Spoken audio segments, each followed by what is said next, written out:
Every night, I started to indulge in having sex with her. When Lin Mian woke up, her body felt like it was about to fall apart. The bathroom door opened, and a tall, slender man walked out. Lin Mian stared, somewhat dazed, even forgetting to snap out of it. What are you looking at? Want to go for another round? Chapter 1, Want to sell again. When Lin Mian woke up, her body felt like it was about to fall apart. It took her a long while before she had the strength to get up from the bed. The blanket slipped off, revealing her body covered in kiss marks. The bathroom door opened. A tall, slender man walked out. He had a towel wrapped around his waist, his upper body lean and toned, with visible 8-pack abs and faintly discernible Adonis lines. His short black hair was still dripping with water. Lin Mian stared at him, dazed, even forgetting to snap back to reality. What are you looking at? Want to sell yourself again? The man spoke, lighting a cigarette from the bedside and taking a drag, glancing at her sideways. His handsome features and chiseled face stood out. Despite his bare upper body, the air of restraint about him didn't diminish in the slightest. Lin Mian quickly averted her eyes, not daring to look at him any longer. His lack of restraint last night had left her body aching, as though her bones had been ground to pieces. The first time was on the sofa, the second was in the bathtub. The bathtub was hard and uncomfortable, the experience far from pleasant, it hurt a lot. Embarrassed, Lin Mian got off the bed, picking up her clothes from the floor and putting them on. She had taken them off herself last night, and they were still perfectly intact, with no signs of tearing. Lin sat at the head of the bed, leisurely smoking, watching her dress with slow and steady movements. Because of her discomfort, her actions were somewhat stiff and awkward, giving off a sense of inexperience. By the time he had finished half a cigarette, Lin Mian was fully dressed. Just as she was about to leave, she suddenly stopped in her tracks and turned to the man. You haven't paid me yet, she said. Lin lifted his eyes to glance at her, his voice husky from smoking. How much do you want? He asked. Lin Mian didn't know the going rate for something like this, and she wasn't familiar with the matter. Blushing, she said, just pay me the market price. Lin laughed, his cold gaze scanning her up and down before his lips curled slightly. Market price, he scoffed. With a body as underdeveloped as yours, you're not worth much. But since you're a university student, how about 200 yuan for the night? Lin Mian froze for a second, then fell silent, pursing her lips without saying a word. Even though she was inexperienced and had never done this before, she knew that this man was mocking her. Seeing her reddening eyes, on the verge of tears, like a bullied little bunny who didn't dare to retaliate, Lin stopped teasing her. He pulled out his phone, calmly showing her his business card. Scan me, I'll transfer the money to you later. Lin Mian's eyes lit up. She quickly took out her phone and scanned his QR code, adding him on WeChat. His profile picture was pitch black, just like his personality, simple and cold, with nothing else to indicate who he was. Lin Mian worried for a moment, wondering if this was a burner account. She was afraid he wouldn't pay, or worse, that he would really just transfer her 200 yuan. After all, last night was her first time, it should be worth a lot more, right? Hesitantly, she gripped the door handle and softly said, at least 10,000. After speaking, she didn't dare look at his expression. She mentally noted the door number before hobbling out like a scared rabbit. Lin watched her retreating figure, a chuckle escaping his lips. 10,000. Quite the bold demand. Clearly, she was inexperienced and knew nothing, yet last night she had made him lose control, over and over again. Pale skin, long legs, a slim waist, soft breasts. Most importantly, she was obedient, submissive, soft, and easy to bully. Such a naive little bunny, pure like a blank sheet of paper. He wondered how she had the guts to sell herself. Half conscious, she had even dialed his number and said, "Are you interested in buying eggs?" Chapter 2, She's a Virgin. At first, Lin thought he had received the wrong call, so he frowned and hung up. Unexpectedly, the same number called again. He hung up several times, and each time, the call came back. Irritated, Lin finally picked up the phone, and on the other end came a soft, delicate voice. "Sir, I'm serious. I'm 20 years old, healthy, young, and clean. I'm studying at a university in North City, and my eggs are surely of good quality. Please consider it." Lin paused slightly, his brows furrowing even deeper. A college student who still believed in such scams. In a cold tone, he replied, selling eggs is illegal. Don't you know that? There was silence on the other end, no response for a long time, as if his words had stunned her. Only soft, faint breathing could be heard, as though she was nervous or struggling with something. Before she could say anything, Lin decisively hung up. Walking out of the operating room, he took off his isolation gown and tossed it into the trash bin. He had just finished a few minor appendectomy surgeries and had a headache. The hospital had been severely understaffed lately, so even a doctor like him, who usually handled complicated internal cases, had been assigned several surgeries, keeping him busy the entire day. As he passed another department, Lu Jibai had just gotten off duty and casually slung an arm over Lin's shoulder, raising his eyebrows in greeting. What a coincidence, Dr. Shi. Finally caught you. Let's go have a drink after work. Lin glanced at him and replied in a cool tone, you've got such dark circles under your eyes, you look cursed. If you keep drinking, you'll drop dead from exhaustion. Don't even mention it. I'm stressed out, Lu Jibai complained as they walked. I just saw a girl who sold her eggs. Her ovaries are necrotic, and her uterus is severely damaged. She'll never be able to have kids again. She was crying her eyes out in the ward. My head's killing me. Lin paused, suddenly recalling the phone call from earlier. The girl's voice had been soft and delicate, with a hint of youthful naivety. Her stammering tone revealed how nervous she was, yet she seemed genuinely serious. She was only 20, still inexperienced in the ways of the world. If she had come across an advertisement about selling eggs, she might have been naive enough to believe it. His gaze darkened as he twirled his car keys and walked into the elevator. He wasn't a saint, and he didn't have the energy to deal with every troublesome situation. People who put themselves in such positions were beyond the help of any doctor. In the underground parking lot, Lin got into his car and started the engine. Outside, Lu Jibai was knocking on the car window, asking, coming for drinks or not? No. Lin uttered the word, stepped on the gas, and sped off in his Range Rover without looking back. At 10 p.m., the same number called again. Lin was in the shower. His phone, left on the bathroom counter, vibrated with a buzz. Without checking the screen, he casually swiped to answer the call. Sir, I'm being sincere. I really need the money. I won't report you to the police, and I promise to keep everything confidential. Please give me a chance, okay? The familiar female voice came through again, but this time with a sobbing tone, as if she were facing some urgent crisis. That kind of desperate and anxious tone was something Lin often heard outside the ICU at the hospital, people struggling but unable to do anything due to a lack of money. Lin leaned out to glance at the familiar number, a trace of impatience flashing across his face. He figured some idiot had probably written his number incorrectly on one of those scam advertisements, or the girl had dialed the wrong digit. Either way, the call had mistakenly come to him. He wasn't interested in meddling in others' business. He raised his hand, intending to hang up and block the number, but suddenly recalled what Lu Jibai had said earlier in the day. Her ovaries are necrotic, her uterus is damaged, and she'll never be able to have children. Lin's tone shifted, and he coldly asked, are you a virgin? The girl on the other end clearly froze. What? Didn't you say you're clean? Are you a virgin? If you are, we can talk. If not, forget it. Lin deliberately tried to scare her. Lin Mian remained silent on the phone for a full 30 seconds, her face burning with embarrassment. After a long while, her soft, barely audible voice came through. Yes. Lin stopped. The water continued to flow down from above, now turning cold as it ran from his head to his feet. Lin felt a wave of irritation rising inside him. No amount of cold water could wash away his restlessness. He took a deep breath and spat out a few cold words. Let's inspect the goods. Chapter 3, Red Ears, Blushing Deeply. How do I prove it? The girl's voice stammered, as if trembling. She was trying her best to suppress the unease in her tone. Where are you? Lin asked casually. Lin Mian hesitated before slowly answering, a university in North City, School of Architecture. An architect? Yes, Lin Mian buried her face in her arms, her face flushed red. She felt like she had brought shame to this identity.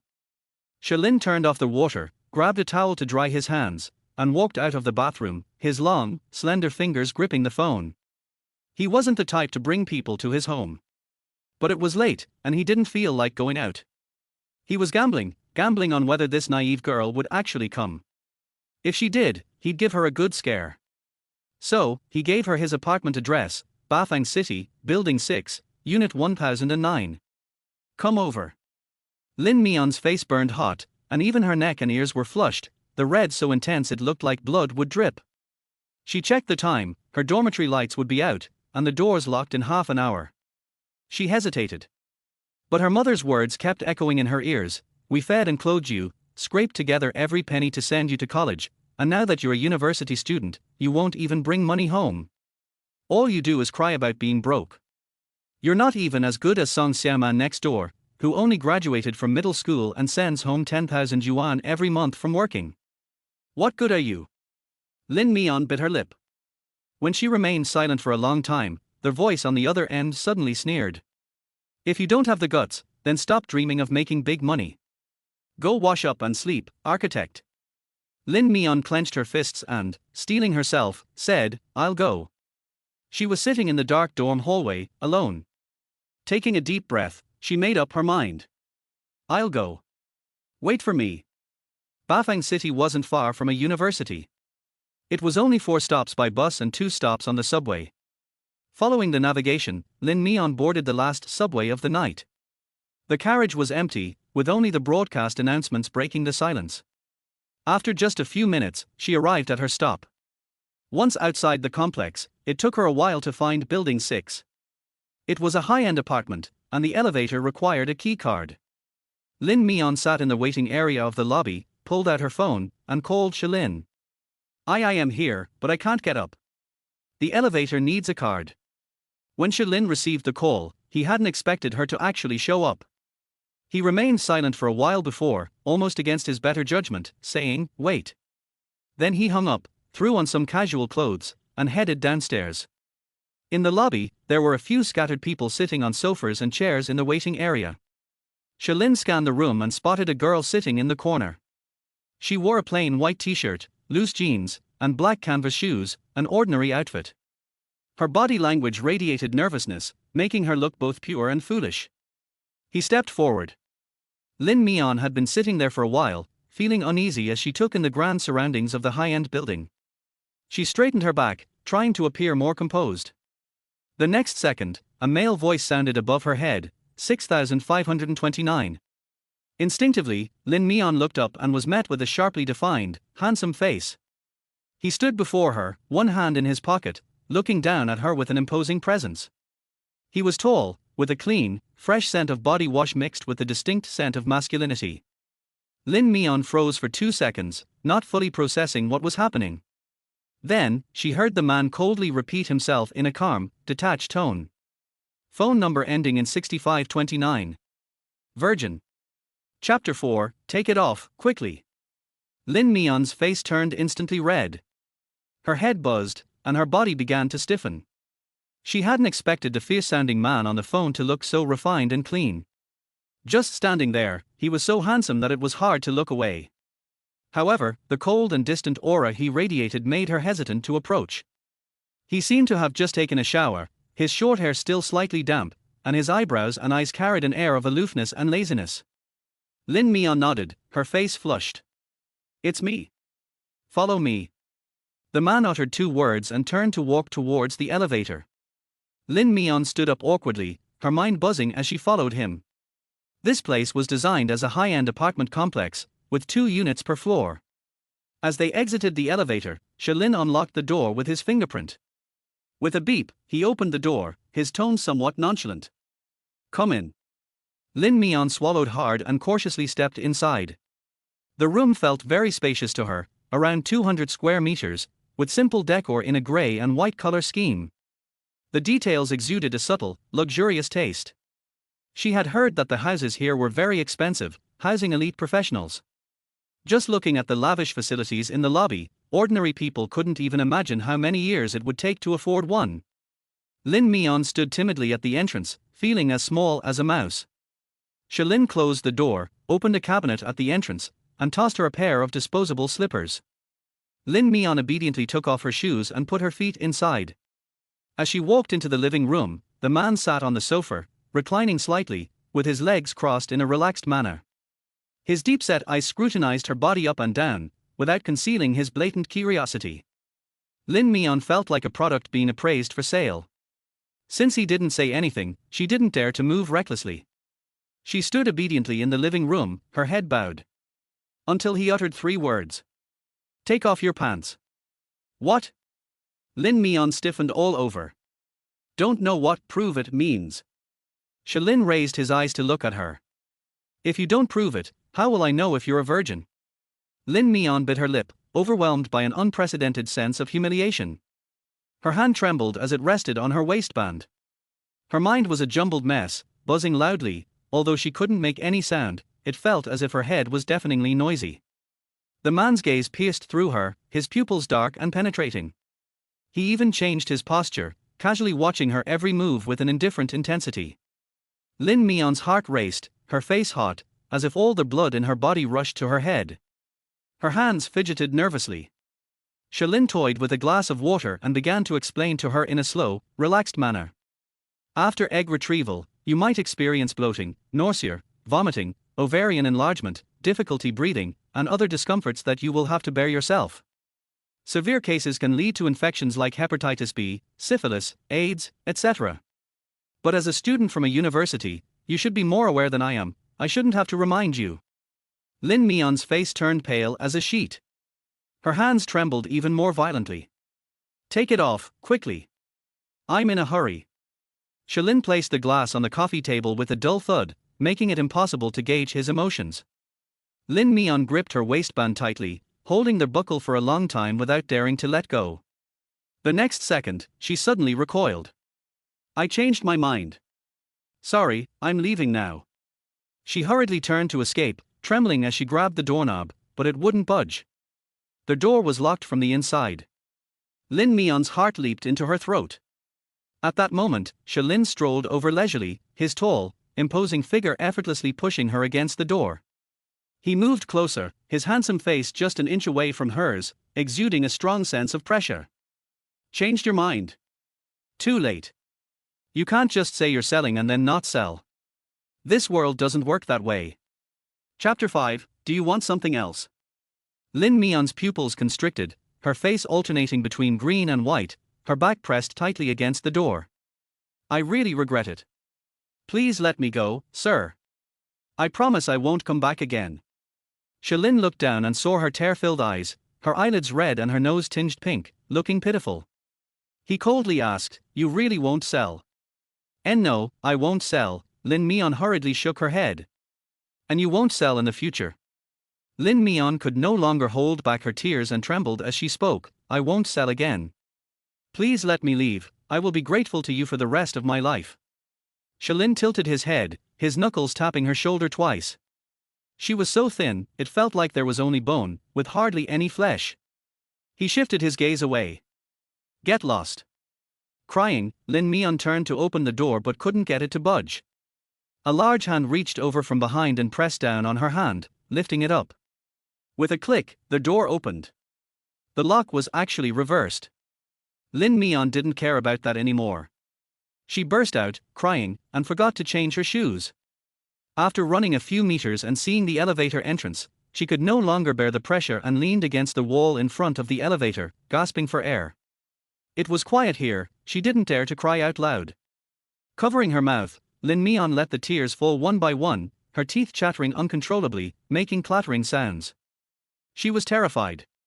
She had never dared to do these things. Even though she had prepared herself, she still felt so scared that she had run away, nearly breaking down. Lin Mian squatted down weakly, silently sobbing for about 10 minutes, and her anxious, fearful heart gradually calmed down. At that moment, her phone rang, displaying "Mom" on the screen.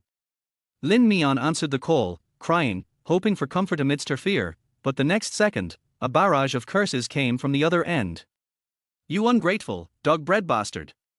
It's bad enough your father is disabled, you're just a white-eyed wolf, relying on me to make money all by myself. Where's the money? I'm telling you, if you don't send money soon, your dad won't be able to have his checkup the day after tomorrow. He might as well stay paralyzed in that wheelchair and die, dying would be better." Lin Mian's sobs instantly choked back. When she was 5 years old, her father took her on his bicycle to buy ice cream. Unfortunately, they had an accident on the way. Her father shielded her with his body and was hit by an oncoming truck, leaving him paralyzed from the waist down. The culprit fled after tossing a little money their way, and since then, their family's pillar collapsed, leaving them in abject poverty. When she turned 18, she got into university, and her father insisted she attend despite opposition. Throughout her life, he had suffered countless grievances and insults, secretly borrowing money from relatives to give her, all so she could study hard, believing that education was the only way to a better life. But the day after tomorrow was the long-awaited surgery. They had hired an expert and waited 5 years in line. Without money, her father would have to spend many more years in a wheelchair. Over the years, she had witnessed a man's dignity ground into the dirt. Lin Mian felt a sharp pain in her chest. She hung up the phone and wiped away her tears. Looking down at the disposable slippers on her feet, she noticed how thin the soles were. The coldness of the floor seeped into her feet, invading her nerves and spreading through her body. Lin Mian shivered, stood up from the ground, and turned back. Within a few steps, she reached the door, wiped her face, and raised her hand to knock on door 1009. After a moment, the door opened, revealing the man's exquisitely handsome face. Without waiting for him to speak, Lin Mian directly asked, "Do you want something else?" Chapter 6, Can You Turn Off the Lights? Shalin didn't expect her to come back again. He looked at her tear-streaked face, which seemed even more pitiful than before.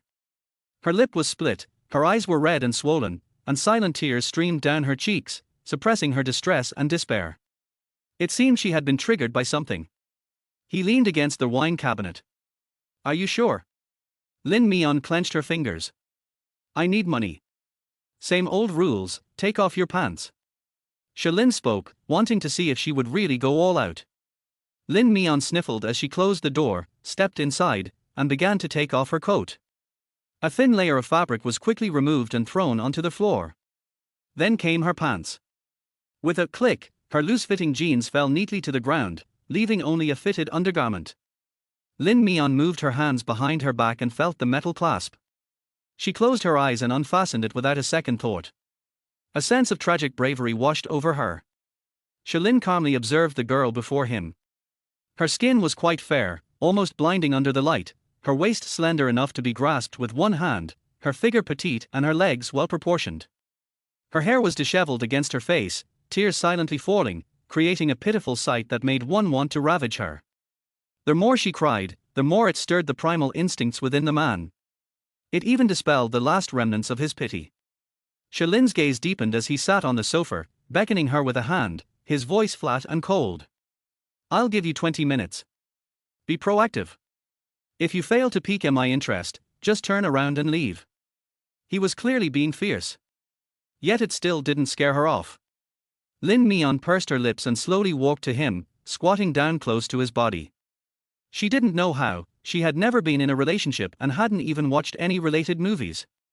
She recalled a poem she had accidentally seen, lips dry and noisy, back itches, how can I get the jade pot to pour the golden wave? Lin Mian leaned forward, tilted her head, and pressed her lips against the man's. At the moment their lips touched, Lin Mian froze, her breathing involuntarily quickening. His lips were thin, cool, and carried a faintly unique chill. She didn't know what to do, remaining motionless at first, then lightly brushing against his lips. They met, parted, and met again. The darkness in Shalin's eyes deepened, with some desire stirring beneath the surface, unstoppable. He was actually aroused by her aimless kiss, which didn't even count as a kiss. All she knew was how to press her lips against his, to nibble. As he remained still, Lin Mian kept on, gradually becoming bolder with her touches, keenly sensing his breathing pattern. Whenever she pressed her lips against his, he would slightly hold his breath or quicken it. Gradually, she began to grasp the rhythm, unconsciously nibbling on his lip. Boom! The last vestige of Shalin's self-control exploded. Having had a drink that night, he suddenly no longer wanted to hold back. In the next second, he suddenly pressed the back of her head down, taking control, and bit down on her lip, deepening the kiss. His kiss was fierce, far more intense than her earlier teasing, making her attempts seem trivial in comparison. His tongue swept in forcefully, followed by his breath, aggressive and bold. In a daze, Lin Mian belatedly realized this was what a kiss truly was. After that, she didn't know when she ended up pressed against the sofa, with the light shining directly on her pale, slender body. The scene was exaggerated to the utmost. Unable to help herself, Lin Mian weakly said, "See, can you turn off the lights?" Shalin smirked. No.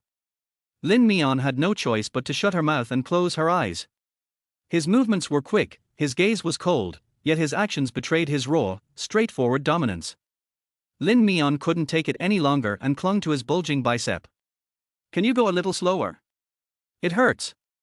Shalin's gaze lowered, gripping her delicate waist with one hand. A slight squeeze could crush her.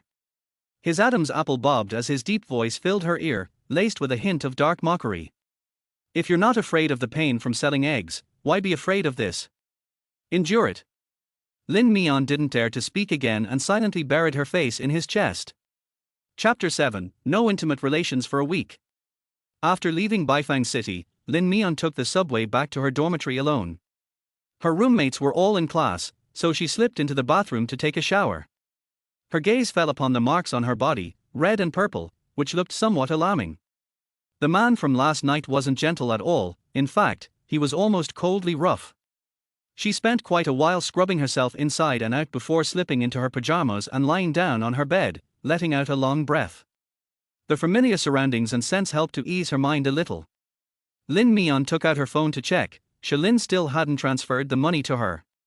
She stared at the empty chat box for a long time, typed a few lines, her face flushing red, then couldn't help but delete it again.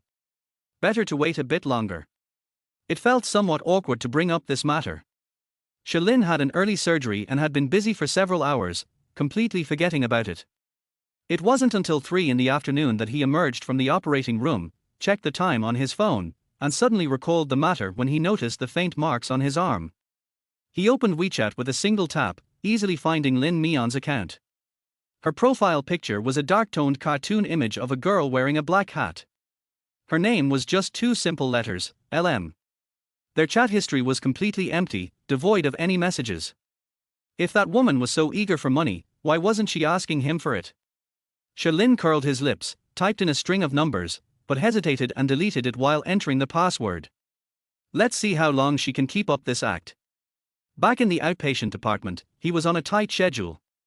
Recently, the gastroenterology attending physician had taken leave, so Shalin changed into his scrubs to fill in. As closing time approached, there weren't many patients left, just a few scattered ones. Knock, knock. A polite, measured knock echoed from outside. "Come in," Shalin responded. The door to the consultation room was pushed open, and slow, gentle footsteps walked in. "Doctor, I have a stomachache." That voice, soft and familiar. Shalin looked up and happened to meet Lin Mian's gaze. At the same time, Lin Mian recognized him, her round, slightly chubby face showing surprise, quickly turning red, with her ears suspiciously flushing. "It's him? So he's a doctor." She quickly felt embarrassed, lowering her head and feeling somewhat lost. In contrast, Shalin looked at her coldly, his tone indifferent, as if he didn't recognize her. "What kind of pain?" Lin Mian sat in the chair, burying her head and stuttering. "It's a sharp pain that comes and goes, it hurts when I walk, and it hurts when I sit." "Lie down on the bed and lift your clothes." Shalin typed a few lines on the computer, not raising his head as he casually tossed out the instruction. Lin Mian swallowed, got up obediently, and walked to the examination bed, lying down properly on the narrow exam table, her eyes fixated on the ceiling above. Before long, the man walked over, wearing rubber medical gloves. From Lin Mian's perspective, she could only see his white coat and the name on the badge on his left side. Gastroenterology, Shalin. So his name is Shalin. Lin Mian silently remembered the name. He carried a faint smell of disinfectant, somewhat overlapping with the scent from last night, causing her mind to drift. In the next second, Shalin pressed firmly and accurately on her abdomen and asked, "Does it hurt here?" Lin Mian's face reddened as she replied, "Lower." Shalin moved his hand down a couple of inches. "Here?" Lin Mian awkwardly nodded. "Millimeter." His fingers pressed almost directly on her lower abdomen. Although he was wearing gloves, the warmth of his fingers penetrated through the rubber, invading her skin, making Lin Mian feel somewhat breathless. Shalin pressed on a few more spots, confirming the location and getting her responses. Finally, he released his hand, understanding the situation. It wasn't a stomach issue, it was menstrual cramps. He had been rough with her last night, and it was her first time, so it was inevitable she would feel unwell afterward. But he didn't expect her body to be so delicate. She was still in pain a day later without improvement. She was indeed quite fragile.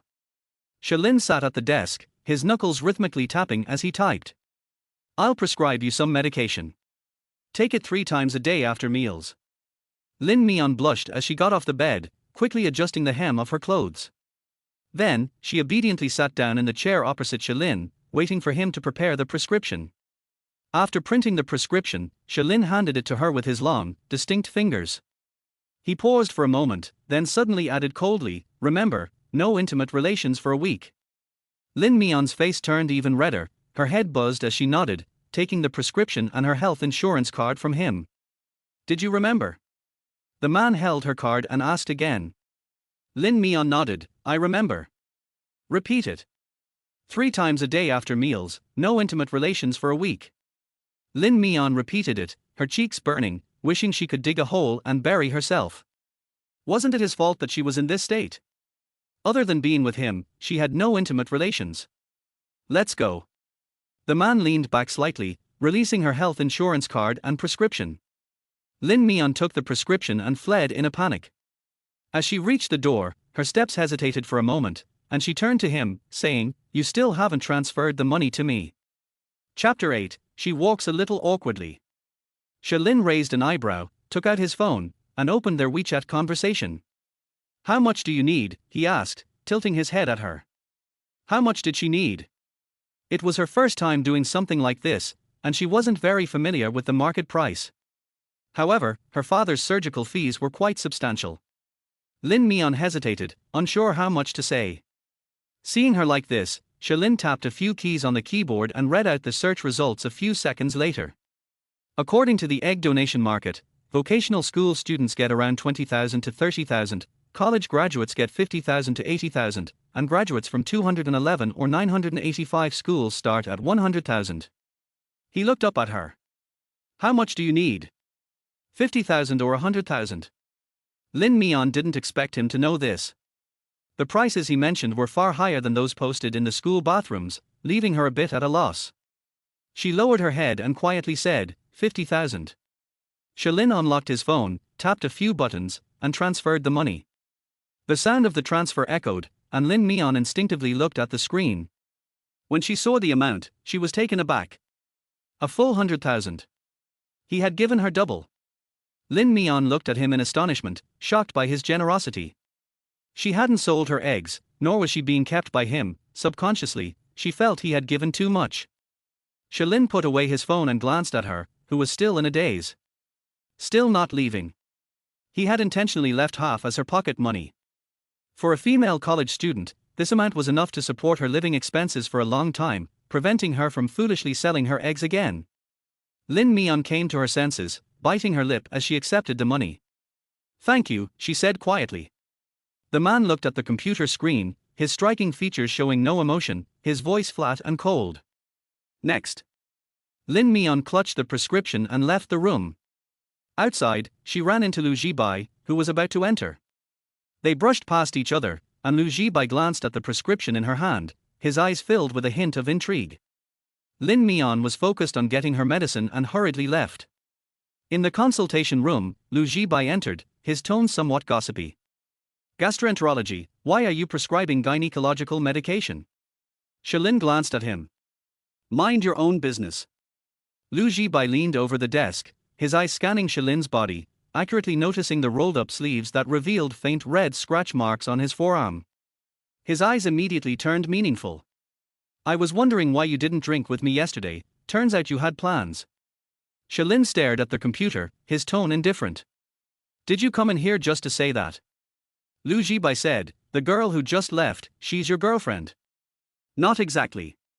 Oh, just a casual fling for the night, huh? I noticed she was walking a bit awkwardly. You didn't hurt her, did you? Shalin shot him a look. Are you free to chat? Lu Jibai laughed. I didn't think you were into this type. I assumed you liked sexy vixens, but you're into soft, innocent little bunnies instead. Quite a unique taste. Unique. Shalin recalled the scene from last night, with her clean and delicate figure under the glaring lights. She was pale and slender, her curves alluring, a mix of innocence and seduction, her eyes red and watery, easily stirring a man's desire to possess her. She did resemble a little bunny, irresistible and touchable. Let's get back to business. Shalin snapped back to reality, uninterested in chatting with Lu Jibai. Lu Jibai then said seriously, this weekend, Qin Li has a birthday party. I'm letting you know, at Xingqiao Club. Got it. After that, Shalin shooed him out of the consultation room. Once Lin Mian left the hospital, she immediately transferred the money to her mother. After thinking for a moment, she first sent half of it, just in case she needed to transfer more later. The other party quickly received the money, but didn't reply with a single word. Even through the screen, she could feel the coldness and impatience on the other end. Lin Mian waited for a long time and sent a WeChat message to her brother. Please let me know the results after Dad's surgery. The response was a simple, okay, gesture. After getting her medication, Lin Mian took the bus back to school. When she arrived at the dormitory building, she was blocked by a figure. A carefree male voice called out to her. Lin Mian, stop. Lin Mian instinctively took 2 steps back, keeping a cautious distance of a meter from the person in front of her. The man was Song Ziyuan, a senior from the finance department next door. It was rumored that his family was quite wealthy, and he was a rich second generation who played around a lot and frequently changed girlfriends. Recently, he had been pestering her. Are you looking for me? Lin Mian hid the medicine bag behind her, watching him warily. Song Ziyuan stared at her innocent face, feeling an itch in his heart, eager to win her over and take her to a hotel to have his way with her. This clean little virgin was just the kind of challenge that gave him a sense of accomplishment. He stepped closer, his handsome face nearing hers. I heard you went to sell your eggs. Chapter 9, she got blocked by the man. Lin Mian's eyes widened in disbelief as she stared at him. She had been incredibly secretive about this matter, even making phone calls in secluded corners. How could he possibly know? I didn't. Don't say such things. Lin Mian bit her lip, fearing that something might be exposed. She had no intention of getting into a quarrel with him and turned to run upstairs. Song Ziyuan grabbed her arm and easily pulled her back. Don't run. I know you need money. I have plenty of it. How about this, you sleep with me for one night, and I'll give you 10,000 for it. What do you think? Lin Mian didn't expect him to be so straightforward. Her face turned pale in an instant, feeling a humiliation that stemmed from being toyed with and belittled. Even after she had sold herself yesterday and had been thoroughly taken advantage of by that man, nothing felt as degrading as this moment. She forcefully shook off Song Ziyuan's hand. I don't need the money anymore. Don't come looking for me again. After saying that, she hurriedly fled toward the dormitory building. From behind, she could faintly hear the man's taunting voice, running away won't help. I'll be waiting for you to come find me. Lin Mian clenched the medicine bag in her hand, her pace quickening. Even after returning to the dormitory, her heart was still pounding, unable to calm down. Today, there were others in the dorm. Lin Mian placed her bag on the bed and then stealthily squeezed into the bathroom, clutching the medicine box. Remembering Song Ziyuan's words, a wave of unease washed over her. She hadn't sold her eggs. But somehow, the news had leaked. What on earth was going on? After racking her brain for a long time, she couldn't figure out any reason. The only one who knew about this was Shalin. Could it be him? Thinking of the man's cold, detached face made her bite her lip tighter. Could it be that because he had given her extra money, he sold her privacy? She took out her phone, opened Shalin's chat, and sent a "Are you there?" message. The next second, a red exclamation mark popped up on the screen. She had been blocked. Lin Mian stared at the screen for a full minute, trying to process this fact. It seemed that the man truly wanted nothing to do with her. He probably thought she had deliberately gone to the hospital to entangle him today. So he transferred her double the money to buy out their night together. Lin Mian pressed her lips together, silently exiting WeChat. Knock, knock. Someone was knocking on the door from outside. Mian Mian, are you done? I need to use the bathroom. Hurry up. Lin Mian immediately snapped back to reality, quickly putting away her phone. She then opened the medicine box and took 2 pills as directed, swallowing them with water before hiding the box and opening the door. Her roommate, Mu Dao, was waiting outside and asked in surprise, "Hey, how rare. You didn't go to the supermarket for work today." Lin Mian usually worked part-time when she was on break and had few chances to be seen in the dorm during the day. "I had something to do today, so I took the day off." Lin Mian casually found an excuse and then dove into the tent under her bed. With only a month left until her internship, she was busy working on her final design. She also took a part-time job with her mentor in engineering surveying to gain some experience and make some pocket money. Thus, she couldn't afford to slack off and buried herself in her studies. For the following week, Lin Mian was busy running between the dormitory and the teaching building. She intentionally avoided Song Ziyuan and hadn't seen him for an entire week. The worries she had didn't manifest, everything was proceeding normally, and Lin Mian's tightly wound nerves gradually relaxed. Perhaps Song Ziyuan had lost interest in her. That would be best. Her father's surgery had been completed, and he was now in recovery, needing to stay in the hospital for 3 months. The surgical fees were expensive, and the post-operative medical expenses wouldn't be cheap either. Lin Mian thought for a moment and gritted her teeth, transferring another 10,000, wanting her father to have better medication. As long as her father could stand up, she felt that anything she did was worth it. On a weekend evening, her roommate Mu Dao approached her, asking mysteriously, "Mian Mian, do you want to make some big money?" Chapter 10, Can you just follow me without hesitation? What big money? Lin Mian's interest peaked at the mention of money. "There's a part-time gig tonight at a club. You just need to serve drinks and promote them, it's a night shift. You can earn 1,000 for the night, plus commissions. Are you interested?" Serve drinks? Lin Mian hesitated. She had never done such work before, and she knew that clubs were often chaotic and not straightforward. But 1,000 for one night really tempted her. At the supermarket, she worked as a cashier and only earned a bit over 100 a day, which was barely enough compared to her father's recovery expenses. She needed to keep making money to feel secure. "Don't worry, this club is high-end. My friend has worked there several times without any issues. I only invited you because I felt safe about it. You're really short on cash, right? I saw you eating instant noodles for lunch again." Mu Dao noticed her concerns and kindly explained. During her 4 years in college, many of Lin Mian's part-time jobs had been recommended by Mu Dao, all reliable. "Okay then, I'll finish this drawing and go with you." Lin Mian nodded and quickened her pace. At 7 in the evening, Lin Mian followed Mu Dao and her friends to the club. Because of the internal referral, the supervisor treated them well. Lin Mian was assigned to a relatively harmonious private room, and things went fairly smoothly. She wasn't good at promoting drinks, so she just kept pouring drinks for the guests. For her, even without commission, the guaranteed salary of 1,000 was already quite high. Fortunately, the guests were all easy to talk to. She stayed in the room for 3 full hours, and only when the guests were about to leave did she find a moment to go to the restroom.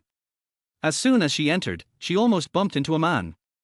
Instinctively, she tried to dodge, but the man only glanced at her and blocked her way. "Oh, Lin Mian, what are you doing here? Serving drinks. What a coincidence." She hadn't expected to run into Song Ziyuan. He seemed to have had quite a bit to drink, his face red and reeking of alcohol. Upon seeing Lin Mian, he lunged at her with ill intentions. "Who needs to serve drinks? Just accompany me instead. I don't know you well. Please let go." Lin Mian instinctively tried to get away, but he stubbornly grabbed her and pulled her into his embrace. "What do you mean you don't know me? After a night together, won't we be familiar? To be honest, your face is really pure, and your body is clean. I genuinely want to sleep with you, so stop pretending. Can you just follow me without hesitation?" Song Ziyuan pressed her against the door, leaning down closer to her. "Song Ziyuan, let go of me."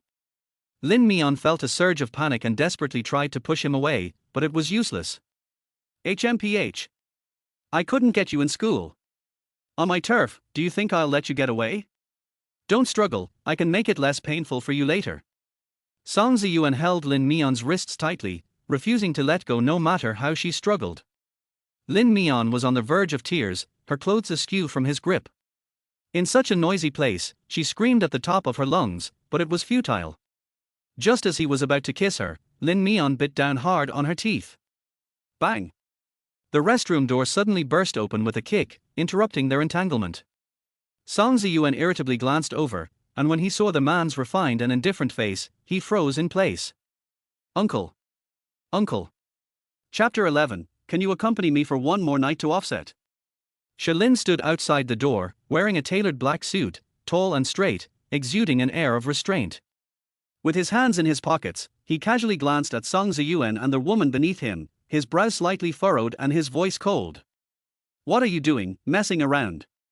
Lin Mian heard the voice and instinctively looked up, meeting Shalin's indifferent, clear gaze, causing her heart to skip a beat. It was him. He was Song Ziyuan's uncle. Song Ziyuan forcibly wrapped his arm around Lin Mian's shoulder, smiling somewhat nervously. It's nothing. This is my girlfriend, we're just having some fun. Girlfriend. Shalin repeated the words, his gaze landing on Lin Mian's face. Today, she had applied makeup, her fair skin looked smooth, her cheeks slightly flushed, and her long, curled eyelashes framed large, watery eyes filled with fear, her red-rimmed eyes resembling a bullied rabbit. Lin Mian struggled to free herself from Song Ziyuan's hold and quickly retorted, I'm not his girlfriend. Do I have to spell it out for you? Uncle, I haven't had any fun in a while. Letting a classmate sleep over is fine, and I'm paying her. Before Lin Mian could finish, Song Ziyuan interrupted her, pulling her along to leave. He had seen Shalin at this club a few times, and each time they had kept to themselves. His uncle wasn't someone who meddled in others' affairs. As Lin Mian stumbled behind him, passing by Shalin, he suddenly reached out and grabbed her wrist. Uncle, what are you doing? Song Ziyuan didn't understand his intentions. Get lost. Shalin's reply was curt. But she? Song Ziyuan wanted to argue, but a cold glare from Shalin silenced him. If there's a next time, I'll have your father break your legs, Shalin added coldly. This time, Song Ziyuan didn't dare to retort. He shot Lin Mian a resentful look before reluctantly turning to leave. The restroom finally quieted down, leaving only the two of them facing each other. Shalin lowered his gaze, taking in her outfit, a white shirt, a super short skirt, and a bow tie around her neck, clearly the attire for serving drinks. I'm here for a part-time job, Lin Mian explained. Thank you for helping me out earlier. Shalin didn't say much. Instead, he walked out of the restroom and leaned against the quiet hallway outside, a more convenient place for conversation. He beckoned her over with a hand, and Lin Mian walked closer. Are you short on money again? He asked. Lin Mian shook her head. No. Then why are you doing this? Lin Mian honestly replied, I want to save money. Shalin stared at her for a while, then asked, how much do you want to save? 50,000. Shalin gave her a meaningful look, his eyes dark and inscrutable. He tugged at his tie, loosened two buttons of his shirt, easing the restriction around his neck, then lifted his gaze back to her. What if you can't save that much? Huh? Lin Mian didn't understand his intentions and looked up at him in confusion. Planning to sell yourself again? Or sell your eggs? Shalin mocked lightly, his voice laced with an inexplicable chill. Lin Mian's face flushed bright red, her ears heating up. Even someone as patient as her couldn't tolerate Shalin's sarcasm. I didn't. She felt he had misunderstood something and needed to clarify. Lin Mian mumbled, I want to save 50,000 to pay you back. She stubbornly believed she could only feel secure earning money within her own logic. She asked for 50,000, but he gave her 100,000. She felt there was something wrong with this logic and wanted to return it. Upon hearing this, Shalin looked at her with an inexplicable gaze, his brows slightly furrowing. Was this college student really that naive? Had her studies made her foolish? Do you have to pay it back? He squinted, surveying her body from top to bottom. The club's work attire was designed to be form-fitting, accentuating her curves, full in the front and back, with a waist small enough to be grasped, and her long legs straight and slender. Her cheeks still had a hint of baby fat, innocent yet alluring, which reminded him of the night a week ago. However, Lin Mian firmly nodded. Yes, I want to pay it back. Shalin lowered his brows, suddenly closing the distance between them, enclosing her in his shadow. His deep, dark eyes fixed on her face as he spoke in a low, husky voice. Then how about you accompany me for one more night to offset it? What do you think? Chapter 12, 50,000 isn't that easy to earn. Lin Mian's head buzzed, as if she hadn't expected him to make this request. Her heart raced uncontrollably. Thump. Thump. Each beat felt as if it would leap out of her chest. Shalin's face drew closer, his features cold and sharp, his lines clean-cut. His high nose almost touched her nose, and a faint masculine scent wafted from him, blending slowly with her own breath. Lin Mian awkwardly turned her head away, her voice barely above a whisper. "I can't engage in sexual activities for a week." That was his instruction. "It's been a week, you're fine now." "But I'm the doctor, I make the call." Before she could finish, Shalin captured her lips, his long fingers gripping the back of her head, forcing her into submission without giving her a chance to refuse. His heated breath brushed against her nose, igniting a warmth that spread across her entire face. In a daze, Lin Mian's mind turned to mush. This was her second kiss, and the feeling was somewhat intoxicating, leaving her uncertain if it was a good or bad thing. The first kiss had happened in the car. The second was behind the door. Perhaps because of his experience, Shalin was even bolder this time. His stamina was astonishing, and he didn't give her a moment to catch her breath. By the end, Lin Mian's legs felt weak, her fingers clutching his muscular arms as she inwardly grumbled, he must be a repressed man in private, always coming up with different tricks, leaving her sore and exhausted, and they had never even made it to their bed. When the third time came, as the man leaned over her on the couch, she couldn't help but weakly ask, "Can we go to the bed?" Shalin glanced down at her. The girl's hair was damp, her breath slightly uneven, her cheeks flushed, and her eyes red-rimmed, giving her a pitiful yet timid appearance that was hard to resist. His gaze flickered, and he relented. "Okay, you get into position." Hearing his concession, Lin Mian hurriedly dragged her sore legs to the bed, only to be pulled by Shalin at the ankles, dragging her to the foot of the bed. He stood above her, looking down with a slightly lowered gaze. Even though his movements didn't stop for a moment, there was no change in the coldness of his eyes. The overhead light was glaringly bright, brutally illuminating the scene. Lin Mian awkwardly covered her eyes. This 50,000 wasn't that easy to earn. The next morning, Lin Mian woke up early. She was greeted by the bright floor-to-ceiling windows and the understated, minimalist chandelier. It took her a moment to realize what had happened the night before. She had sold herself again, and to the same man. On the other side of the bed, Shalin was still asleep, a thin blanket covering his waist, revealing his strong and well-defined upper body muscles, broad shoulders, narrow waist, slim but strong. It was a very well-built physique. Lin Mian felt her face heat up and quickly got out of bed to find her clothes while he remained asleep. Her clothes weren't in the bedroom but scattered across the living room floor and sofa. She endured the soreness in her legs and struggled for a while before managing to put on her t-shirt and jeans.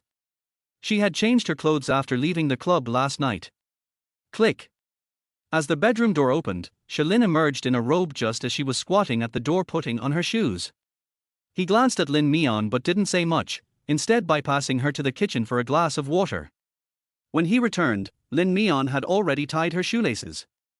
I'm leaving." Lin Mian hesitated at the door, greeting him. "Millimeter." The man took a sip of water, his voice cold and distant, entirely different from the intimacy of the previous night, as if he were a completely different person. "I have a stomachache, could you prescribe me some more medicine?" Chapter 13. Is there a woman hidden in Shalin's house?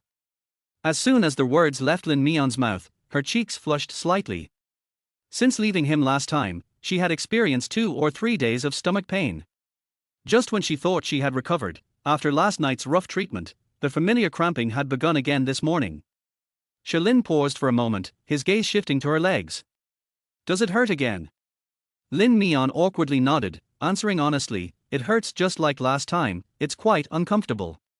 Shalin pressed his lips together, a brief darkness flickering in his eyes.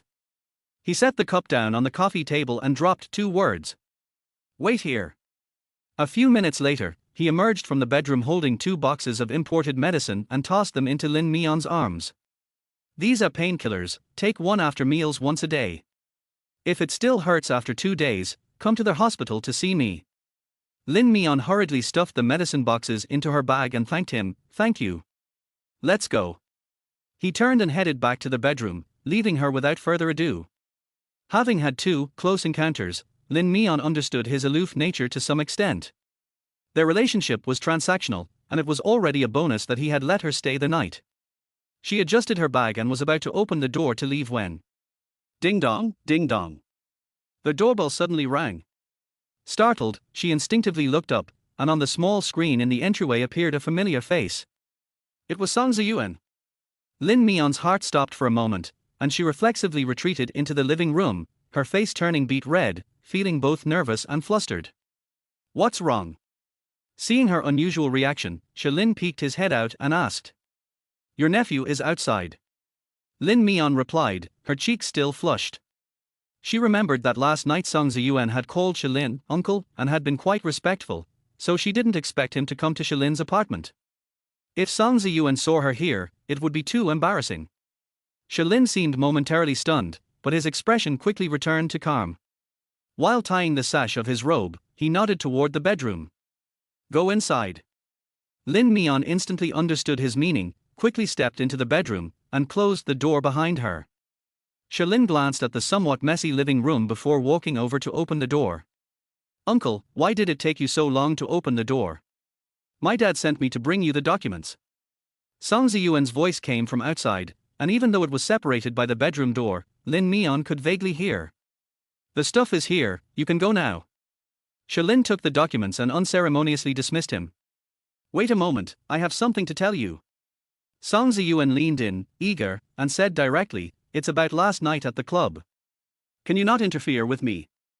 Lin's brow furrowed slightly as he shot a sharp glance at him. What do you mean? Song Ziyuan grinned lewdly. About that girl from last night. Sweet and innocent, quite young. I heard she's a virgin, she's incredibly pure. I want to hook up with her. Lin's eyelid twitched involuntarily, and he glanced at the bedroom, his expression cold and devoid of warmth. No. Why not? Song Ziyuan didn't understand. He had always played around without Lin ever stepping in before. Suddenly acting like a protective elder felt extremely uncomfortable for him. She's not suitable, you can't handle her. Lin issued a firm order. Song Ziyuan was still unconvinced. You can't possibly think that I'm going to ruin her because of her innocent appearance, right? I'll tell you, she was selling her eggs for money not long ago. I overheard it when she was on the phone. There are plenty of guys in school who want her. Even if I don't pursue her, others will. It's all the same, who sleeps with her doesn't matter. Hearing this, Lin's expression darkened instantly. He recalled how the woman had cried softly on his bed last night and thought about how she was being eyed by others. It made him feel frustrated. I'm not concerned about others, but as for you, he warned directly, control yourself. If I find out you did something you shouldn't have, you know the consequences. Song Ziyuan couldn't help but shiver. Thinking about his uncle's history of dealing with people, he felt a bit intimidated. Okay, I understand. I won't pursue her. Lin shot him a cold glance before turning to change clothes in the cloakroom. If you have nothing else, get lost. Don't hang around here. Watching his uncle's retreating figure, Song Ziyuan sighed helplessly. Just as he was about to leave, he caught a glimpse of a shadow under the bedroom door and stopped in his tracks. His usually cold and distant uncle actually had someone at home. And hiding in the bedroom. Could it be a woman? Song Ziyuan's curiosity piqued, and he stepped toward the bedroom. Lin Mian crouched behind the door, listening carefully to the sounds outside, and for a long while, there was no movement. The next moment, the tightly closed door suddenly clicked and was turned open. Chapter 14, Really Too Innocent. Boom. Lin Mian was caught off guard and froze in place, his mind going blank. The door of the room was opened, and half of Song Ziyuan's body leaned in. Lin Mian's heart instantly rose to her throat. The next second, a figure rushed into the room like lightning, and the tall and straight body blocked her way. Lin Mian immediately fell into a familiar embrace. Song Ziyuan, get out. Lin's face was gloomy and he growled at Song Ziyuan in a low voice. Uncle, you actually have a woman. Song Ziyuan opened his mouth in surprise. He stood there and didn't want to leave. He kept looking into his arms with a gossipy look. Lin Mian buried her face tightly in the man's chest, not daring to move at all. There. More Song Ziyuan looked at the woman's back, the more he felt that it looked familiar, as if he had seen her somewhere before. He wanted to move closer to take a closer look, but was kicked hard by Lin. I told you to get out, didn't you hear me? He was really angry this time. His usually cold eyes revealed a terrible sinister look, as if he was going to kill someone in the next second. Song Ziyuan didn't dare to look any longer and had to leave in disappointment. With a bang, the bedroom door slammed shut behind him. Song Ziyuan curled his lips and complained in his heart, "TSK, he looks so serious and gentle at ordinary times, but he brings women home privately, he is more playful than him." Only when there was no more noise outside did Lin Mian withdraw from Shilin's arms, with a look of shock on her face. "Thank you for just now. If he hadn't rescued her in time, she would have died a miserable death. Besides me, who else did you turn to for help in selling your eggs?" Shilin asked her suddenly. Lin Mian was stunned for a moment and shook his head. "No, I only called you. There was only one number on the toilet advertisement, and she only wrote that one down." Shilin glanced at her and said, "Be more careful when you make phone calls next time. Look around you more often. Walls have ears." Lin Mian immediately understood what he meant and nodded with a red face. She heard everything Song Ziyuan said outside just now. It turned out that she leaked it when she was on the phone and Song Ziyuan happened to hear it. Fortunately, he didn't know that the person she called was his uncle, otherwise, the consequences would be unimaginable. "Then, I'll leave." Lin Mian was about to leave when she suddenly remembered that he had blocked her. She added sensibly, "Don't worry, I won't bother you anymore. We are clear now." Shilin. They had sex twice and she made them feel like strangers. Lin Mian opened the door and left without looking back. Because of her stomachache, her walking posture was a little crooked. Shilin curled the corners of his lips, turned around and went back to make the bed. With the corner of his eye, he saw a faint trace of blood on the bed sheet, and his eyes darkened. It's really too tender to be handled. Bleeding at the slightest provocation. I don't know how to satisfy a man after I get married. Chapter 15, I can't stand being tormented. Lin Mian lingered in the corridor for a long time, and only walked back slowly after making sure that Song Ziyuan was gone. "Lin Mian, why are you here?" A male voice suddenly came from the front. Lin Mian raised his head to see the man's face clearly and stood up straight subconsciously. "Teacher Qin." Lin Mian called him that, but the man in front of her was not just a teacher, he was also a board member of a university, Qin Li. He would allocate a large scholarship to University A every year. As a 4-year recipient of the scholarship, Lin Mian would take a photo with Qin Li almost every year. So they can talk to each other. "What a coincidence, I actually ran into you in the neighborhood. Are you here to see your friends?" Qin Li was wearing a grey casual suit with one hand in his pocket, and his smile sounded casual and familiar. Lin Mian lied with his eyes open, "I came here to work, and now I am going back to school."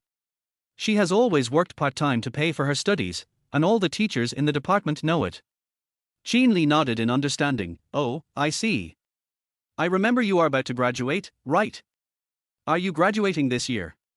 "Yes, there is still 1 month left before the internship starts." Lin Mian answered truthfully. Qin Li thought for a moment and suddenly said, "I'll say hello to your instructor. How about you come to my place during your internship?" Lin Mian didn't react for a moment and looked at him blankly. "I have a design project here and I need an assistant. Is Lin Mian interested?" Lin Mian's eyes lit up and he agreed almost immediately. "I'm interested. Thank you, Teacher Qin. I will do my best." For her as a college student, this opportunity was like a pie in the sky. Qin Li is a school director with broad abilities and abundant resources. Lin Mian could not even imagine being able to intern and work on projects with him. "Okay, it's settled then. I'll come find you in a few days."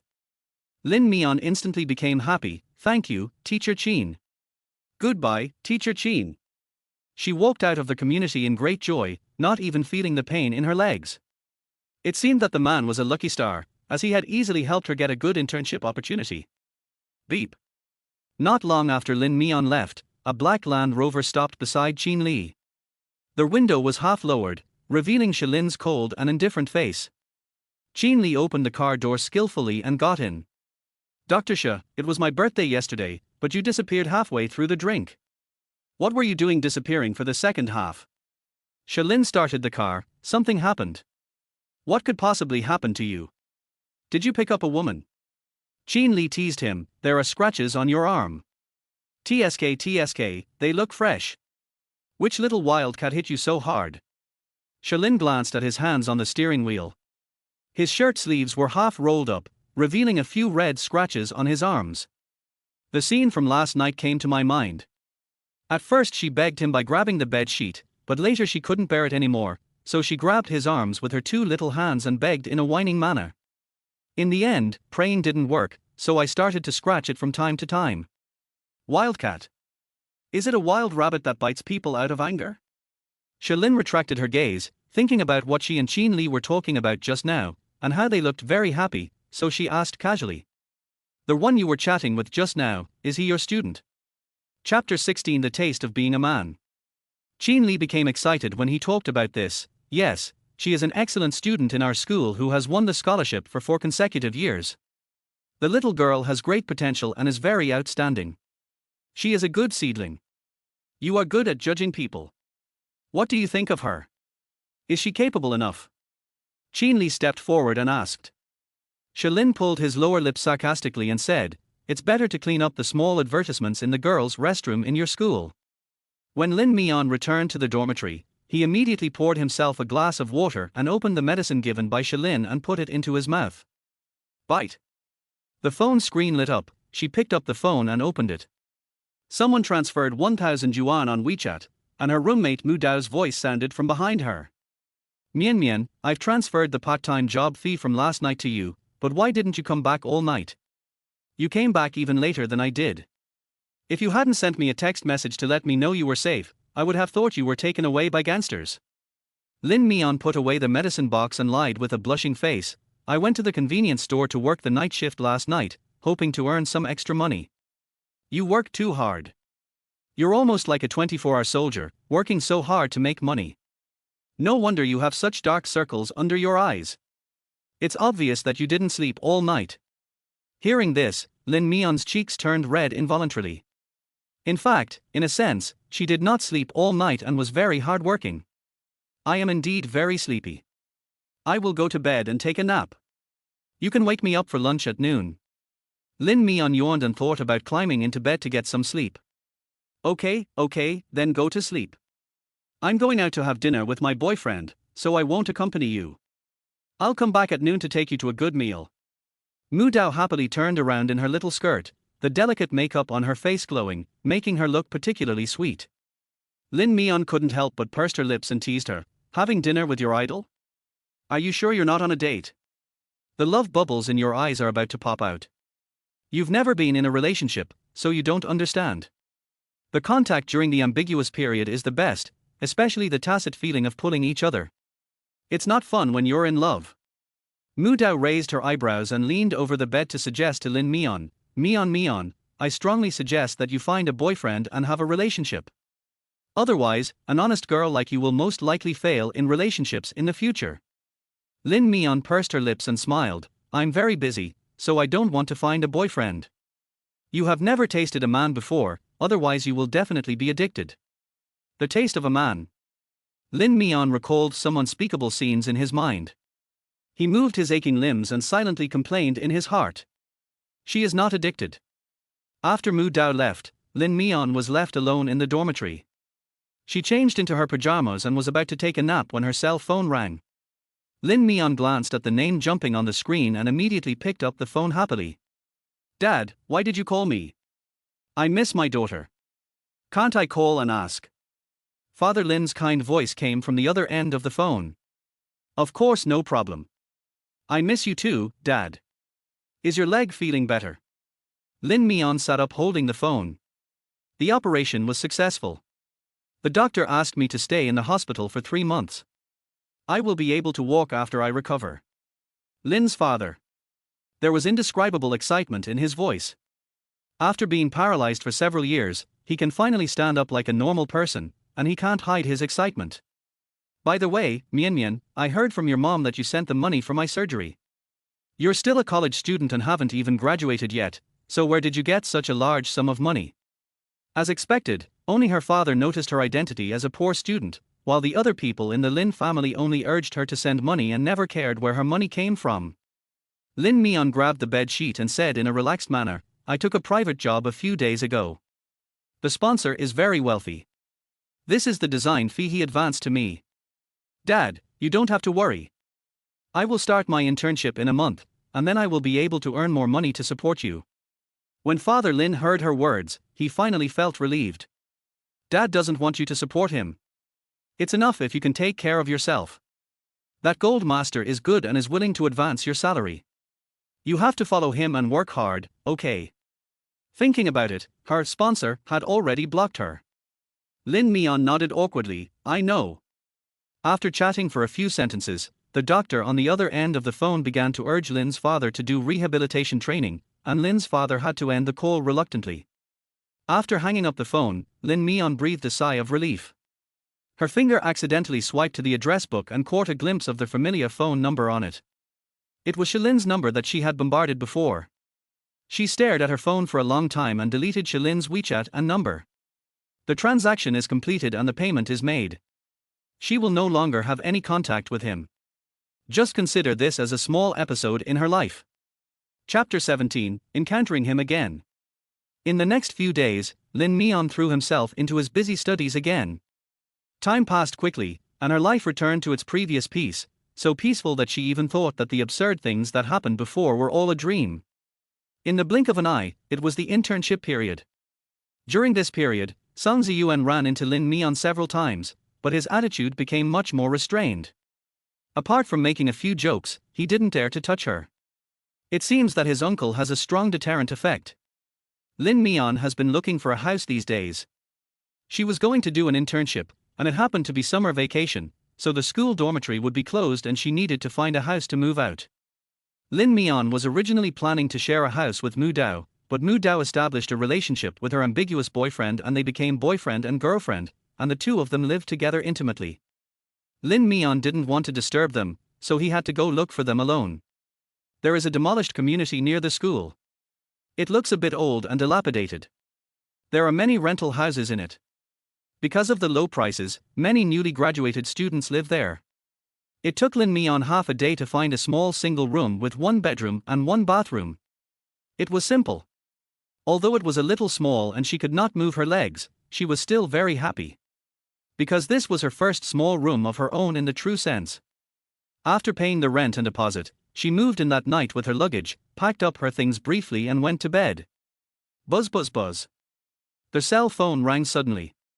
Lin Mian got up from the bed, glanced at the name flashing on the screen, and immediately sat up straight. It's Qin Li's call. Hello, Teacher Qin. Qin Li's voice came faintly from the other end of the phone. Lin Mian, I heard that you moved out today and don't live in the school anymore. Yes, Teacher Qin, I found a small house so that it will be convenient for me to live in when I go to work. Lin Mian answered truthfully. Because she was chosen for the internship this month, she had more contact with Qin Li and was mostly preparing for the internship. Well, I just happened to start a project. You can come to work starting tomorrow. I'll have someone go through the entry procedures for you. Qin Li made everything clear to her. Okay, thank you Teacher Qin, I will report on time tomorrow. Lin Mian responded promptly. After hanging up the phone, she rolled around on the bed with joy. Qin Li's company is a well-known architectural design group in the city. If she could get in smoothly, she would have a bright future. Maybe by then there will be a landmark building designed by her in North City. Lin Mian thought hopefully and gradually fell asleep. The next day, Lin Mian woke up early and took the subway to Qin Group. Since it was her first day at work, she was a little nervous.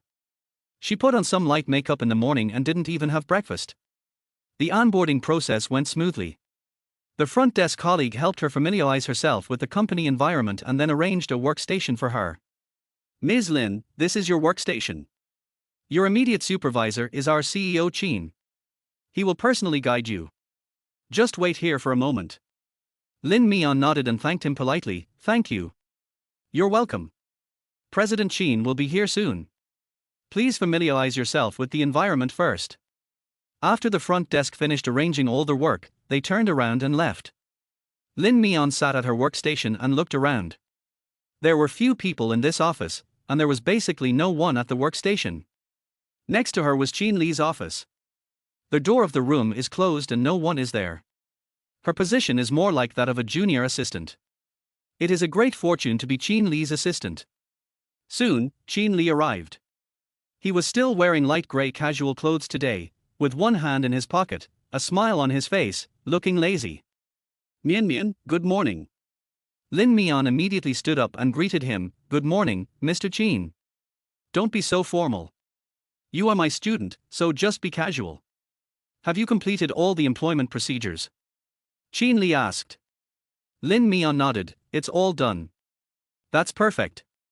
Come with me. I have a design project today. I'll take you out for some exercise. Qin Li waved his hand, motioning her to follow. There was a project to participate in on the first day of internship. Lin Mian was excited and secretly happy. She hurriedly followed Qin Li actively. Half an hour later, Qin Li's car stopped in front of Beicheng Hospital. Lin Mian looked at the familiar building and inexplicably felt his heart beating faster. This hospital. Mian Mian, follow me. Qin Li had already gotten out of the car. Lin Mian came to his senses and quickly pushed the car to follow him. Qin Li walked along the path with a familiar look, and said to her, Our current project is to be responsible for the renovation of the hospital's building and the redesign of its interior, so I'll take you here to check out the area first, and later you'll have to follow the designer to measure it. Lin Mian nodded seriously. I remember it. She followed Qin Li around, looking at the interior design of the entire hospital, and finally arrived at the internal medicine building. Lin Mian was so engrossed in watching that he walked towards the corridor unconsciously. When passing a stairwell, she raised her hand, pushed the door open and looked inside.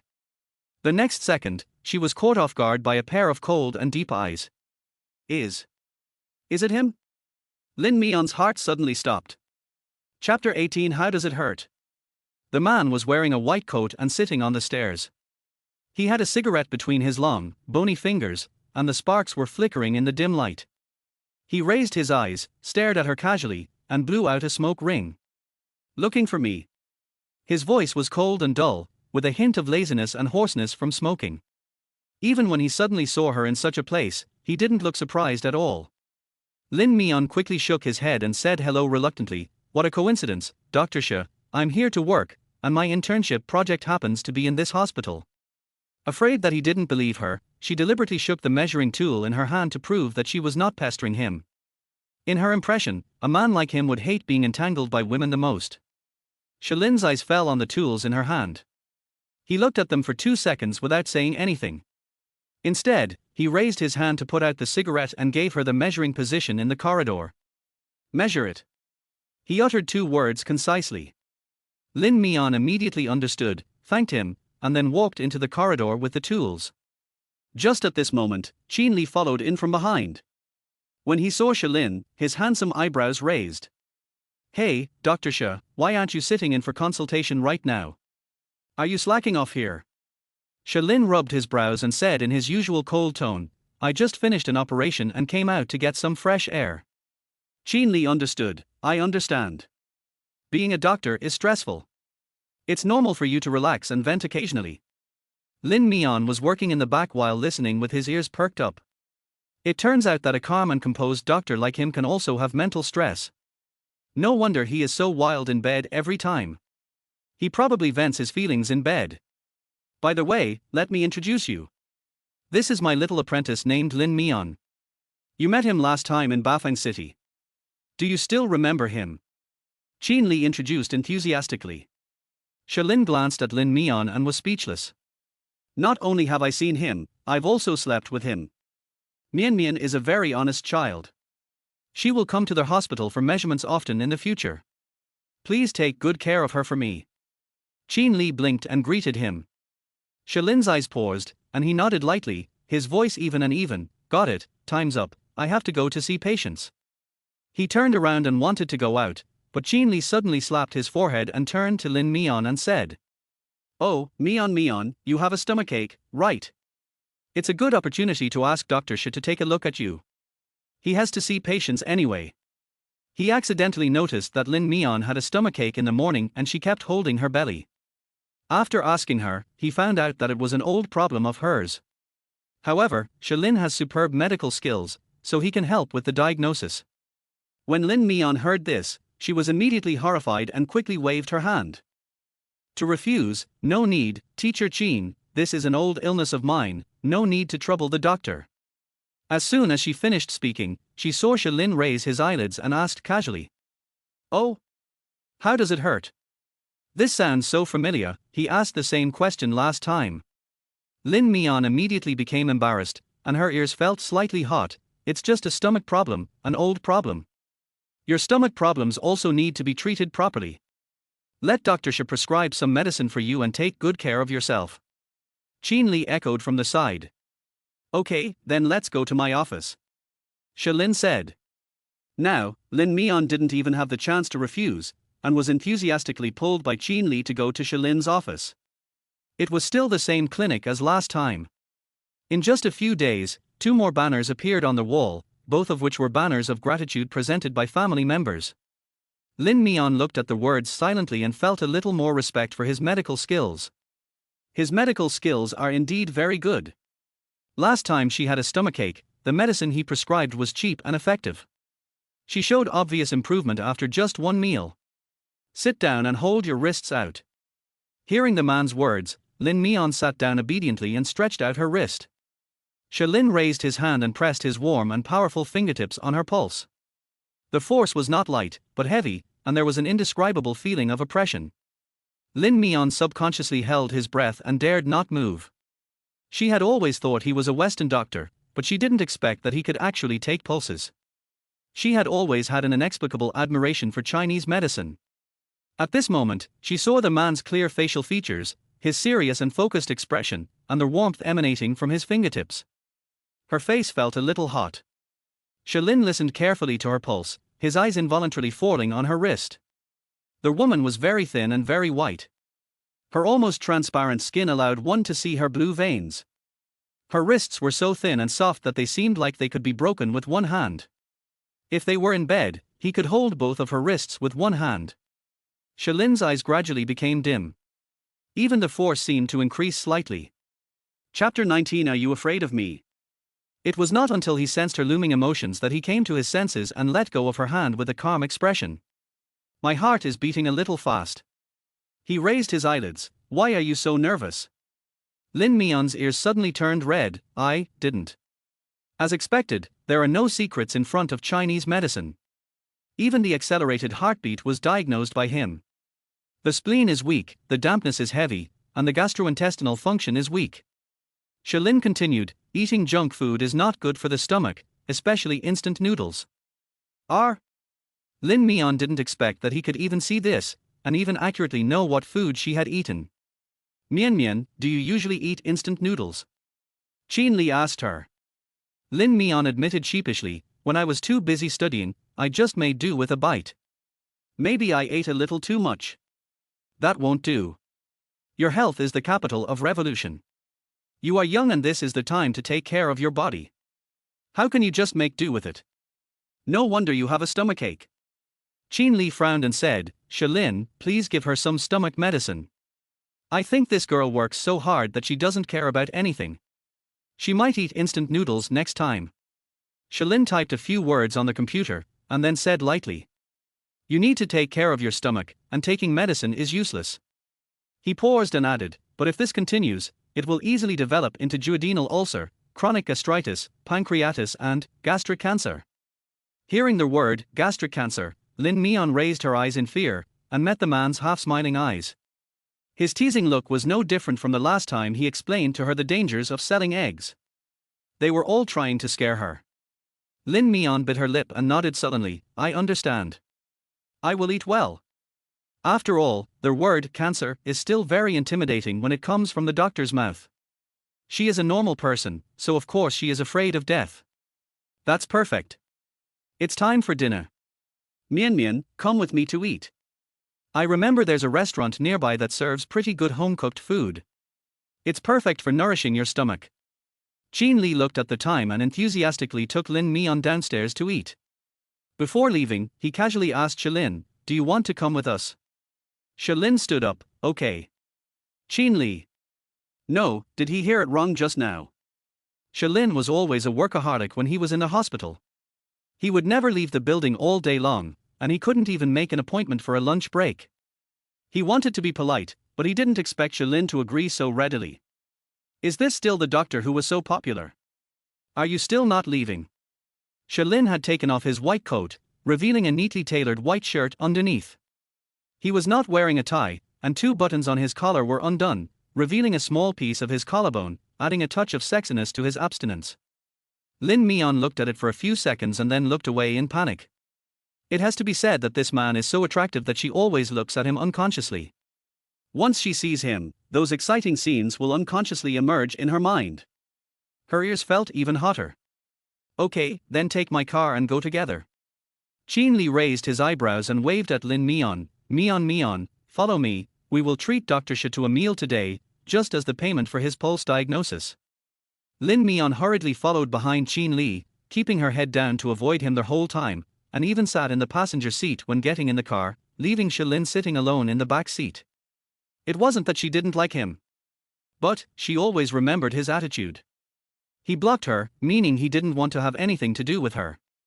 So she always kept a distance from him and acted as if she was unfamiliar with him. After all, if she took his money, she had to abide by his requirements. This restaurant is not far away, in the commercial district near the hospital. Qin Li ordered a lot of things. In order to take care of Lin Mian, most of the meals he ordered were stomach-nourishing meals. He also specially asked Shalin for advice at the table. While eating, he kept picking up food for Lin Mian. Mian, eat more. You're too thin. If you work in our field, you'll have to run around a lot.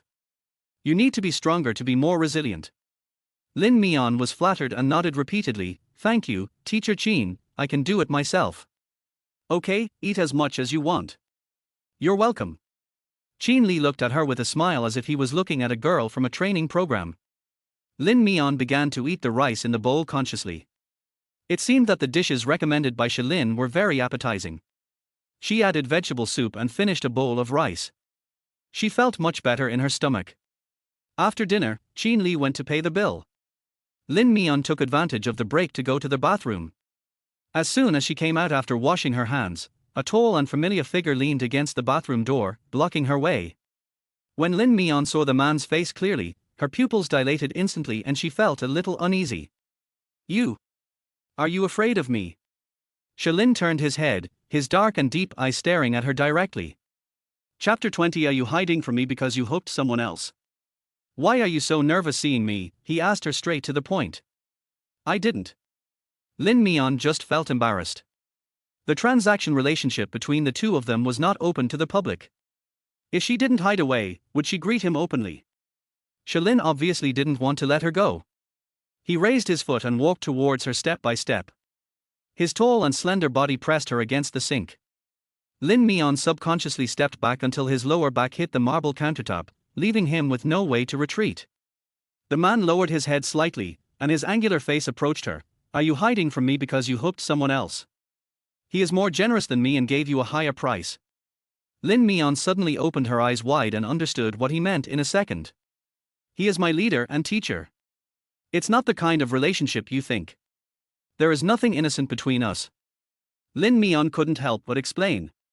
Although she was timid, cowardly and socially anxious, she would not allow others to desecrate Qin Li in this way.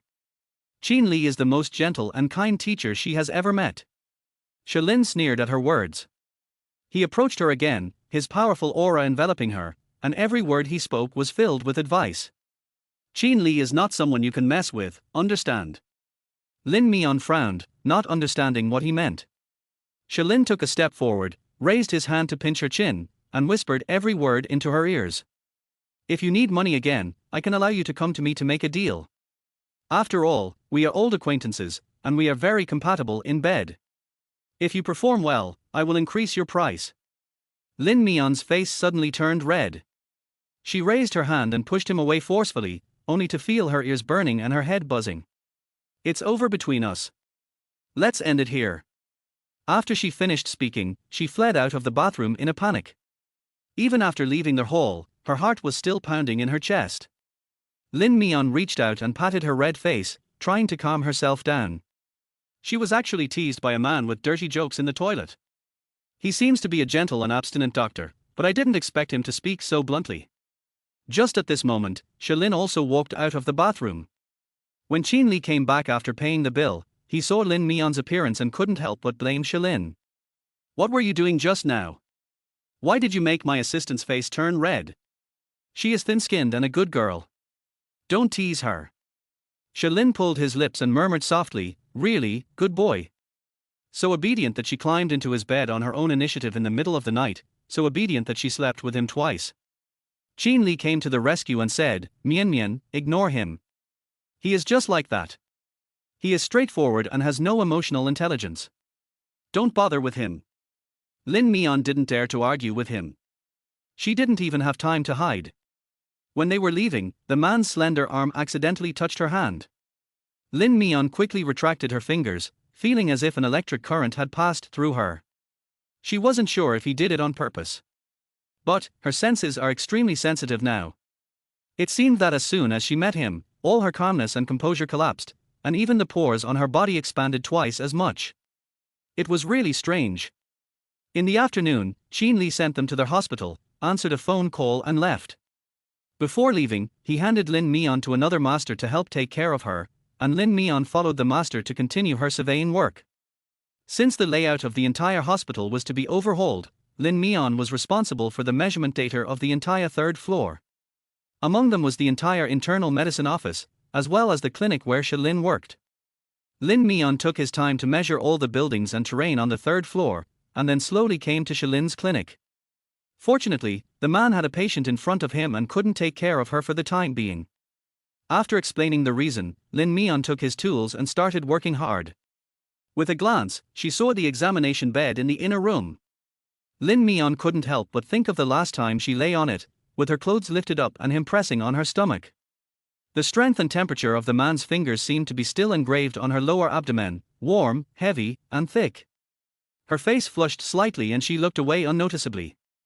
Lin Mian continued to devote himself to his work. She was short, holding a ruler in one hand and standing on tiptoe to reach the ceiling. Her short t-shirt was lifted up by her movement, revealing half of her fair waist. It's so thin that it seems like it can be broken by one hand. Shalin sent the patient away and glanced at her inconspicuously. Just one look and I couldn't look away. Chapter 21. Folding into different positions. She has a slender waist and a slim figure. Her skin looks even whiter and more delicate against the black t-shirt. One glance at her is enough to make you unable to look away. Shalin's eyes fell on her slender waist, then her hips, calves, and ankles. Each one can be pinched in the hand and folded into different postures. He suddenly thought that she had many positions in bed that he had not tried yet. He didn't think they were interesting before, but now he wanted to try them all with her. The sight of a woman being pressed under someone's body and crying bitterly can arouse the most primitive animal nature in a man.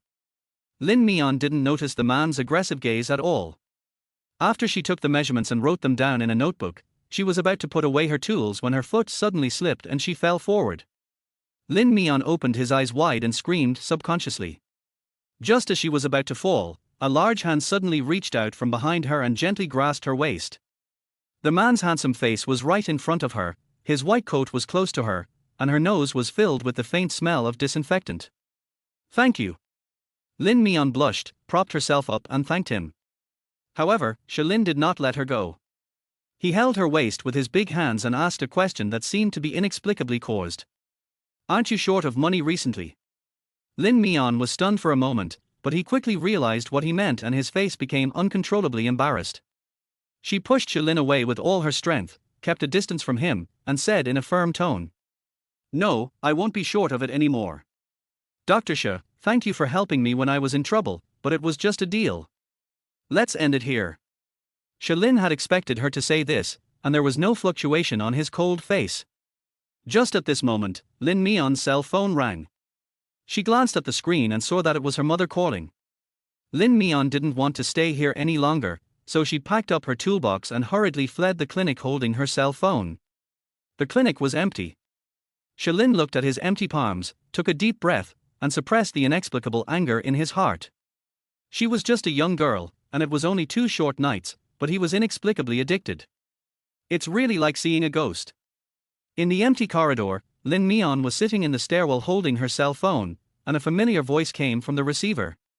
Your brother has found a job as a programmer and will be able to start in half a month, but he wants a 60,000 yuan introduction fee. I heard from your father that you are a famous designer now? Try to get some money together and send it to me. Lin Mian felt overwhelmed after hearing this. Mom, I just started working, how can I have so much money? Pretend. Your school is full of top students. I heard that they all make millions a year after graduation. How come you have no money? You can't even take out 60,000 yuan.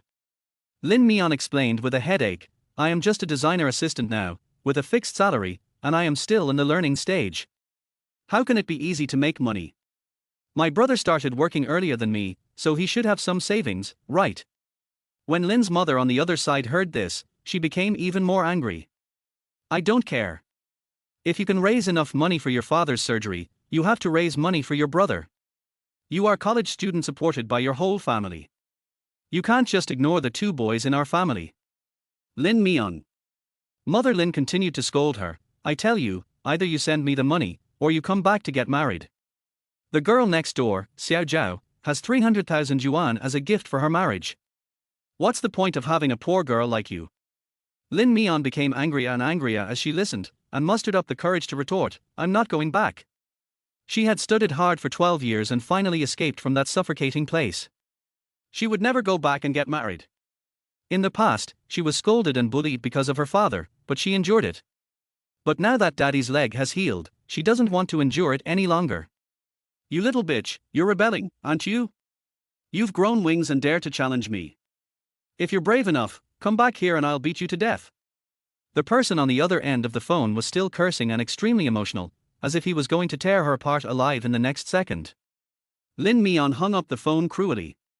The world is finally quiet. She leaned against the wall and took a deep breath. It took her a long time to recover.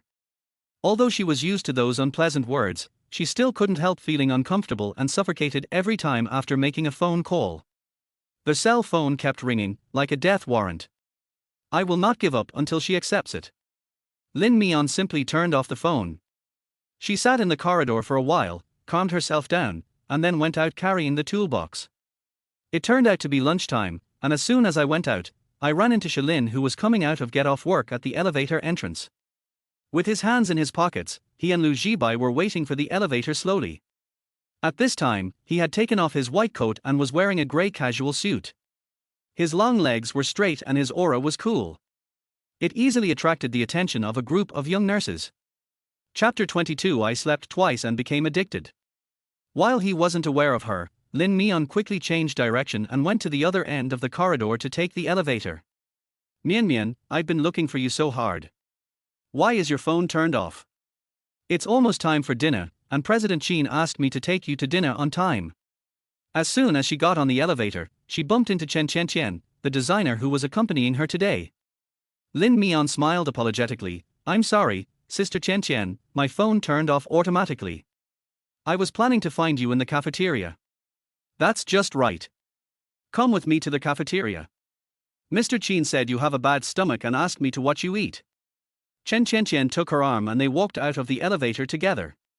Because they are staff members, the hospital has issued them canteen cards, so they can swipe the cards to eat at mealtimes. Lin Mian took the food tray, found a seat and sat down, and ate with Chen Qian. There was suddenly a commotion around, as if someone was discussing a certain person. She looked up curiously at the source of the sound and saw the cold figure in the crowd. He actually came to the cafeteria to eat? It's somewhat inconsistent with his temperament. Not far away, Shalin was standing in front of the window getting his meal. There were only a few simple dishes. He held the plate in one hand and found a nearby seat to sit down, not far from Lin Mian. When sitting down at the table, Shalin suddenly looked up, raised his eyelids and glanced at Lin Mian. That look was quite meaningful.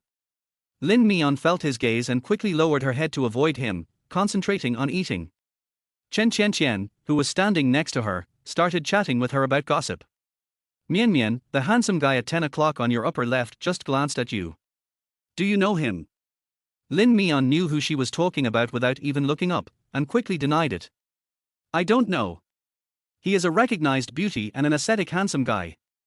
It was such a great opportunity for you to go to the third floor for measurement today. It's a pity that you didn't meet him. Chen Chen Chen sighed. An abstinent handsome guy.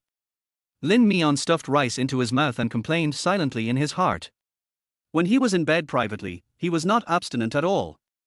He played in all kinds of ways, and was more exciting than anyone else. Mian Mian, let me tell you, we designers need to be more flexible. Next time if you run into those two handsome guys, add them on WeChat. Just by looking at their clothes, you can tell they are wealthy. These are our potential high-quality customers. Do you understand? Chen Chen Chen gave her an ideological lesson. This girl is obedient and gentle, and good in every way, except that she is a little timid and doesn't know how to take the initiative. Yeah, I see. Thank you, Sister Chen Chen. Lin Mian agreed sincerely on the surface, but actually sighed in his heart. It is impossible to add WeChat. People have blocked her on WeChat a long time ago. Building connections is really a hard job. At the other table, Lu Jibai teased Shalin with great interest. Today is really a day of bad luck. Our director Sha, who has never been to the cafeteria for a long time, actually took the initiative to treat me to a meal. His motive is too obvious. Shalin picked at the food on the plate nonchalantly and said calmly, "Oh? What motive could I have? Keep pretending."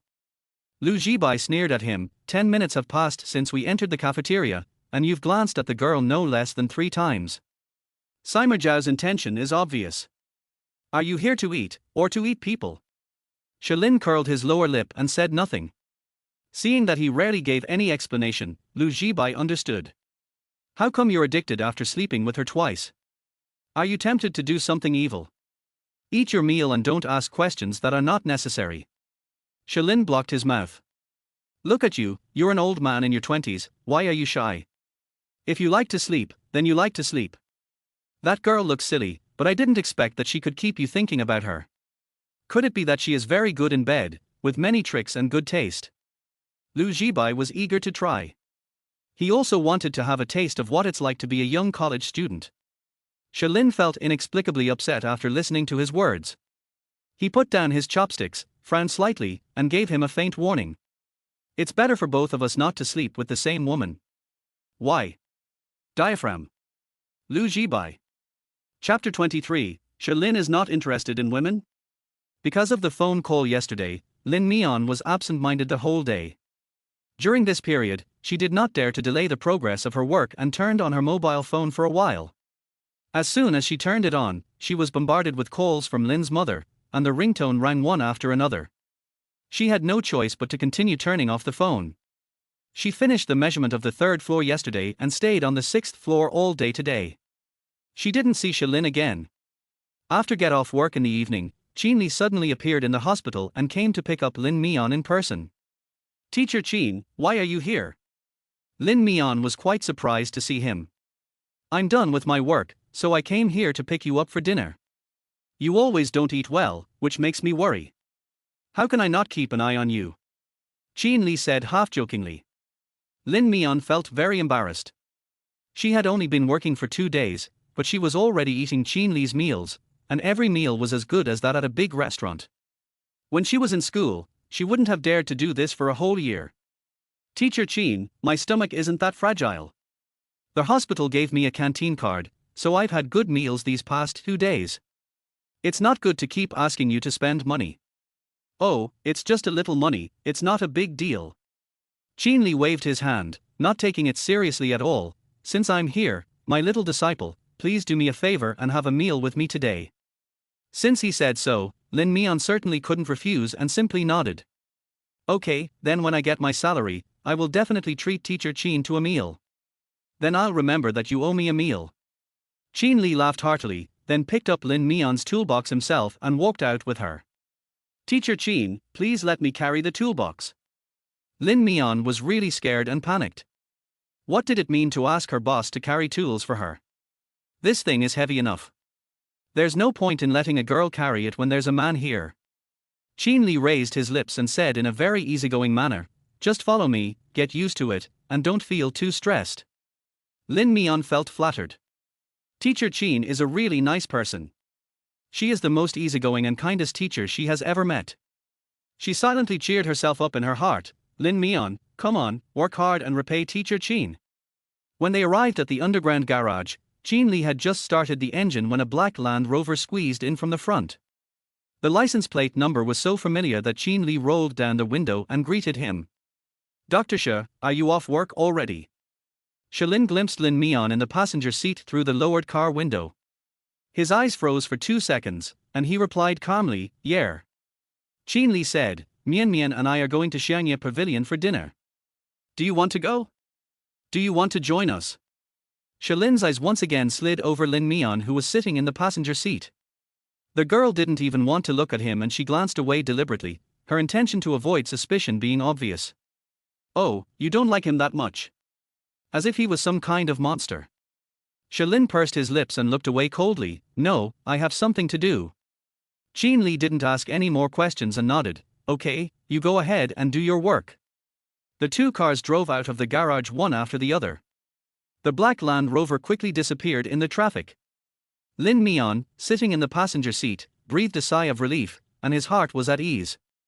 Luckily, he wasn't there. Otherwise, the pressure is too great.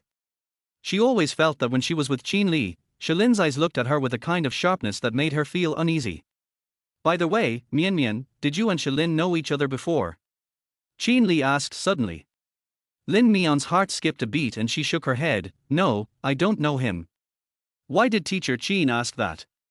"Nothing, I just think there's something wrong with the way he looks at you."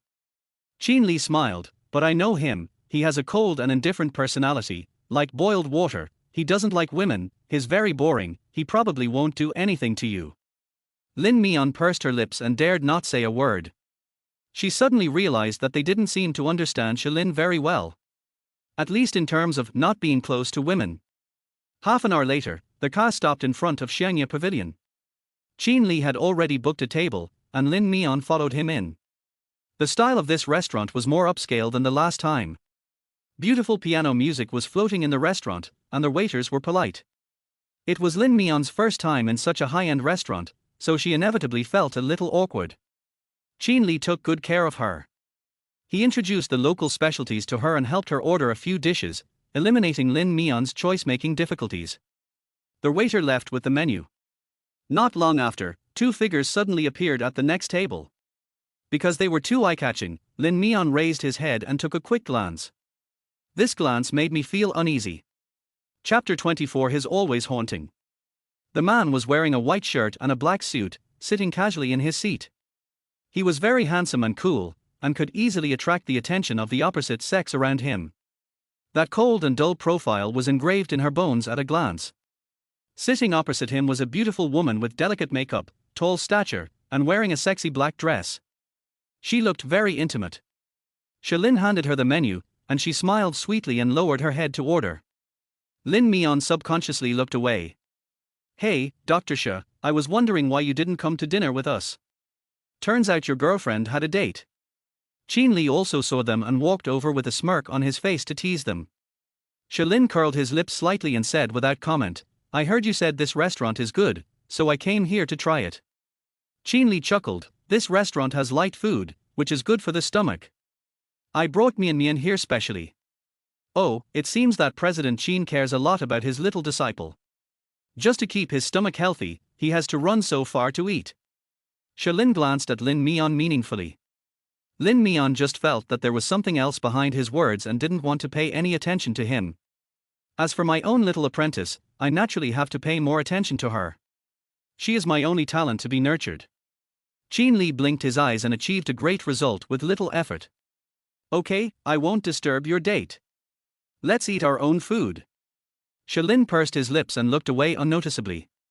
Jean Lee returned to his seat, and the dishes were served one after another, so the two began to eat. Lin Mian felt like he was consuming a thorn in his back during the meal. From her angle, she could just see the man next to her glancing at her from time to time, somewhat intentionally. Their eyes accidentally met several times, and she always hastily avoided them. For some reason, the more she tried to avoid him, the more he haunted her.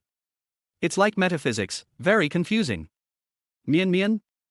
Jean Lee on the opposite side called her, and Lin Mian quickly came back to her senses. "Do you like sweets? I see that you have almost finished all the cakes on this plate. Their other dishes are also good. You can try them all." Qin Li picked up some food for her. Lin Mian was flattered. Thank you, Teacher Qin. You've already graduated, so you don't have to call me Teacher Qin. Just call me by my name. Qin Li has a casual and gentle temperament. He is humble and has no airs at all, which makes people feel approachable for some reason. Lin Mian looked terrified. How can I do that? This is too disrespectful to you. I'd better call you Mr. Qin like other colleagues. She heard people in the company call him that. You are different. I personally teach you. We should distinguish you from me. Why don't you call me master? It will make us seem closer. Qin Li suggested with a smile. He said so, and Lin Mian nodded obediently. Okay, master. As a newcomer in the design industry, she really needs a good master to guide her in learning. She was already very grateful to have the honor of being chosen by Qin Li, and was naturally happy to have him as her master. After the meal, Qin Li went to pay the bill. Lin Mian immediately got up and left with him. When passing by Shilin's seat, Qin Li greeted him. Lin Mian lowered her head, not daring to look into the man's eyes. He was dating another woman, and she felt guilty if she looked at him for even a second longer, as if he was having an affair. The meal is out. Store, Qin Li received a call, which sounded urgent. Mian Mian, where do you live? I'll take you back first. Lin Mian knew that he was in a hurry, so she said sensibly, I live quite far away, and the traffic jam at this time will waste too much time. Master, you go ahead and do your work. I'll take the bus back. How can this be possible? I brought you out, so of course I have to send you back. Qin Li insisted. Really, there's no need. It's much faster to take the bus. Things have their priorities. I can't delay your urgent matter. Lin Mian waved his hands repeatedly. Qin Li wanted to say something, but the phone rang again. He could only compromise first. Thank you for your hard work. Call me when you get back and let me know you are safe. Yeah, got it. Qin Li drove away in a hurry. Lin Mian checked the route and went to the nearby bus stop to wait for the bus. From a distance, she saw two figures walking out of the restaurant door. A tall woman got into Shilin's car, and then the car started, and a white Land Rover drove past her. Lin Mian subconsciously lowered his head and hid himself. It seems that he has a new love and will not look for her again. The Land Rover drove for a while, and Shilin suddenly stopped the car and said to the woman without changing his expression. I have something else to do. I can't take you today. You can take a taxi by yourself. I will reimburse you for the cost. The woman was a little reluctant. Dr. Shi, you have already treated me to a meal, I will treat you to a movie in a private theater. Is there anything that can't be discussed after the movie is over? Shilin frowned and said, Who said I wanted to watch a movie with you? I just wanted to have a meal with you and complete the task my family gave me. Don't think too much about it. The woman couldn't believe it. You. Get off. Chapter 25 Lin Mian, you are being stubborn, aren't you? The woman didn't expect him to change his expression so quickly. But she couldn't afford to offend the man in front of her, let alone get entangled with him. His methods were feared by people in the circle, not to mention that he was born in the Shi family in Beicheng, a family with a powerful character. It is better to stay away from this kind of man than to offend him, otherwise you won't even know how he died. The woman had no choice but to get out of the car and leave in disappointment. Shilin turned the steering wheel, went back, and finally stopped next to the bus stop. Sure enough, I saw Lin Mian hadn't left yet, standing alone there waiting for the bus. Get in the car. He rolled down the window and spoke briefly. Lin Mian was surprised for a second when she saw him, then looked into his car and found that the passenger seat was empty. Did that woman just leave? What does he mean, seamless? Lin Mian didn't want to go up for a moment, so she shook her head and refused him. I'll take the bus back. Shilin continued, Come up, I have something to ask you. What could there be between him and her? Lin Mian would never believe him. She took 2 steps back, her resistance obvious. She just didn't want to get in his car. Shilin was a little impatient. Lin Mian, don't you understand what I'm saying? Lin Mian pursed her lips and leaned her back against the bus stop sign, not moving an inch or saying a word. Stubborn and stubborn. If she didn't get in the car, he wouldn't leave, and the two of them just wasted time like that. Until the car behind started to urge us forward, honking its horn. But Shilin seemed not to hear her. He didn't move at all and just waited for her. Girl, please get in the car quickly. If you two have anything to say, please get in the car and argue. Don't block the road. That's right, there is no morality. The driver behind started to urge at the top of his voice, which attracted a wave of complaints from other drivers. Lin Mian was thin-skinned and couldn't wait any longer, so he had to compromise, open the car door and get in. She originally wanted to sit in the back, but after pulling the door for a long time, it didn't budge, so she had no choice but to resign herself to opening the passenger seat and sitting in. Fasten your seat belts. Lin reminded her. Lin Mian pulled the seat belt and fastened it, and the Land Rover drove out of the bus stop at a whoosh. After they passed an intersection and waited for the traffic light, Lin suddenly asked her, "What is your relationship with Qin Li?" Lin Mian didn't react, ? Lin snorted coldly, "Xiangye Pavilion is a high-end restaurant. A dinner there can be worth half a month's salary for you. Do you think Qin Li cares so much about everyone?" Lin Mian frowned and explained, "He said that since I am his apprentice, he will take better care of me. This kind of nonsense can only fool a foolish college student like her." Lin tapped the steering wheel with his fingers, saying coldly, "I'm warning you again, stay away from him." Why? Lin Mian found him puzzled. It's not his turn to interfere in the relationship between her and Qin Li, right? The transaction had clearly been completed, but why was anyone still meddling in other people's business? She really didn't understand. It's not as simple as you think. Since we've slept together twice, I'm giving you some good advice, Lin Mian. Don't disobey me. Lin's brows furrowed. Lin Mian was too lazy to talk to him. She couldn't argue with him and he wouldn't listen to her explanation, so she simply shut her mouth and stopped talking. So what if we slept together twice? Aren't we still strangers who have been blocked? The green light came on and the Land Rover was back on the road. Neither of them. Without saying anything, Lin vaguely realized that this woman seemed obedient on the surface, but was actually very stubborn in her bones. It's just that she has a soft temper and is good at resisting with silence. He pinched his eyebrows with one hand and changed the subject. Where are you moving to? Lin Mian's heart was raised. Why are you asking this? I'll take you back. Lin glanced at her, feeling a little helpless. Lin Mian looked outside and saw that the car had already reached the viaduct, so she had no choice but to give the address, Wanshuting Community. Lin searched the navigation, and then recalled that it was a resettlement community with many partitioned houses and a mixed crowd. It was usually very messy. I didn't expect she rented a place like that. He positioned the navigation and drove over.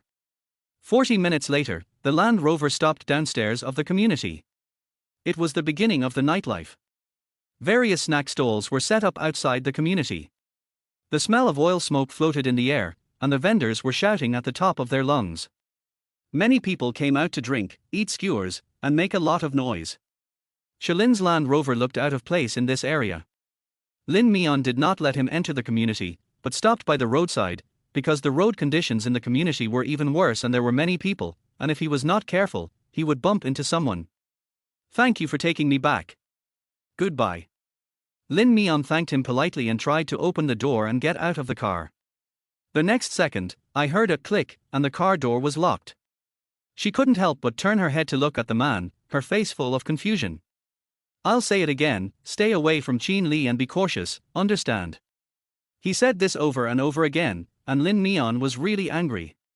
She took a breath and looked at Lin with an unhappy tone. Dr. Xia, who I am close to and who I am far away from is my own business.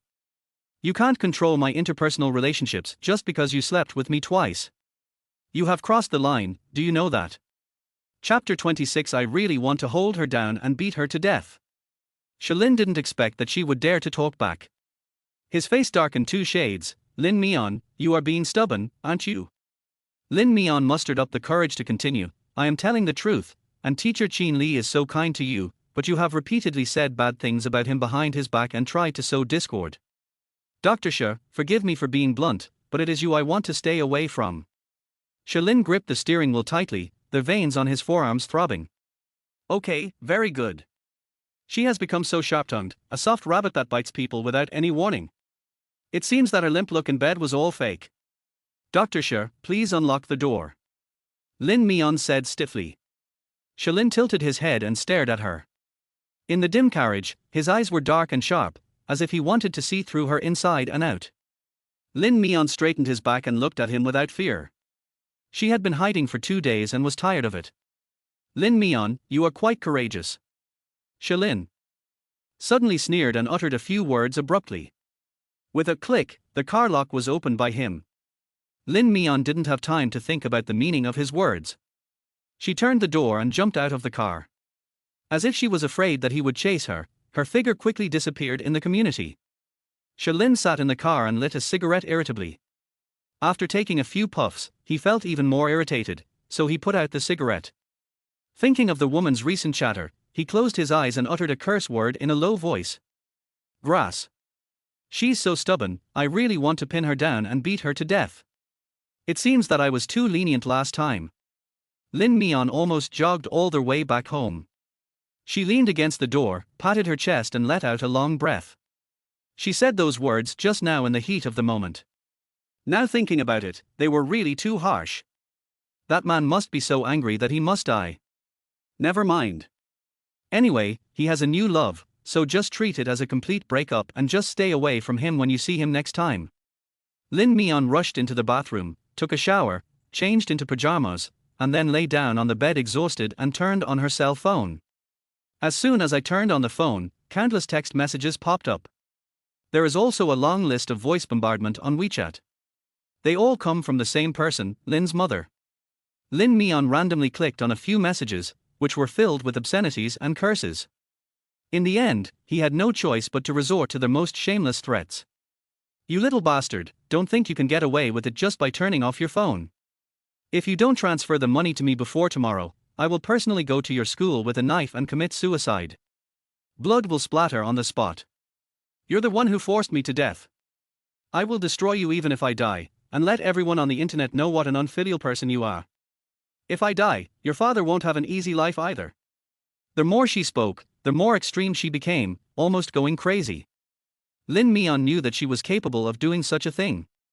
The first money that Lin's mother asked for from her was by putting a knife to Dad's neck to threaten her. Later, blood flowed out. There was a big cut on Dad's neck, and there was also a big bloody cut on Lin's mother's neck. Blood gushed out, soaking the floor and clothes. They almost lost their lives that time, and she almost got branded as someone who forced her parents to death.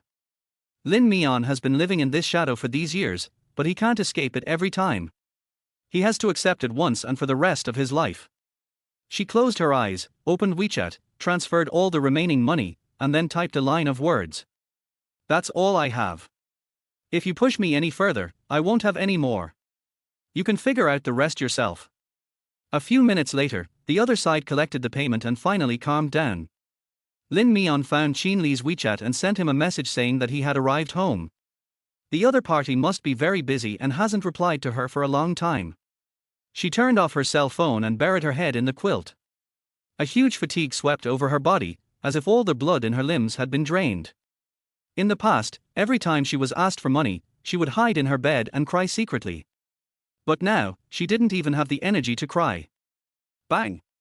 Suddenly, there was a door slamming outside. The noise was so loud that Lin Mian was startled. Chapter 27, She would rather die than be ruined. Damn it, that bitch is hooking up with other guys behind my back again. Outside, she could hear the drunken man yelling and cursing, and then there were all kinds of noises of things being thrown, so loud that even her door was shaking. Lin Mian realized that it was the neighbor next door who had returned. She rented a small single room and shared a living room with 2 other neighbors. A middle-aged couple happened to live next door. The man often came home drunk in the middle of the night, swearing and occasionally throwing things. Because of the poor sound insulation, she would be woken up every time. On several occasions, the man smashed wine bottles at her door, causing her to be nervous for half the night. But the rent in such places was cheap, and naturally they were messy and chaotic, so she had no choice. Lin Mian listened to the cursing outside and sighed in her heart. She didn't have the money to rent a better house at the moment, so she had to endure it. The man outside smashed things for a while before gradually quieting down. Lin Mian breathed a sigh of relief and was just about to turn off the lights and go to sleep when there were sudden knocks on her door. Lin Mian was so scared that he sat up from the bed. Knock, knock, knock. The knocking on the door continued. Who? Lin Mian asked vigilantly. A drunken man's tongue-tied voice came from outside. It's me, your neighbor. Little girl, open the door. What do you want? I have something to talk to you about. Open the door and I'll go in and talk to you. It's not convenient for me. If you have anything to say, please talk through the door. Lin Mian was cautious and did not open the door. The man outside became a little impatient and knocked on the door a few more times, bang bang bang, in a loud and careless manner. Little girl, we are all neighbors, why don't we just get to know each other? You open the door first, and let's be friends. You are college student, right? I have never made friends with a college student before. When Lin Mian heard this, his heart instantly rose to his throat. She grabbed the quilt and shouted loudly, I don't want to know you, leave now, or I will call the police. The drunk man outside the door hesitated for a moment, then kicked the door hard and cursed. Damn it, I've been to the police station so many times, and I'm not afraid that you'll call the police. If you have the guts, just call the police. I'm going to break your door down today. Little bitch, I'll fuck you to death. The door was kicked with a deafening noise. Lin Mian got out of bed in fear, grabbed the scissors on the table, and stood by the window trembling. The cursing outside continued and the door handle was rattling, as if the man would break in at any second. A layer of cold sweat broke out on Lin Mian's back. There were no weapons for self-defense in the room. It was on the 10th floor and the other neighbors outside had obviously not returned yet. No one would help her even if she shouted. In a panic, Lin Mian took out his cell phone from the bed and tremblingly pressed 110 to call the police. Little did she know that she was so nervous that her trembling fingers slid to a number in the call log and she closed her eyes and dialed the number. Hello, is this the police station? I'm at 1109, Unit 1, Building 3, Wanshooting Community. Someone is trying to harass me and is banging on the door outside. Just as he finished speaking, there was a loud bang and the door of the room was kicked open by the man. The drunk man outside was drunk and had cloudy eyes. He stared at her as she walked in step by step. Don't come over here. Lin Mian raised the scissors and was frightened. Call out. Har har, go ahead and scream. You'll have plenty of time to scream later. The drunk man rushed towards her with a rough voice. Lin Mian screamed and stabbed the man with the scissors tightly. The man dodged, snatched the scissors from her hand, and pressed her down on the bed. The phone fell to the floor. Lin Mian tried desperately to break free, but was held down tightly by the fat and disgusting man. If you move again, I'll kill you. The man put the tip of the scissors against her neck and said viciously. On the other end of the phone, Shalin heard the noise on the phone and his face instantly became gloomy and terribly cold. Lin Mian.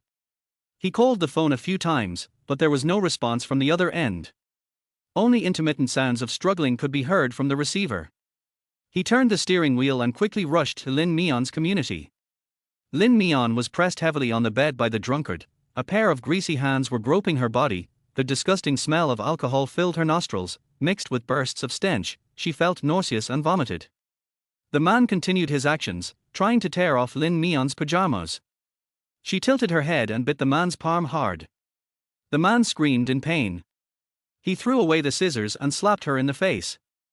Bitch, I'm going to fuck you to death. Lin Mian's head was buzzing from the beating. She gritted her teeth, fumbled for a pair of scissors on the bed in panic, and stabbed the man fiercely. She would rather die than be abused by such a person. R.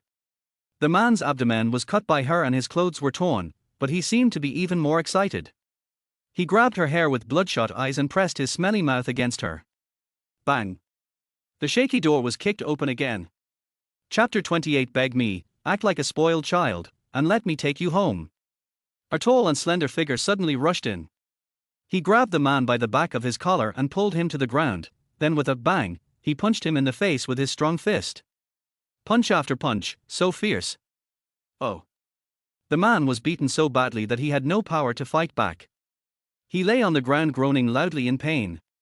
Soon his face was covered in blood and he was almost half dead. Until the man's screams gradually weakened, Shalin kicked him hard a few more times with a stern face.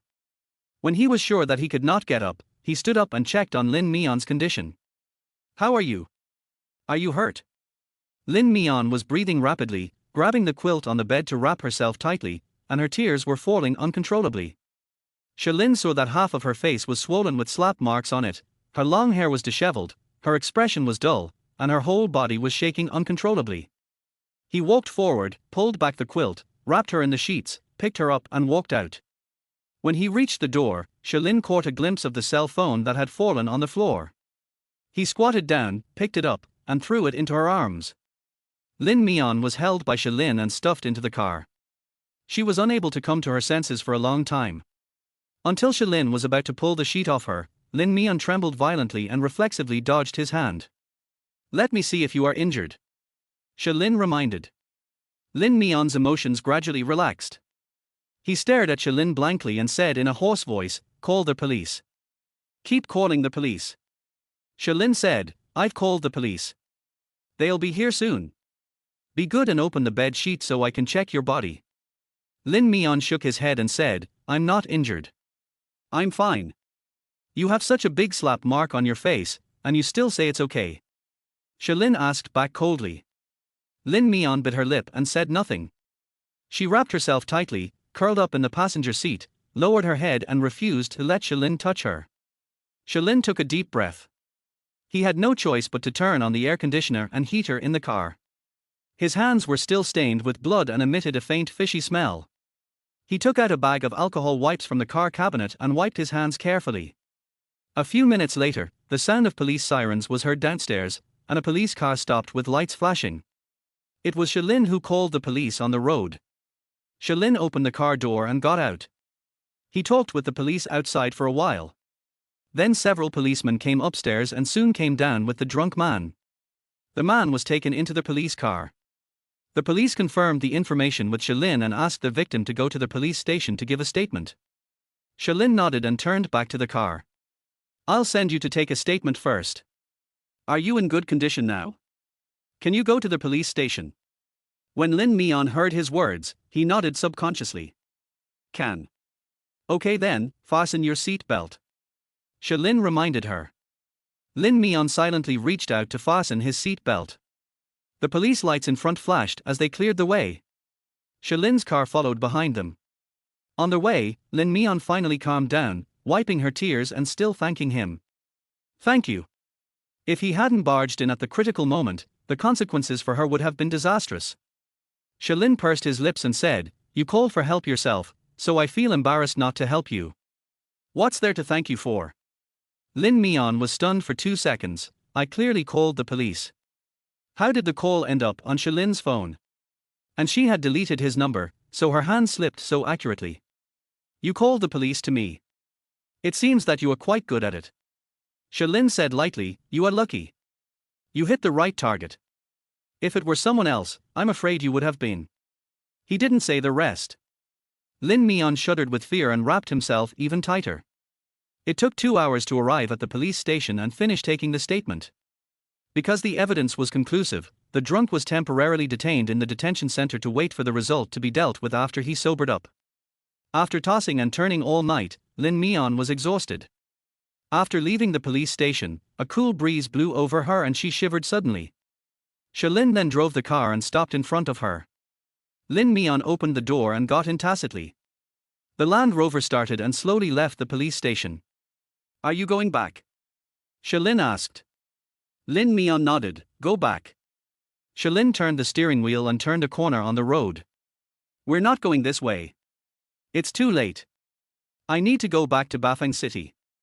Can you take the bus back by yourself?" Lin Mian continued to nod, "Okay." Shalin changed the route and drove to Bafang City. The Land Rover slowly stopped in the garage, turned off the engine, and stopped moving. Seeing this, Lin Mian thanked him earnestly once again, then opened the car door and tried to get out. The next second, Shalin grabbed her wrist. "Going back?" he asked again. "Go back. Not scared anymore?" Shalin narrowed his eyes. Lin Mian pursed her lips, her long eyelashes trembled, and she lowered her head and said sullenly, "I'm afraid." After something like this happened, there was no way she wouldn't be afraid. Moreover, the door of the room was kicked in and it couldn't even be locked tonight. But what could she do if she was afraid? She had no choice but to go back. "Will you ask for help?" Shalin asked suddenly. "Huh?" Lin Mian didn't react. Shalin grabbed her wrist and pulled her back, and his tall and slender body moved closer, enveloping her in the unique aura of a man. Beg me, act like a spoiled child, and let me take you home. Chapter 29. Please, take me in for one night. Lin Mian was stunned for a moment. She really didn't expect Shalin to say that, and her head started buzzing. She never liked to trouble others. She would never ask for it unless others asked. She didn't want to cause trouble to others even if she was scared. What's more, this person is Shalin. She had just had a fierce and angry argument with him a few hours ago, so it was good enough that he didn't get annoyed with her. Lin Mian reacted a little late, and looked at the half-cooked man in front of her with red eyes. She moved her lips, but still said it spinelessly. Please, can you take me in for one night? She thought for a moment and added politely, if it's too inconvenient, forget it. Shalin. He had already brought her to the doorstep of his home and made it so clear, how could it not be inconvenient? With a dark face, he spat out 2 words, follow. Lin Mian wrapped the bed sheet tightly around her body, got out of the car silently and followed him. After getting out of the elevator, scan your fingerprint to enter. Shalin changed his shoes and went into the living room. Lin Mian took out a pair of disposable slippers from the shoe cabinet and put them on before walking in carefully. His home was so clean, and the lights were bright and high-end. Every inch of light seemed to be scrutinizing her from above, as if to illuminate her inside and out. Lin Mian, the bed sheet wrapped around her, and her tattered pajamas all looked as cheap as garbage. She suddenly regretted following him up. Faced with fear and inferiority, the latter seemed to make her more embarrassed. Throw away that shitty sheet of yours and take a shower. Shalin took out a bathrobe from somewhere and threw it into her arms. Lin Mian subconsciously caught it and walked towards the bathroom in the guest room. When she looked in the mirror while taking a shower, Lin Mian discovered that half of her face was swollen, with several large finger marks on it, and even her ears were red. His eyes were red, his hair was messy, and he looked extremely disheveled. It's no wonder that Shalin was willing to bring her back. After all, she now looks like a down-and-out girl who needs to be rescued. Whether it was selling eggs or being violated, he saved her once and now he saved her a second time. She seemed to owe Shalin another favor. Lin Mian took a deep breath, turned on the shower and immersed himself in the water. After taking a shower, Lin Mian came out wrapped in a bathrobe, only to find that her feet and calves were covered with bruises and a few small scratches from when she struggled with the drunk man. They were only now beginning to hurt. Come over. Shalin was sitting on the sofa.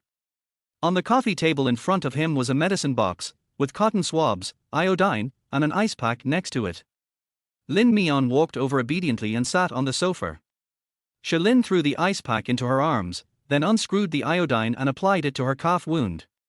He is a doctor, his technique is skillful and neat, and when he lowers his eyes, he appears serious and focused. Lin Mian silently picked up the ice pack and applied it to half of her face. The cool temperature offset the heat on her face. For some reason, even her ears felt a little hot. After a while, the wound was disinfected. Shalin put a few band-aids on her leg, and then closed the medicine box in an orderly manner. Thank you for tonight, Dr. Shah. Lin Mian apologized to him shamefully. What I said before was so hurtful. I didn't expect you to be willing to come and save me and take me in. I'm really sorry. I apologize to you. Shalin wiped his hands with alcohol and glanced at her. Lin Mian, whether you're apologizing or thanking me, you need to be sincere, understand? Lin Mian was stunned for a second. What sincerity? For example? He chuckled and looked at her sideways. Do it with me once. Chapter 30. Pay attention in bed. Lin Mian's head exploded with a bang. Looking at the man's superior and handsome face, her ears turned red. She didn't expect that he would say the most shocking words in the most bland tone. Do it. Shalin's calm gaze was just like the night outside the window, deep and dark, with no bottom in sight. The feeling of being invaded came up again. Lin Mian's nerves were tense, and the hairs on his back stood up. I don't want to do it. But I want to. Shalin's already deep voice became even deeper, with a hint of hoarseness. Lin Mian clenched her fingertips and moved her lips, just about to say no, but it was too late. Shalin held her arm and pulled her forward. With his other hand, he held the back of her head and lowered his head to kiss her deeply. The ice pack fell to the ground. The man's unique scent rushed towards her, splashing in her nostrils, hot and scorching, as if her skin was about to burn. Lin Mian's breath was choked, and she subconsciously tried to dodge, but the moment she turned her head, the back of her head was firmly fixed by the man's big hand. "Don't move." His voice was hoarse, but carried an irresistible command. Lin Mian's heart was beating fast. Having just been harassed by a drunk tonight, she was traumatized. Even though the man in front of her was an outstanding and handsome guy, her body and limbs still couldn't stop shaking. "Open your eyes and look at me." Shilin's low and hoarse voice gave an order in her ear, and Lin Mian was forced to open her eyes and look into that handsome face that was so delicate that it made her heart palpitate. "Do you know what the best way to eliminate fear is?" Shilin pressed his hand against her forehead and spoke word by word. "It is to cover it with another kind of stimulation." The next second, Lin Mian felt his waist tighten and his whole body was lifted up in the air. As the world turned upside down, her back sank into the soft bed. This time he was very gentle, without all that trouble. Lin Mian didn't know if it was an illusion, but she felt that he was intentionally trying to please her. It was a far cry from his previous 2 attacks. "Focus." Lin Mian cried out in pain when her earlobe was bitten hard, but the next moment her lips were blocked by him. She closed her eyes and resigned herself to following him into oblivion. Lin Mian slept soundly and did not suffer from insomnia at all. When she woke up the next day, the familiar ceiling and floor-to-ceiling windows came into her sight again. The scenes of last night came into her mind frame by frame, clear and hot. She knew that she had once again sunk into Bafang City.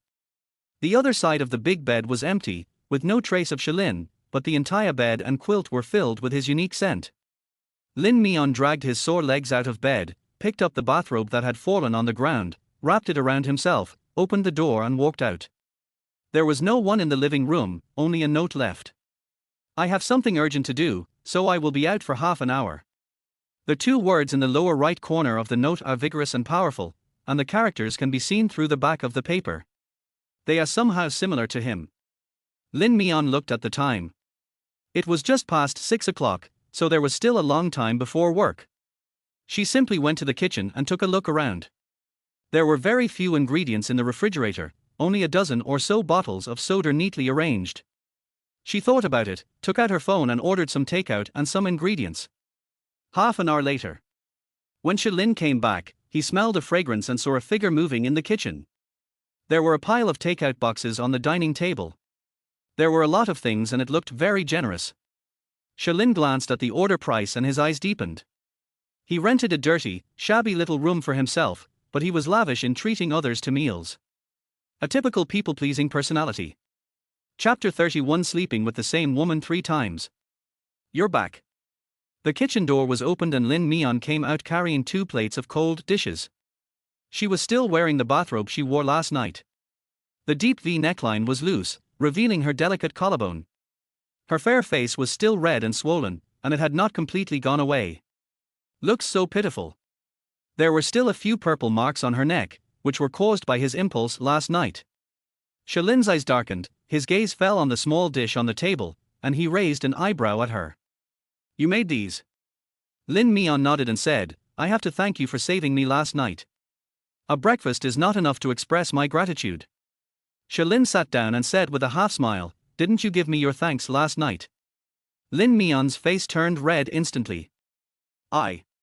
She opened her mouth, but suddenly didn't know what to say. "Okay, sit down and eat." Shilin picked up the chopsticks and called her.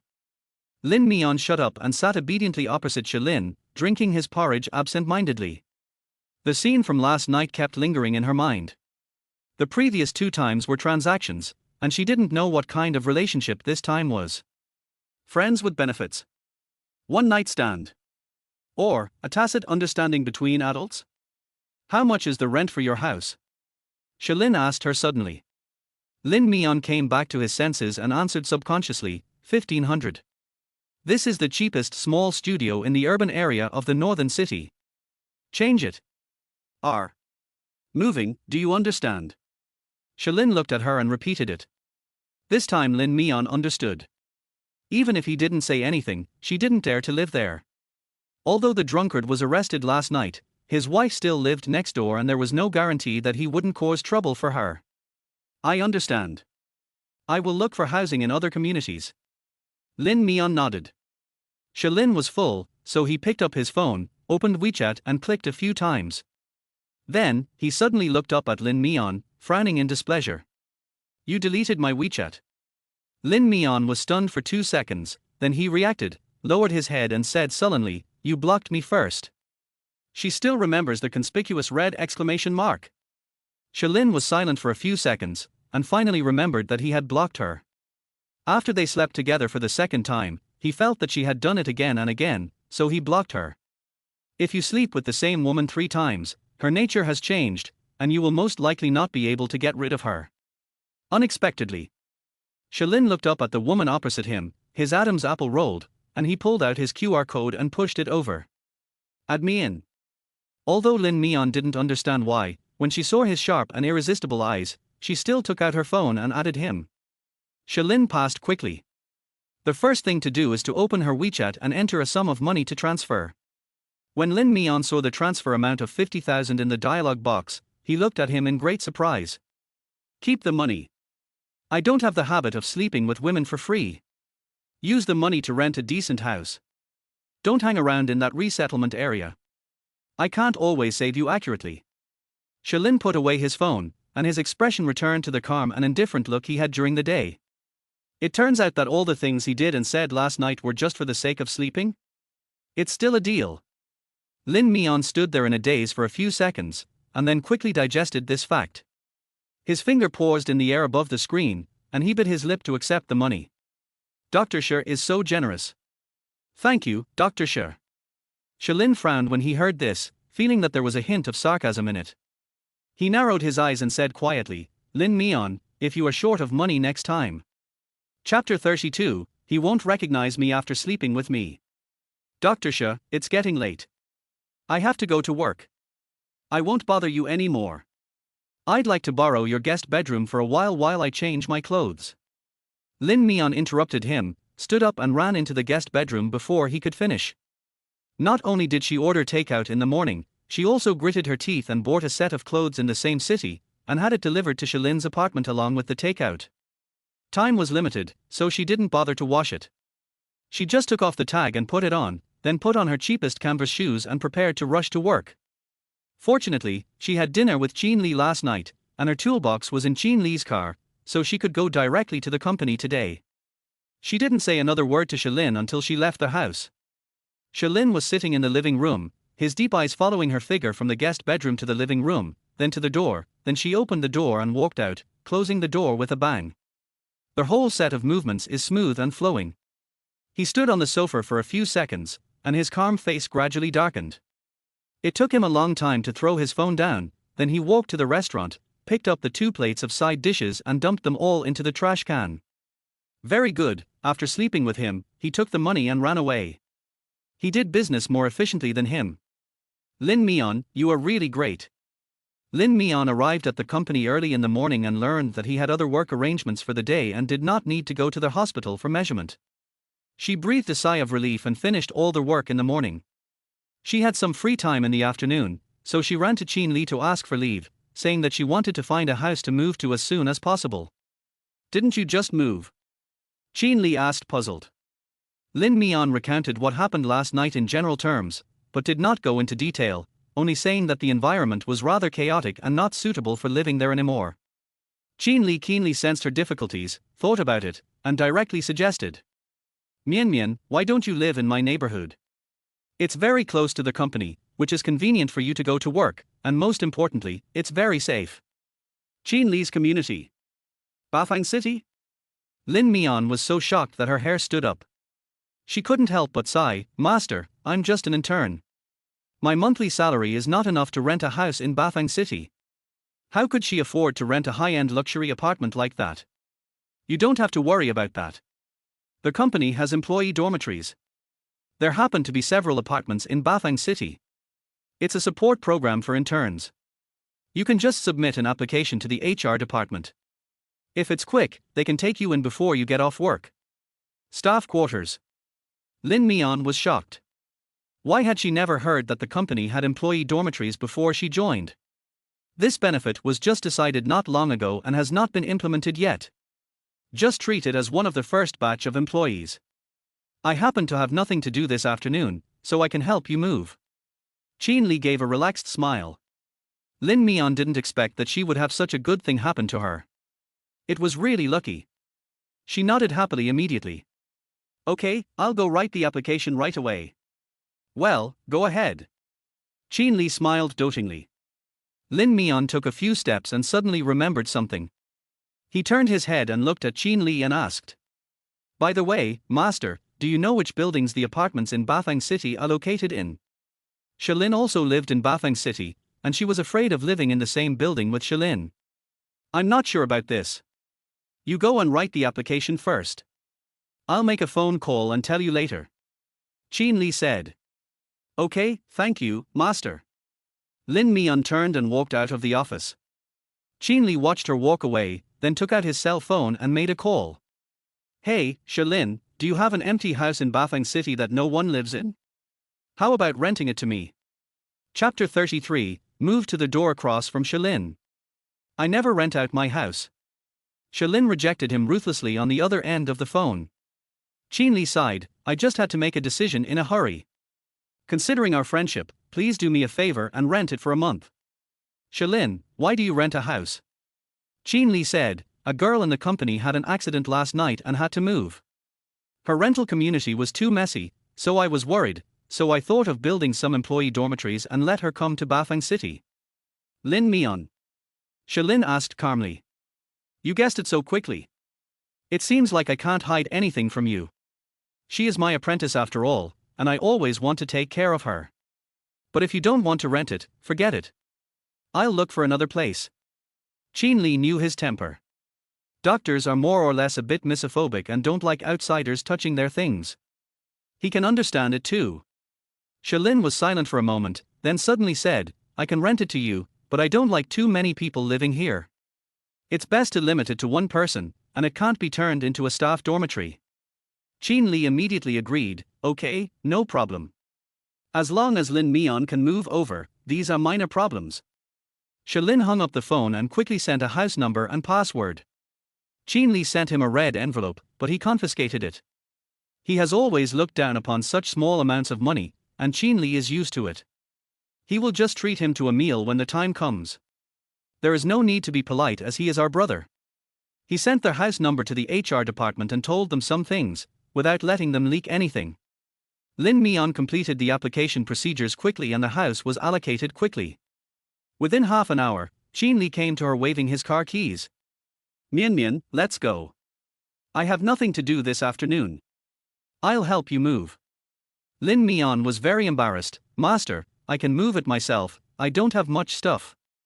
No matter how young she is still a girl. You would have to take several subways to move her. I can drive her in one trip to get her there. Let's go.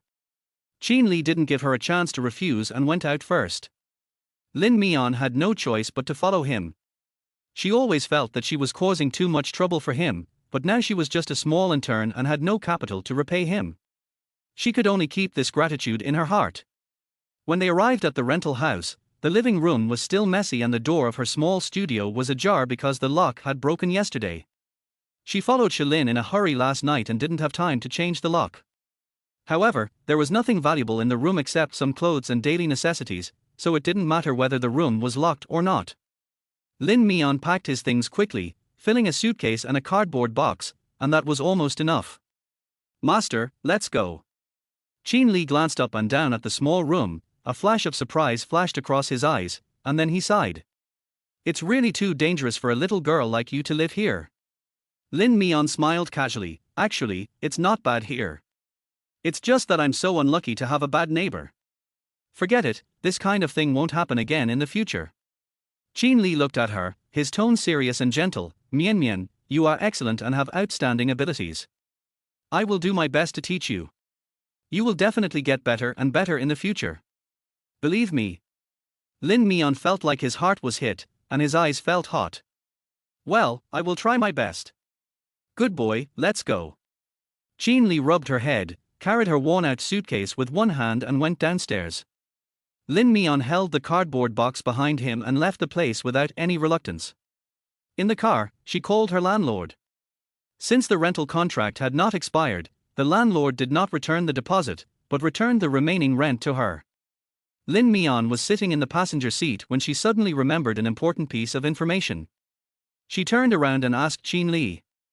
Master, you haven't told me yet, which building in Bafang City is the staff dormitory? You'll know when you get there. Qin Li smiled mysteriously, leaving her in suspense. Lin Mian had no choice but to look out the window silently and pray in his heart. There are so many buildings in Bafang City, it shouldn't be the same building as Shilin's, right? There are not so many coincidences in the world. Half an hour later, Lin Mian stood outside the apartment opposite Shilin's house. I was completely dumbfounded. Chapter 34. The whole floor is occupied by her and Shilin. Isn't this too magical? Not only does she live in the same building as Shilin, but she lives across the street from him? There are only 2 residents on each floor of this high-end apartment. Doesn't that mean that there are only her and Shilin on the entire floor?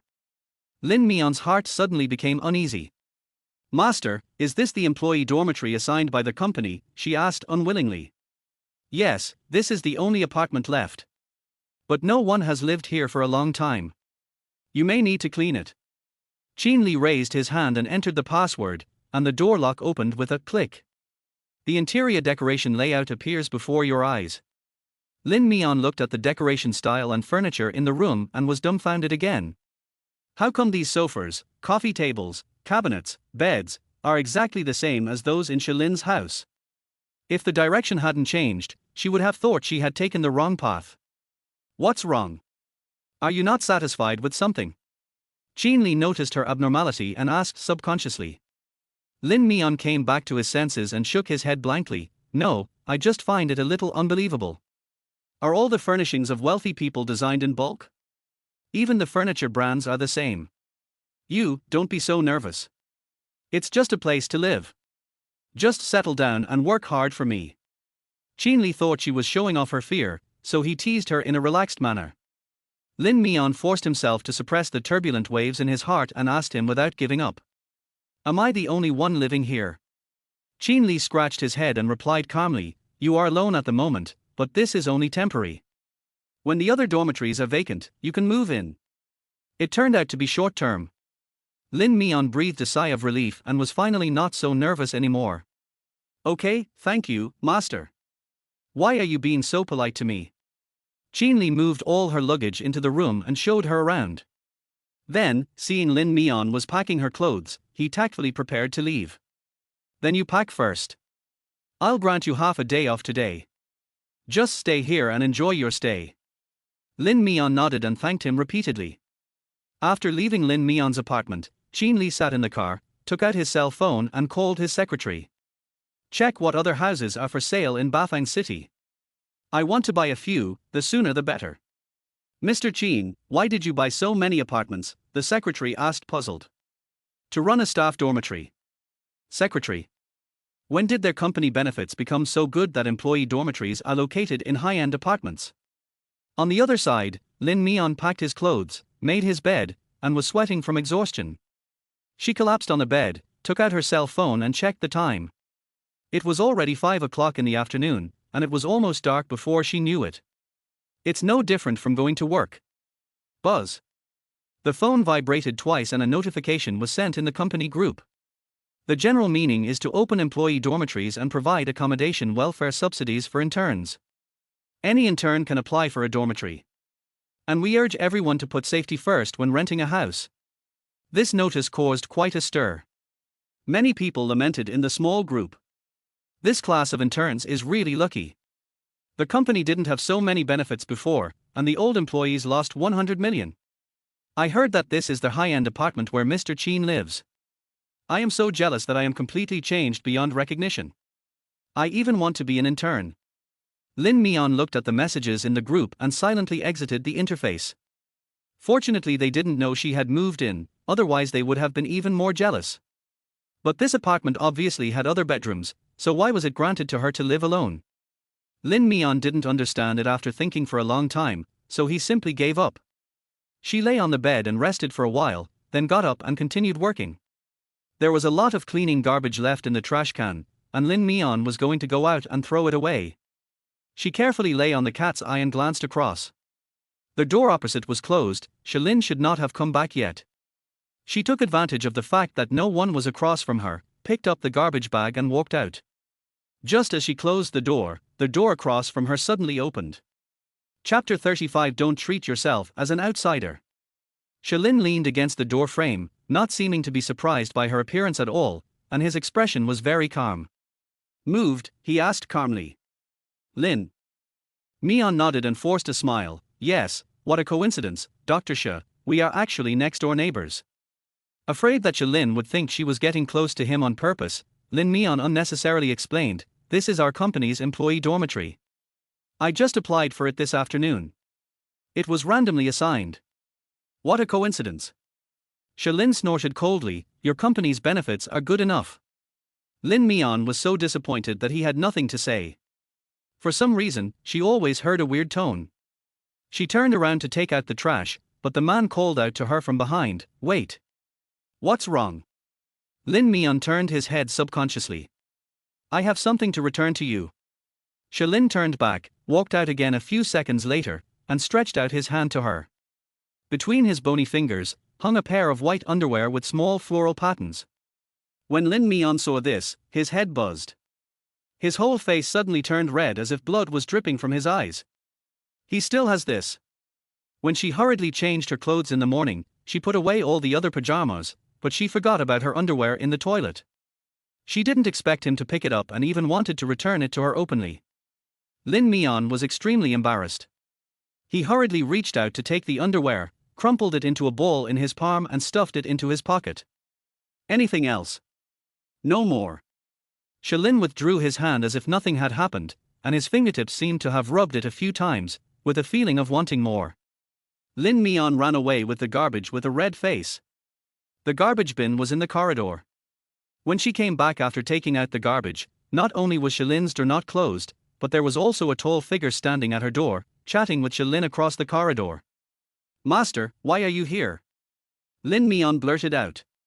Qin Li shook the large plastic bag in his hand, smiling, you just moved and you need everything. I bought you some daily necessities and some vegetables to put in the refrigerator. Lin Mian was so moved that he didn't know what to say.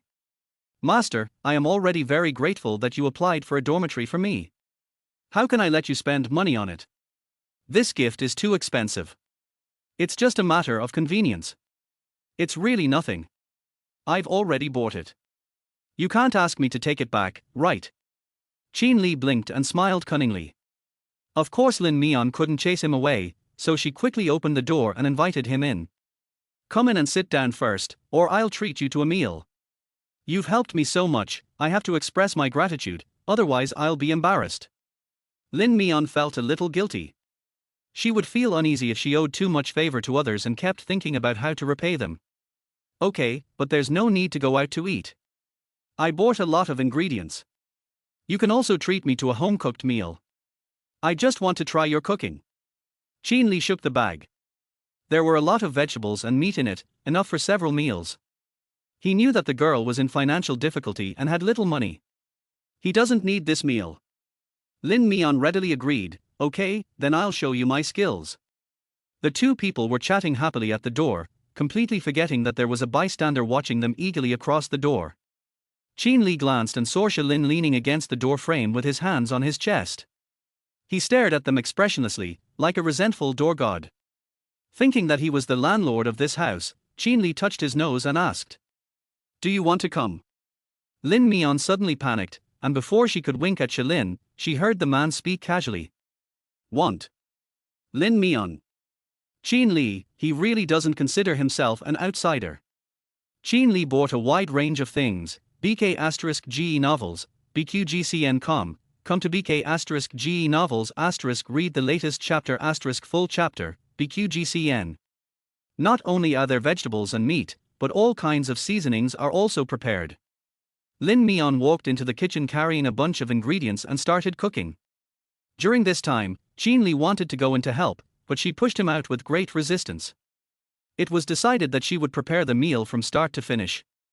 Seeing that she was really stubborn, Qin Li had no choice but to compromise and leave. This little girl looks soft, but she's actually quite stubborn. Qin Li staggered back to the living room and sighed to Shalin, who was lying on the sofa. Shalin was no longer surprised by her behavior. He glanced in the direction of the kitchen, the corners of his lips curled up inadvertently. No matter how stubborn she is, she can still be completely subdued by him in bed. Lin Mian showed off her cooking skills by cooking several dishes, making a fish soup, and then mixed two side dishes, which she then served on the table one by one. The table is full of delicious food, which looks very appetizing. Mian, your craftsmanship is so good. Whoever marries you will be blessed. Qin Li was amazed by her cooking skills and couldn't help but praise her again and again. Lin Mian smiled sheepishly. It's just a home-cooked dish. I've been making it since I was a child, so practice makes perfect. She meant what she said. Her father has been paralyzed for years and needs nutritional supplements, and her mother is picky about food, so Lin Mian has developed good cooking skills since she was a child and can cook everything. Then Lao She and I will have a feast for our appetites. Come, let's eat. Qin Li invited the two of them to eat with a smile. Lin Mian's eyes followed Qin Li's hand and she saw the man slowly getting up from the sofa and walking to the dining table and sitting down. He was sitting right opposite her, and she could see his superior face as long as she raised her eyes. I don't know whether it was intentional or unintentional to show off my presence. Lin Mian had no choice but to keep his head down and eat his meal obediently, thinking about when to finish eating and send him away. Next second, a foot suddenly rubbed up her calf, teasing her quietly. Bang! Lin Mian's spoon fell on the dining table. Chapter 36. This man is really good at pretending. She suddenly looked up at Shalin, her pupils dilated instantly. He actually teased her openly in front of Qin Li. Mian, what's wrong? Qin Li asked her subconsciously. Nothing, my hand just cramped. Lin Mian picked up the spoon and looked up at Shalin with a warning look. However, Shalin was drinking the fish soup slowly with his brows lowered, his expression dull and his eyes calm, just as abstinent as usual. As if the restless foot under the table was not his. This man is really good at pretending. Lin Mian clenched the spoon tightly and silently moved his calves back. But the next second, he kept coming up, bypassing her knees and moving between her legs. The more she retreated, the more presumptuous the man became. She couldn't help but look up and met Shalin's extremely provocative eyes. He did it on purpose, just to embarrass her. Mian, come, eat more meat, you are too thin. Qin Li was still picking food for her without knowing why. Lin Mian endured the strong discomfort and forced a smile. Thank you, master. Be good, eat quickly. The foot under the table pressed against her thighs again. Lin Mian clamped his feet tightly, trying to stop him from moving. But it's no use. He was very strong and he could push forward easily, making her resistance useless.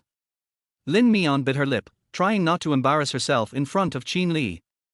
This man was really getting worse and worse. Gradually, she discovered that whenever Qin Li picked up some food for her and she took a bite, Shalin would push her, and this happened every time. Lin Mian. In the end, the tips of her ears were red and bleeding, and she didn't dare to eat the food Qin Li picked for her. Fortunately, the meal was almost over and Lin Mian was half full. When they all finished eating, she hurriedly left her seat to wash the dishes. Qin Li wanted to help her wash, but was rejected by Lin Mian again. He had no choice but to wait for her outside the kitchen door and chat with her. Mian, you are such a good cook, you study hard, and you have a good personality. I'm sure your father must be very proud, right? Speaking of his father, Lin Mian opened up. Well, he is indeed very proud of me. He supports me in everything I do. Oh? What does your father do for a living? Qin Li asked tentatively. Lin Mian's eyes drooped as they lit up. He has problems with his legs and can't work on the ground. He has been sitting in a wheelchair doing small carpentry jobs all year round. Qin Li's eyes gradually darkened, and a hint of unknown light flashed across them. I'm sorry to make you sad. It's okay. He was just paralyzed because of a car accident. But he completed rehabilitation surgery a while ago. In a few months, he will be able to walk like a normal person. Lin Mian smiled, his eyes sparkling. Then it must have been difficult for you these years. Qin Li looked at her and asked silently. Fortunately, I had been looking for the driver who hit my dad, but I couldn't find him after a lot of effort, so I gave up. Lin Mian shrugged, as if he was used to it. Qin Li looked at her soft and peaceful profile, opened his mouth, wanted to say something, but finally swallowed it back. The night deepens. It was not convenient for Qin Li to stay, so after Lin Mian cleaned up the kitchen, he said hello to her and left with Shalin. Lin Mian sent him to the elevator, watched him get on, and then returned to the apartment. She was about to close the door. Suddenly, a hand reached in from the crack in the door and stopped her movements. Lin Mian looked up and saw Shalin's superior face with outstanding bone structure. Under the thick eyebrows, his dark eyes were burning hot.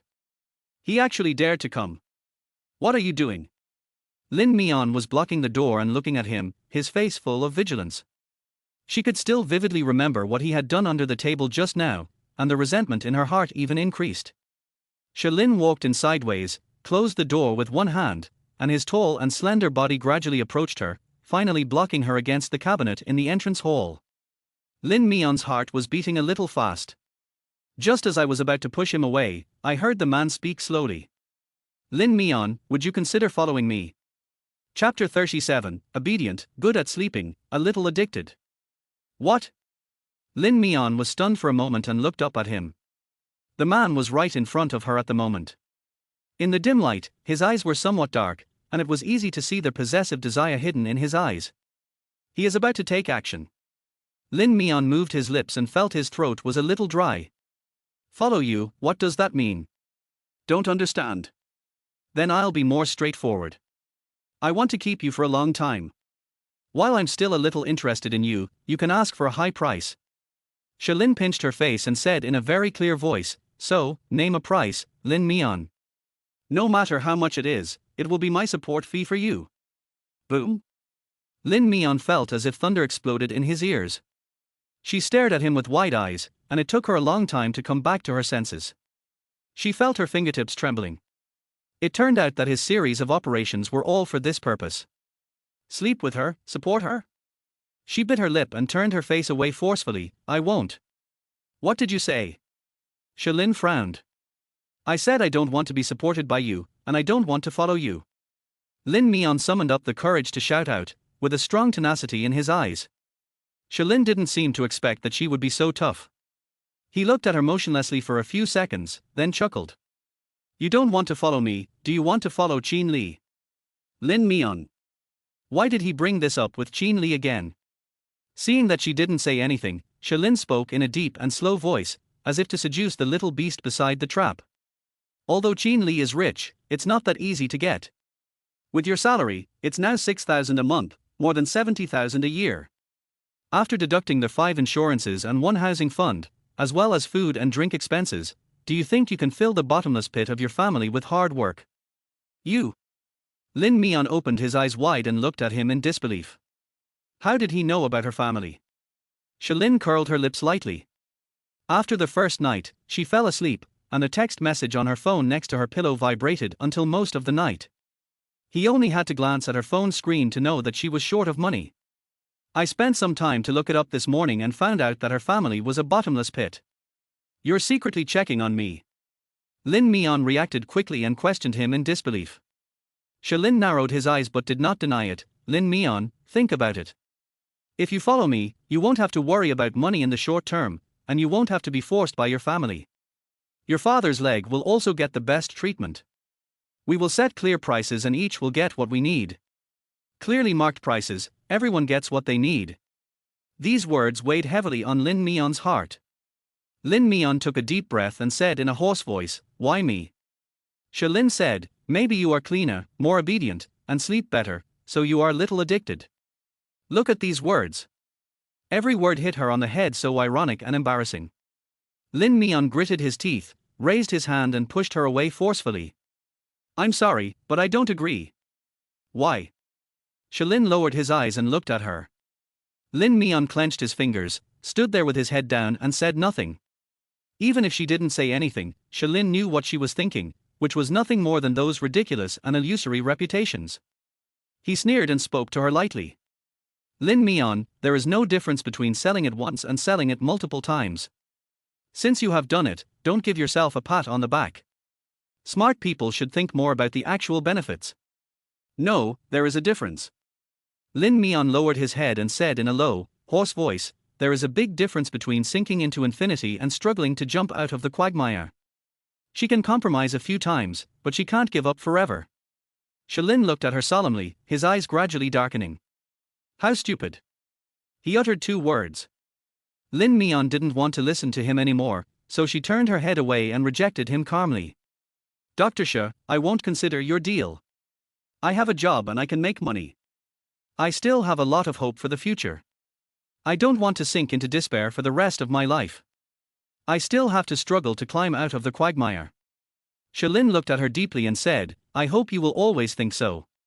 He took a deep breath, then turned, opened the door and left. The air became quiet again. Lin Mian leaned against the door and let out a long breath. She knew that she was a little pretentious and hypocritical. Since she had slept with someone else, she shouldn't be so noble. But she still wanted to work hard, to make a name for herself, and to earn the money she wanted on her own. She had no choice before, but now that she has a job, she will always work hard to make money. Lin Mian returned to the bedroom and took a shower in the bathroom. There were still many red and purple marks on her body, which were left by Lin last night. She couldn't help but think of his words in her mind: easy to sleep, obedient, addictive. Chapter 38, Let's have sex tonight, let's have sex with her. Lin Mian turned on the shower and let the hot water pour over his head, washing away all the mess. In the next few days, Lin Mian never saw Lin again. Even though she lived across the street, she never ran into him again. She goes out early and comes back late every day. During the day, she follows Qin Li to the company to learn design, and comes back at night to consolidate and review what she has learned. Qin Li praised her for being a quick learner and having intelligence, and she should work harder. A week passed in the blink of an eye. Lin Mian began to follow Qin Li to visit the hospital every day, and the busy life was fulfilling. When it was almost time to get off work, Lin Mian carried a bunch of tools to the garage. She and Qin Li now lived in the same community, and she often took his car home after get off work. Qin Li had something else to do and hadn't arrived yet, so she waited in the garage for a while. A Lamborghini suddenly stopped beside him. Lin Mian subconsciously stepped back to make way, but the car door opened and several men jumped out of the car. Hey, Lin Mian, are you holding onto someone else's thigh? This frivolous voice. Lin Mian looked up reflexively and saw Song Ziyuan, who was in the lead. I haven't seen him for a long time, and he is still as carefree as ever. Lin Mian didn't want to pay attention to them and turned around to stay away, but Song Ziyuan blocked her way first. Why are you running?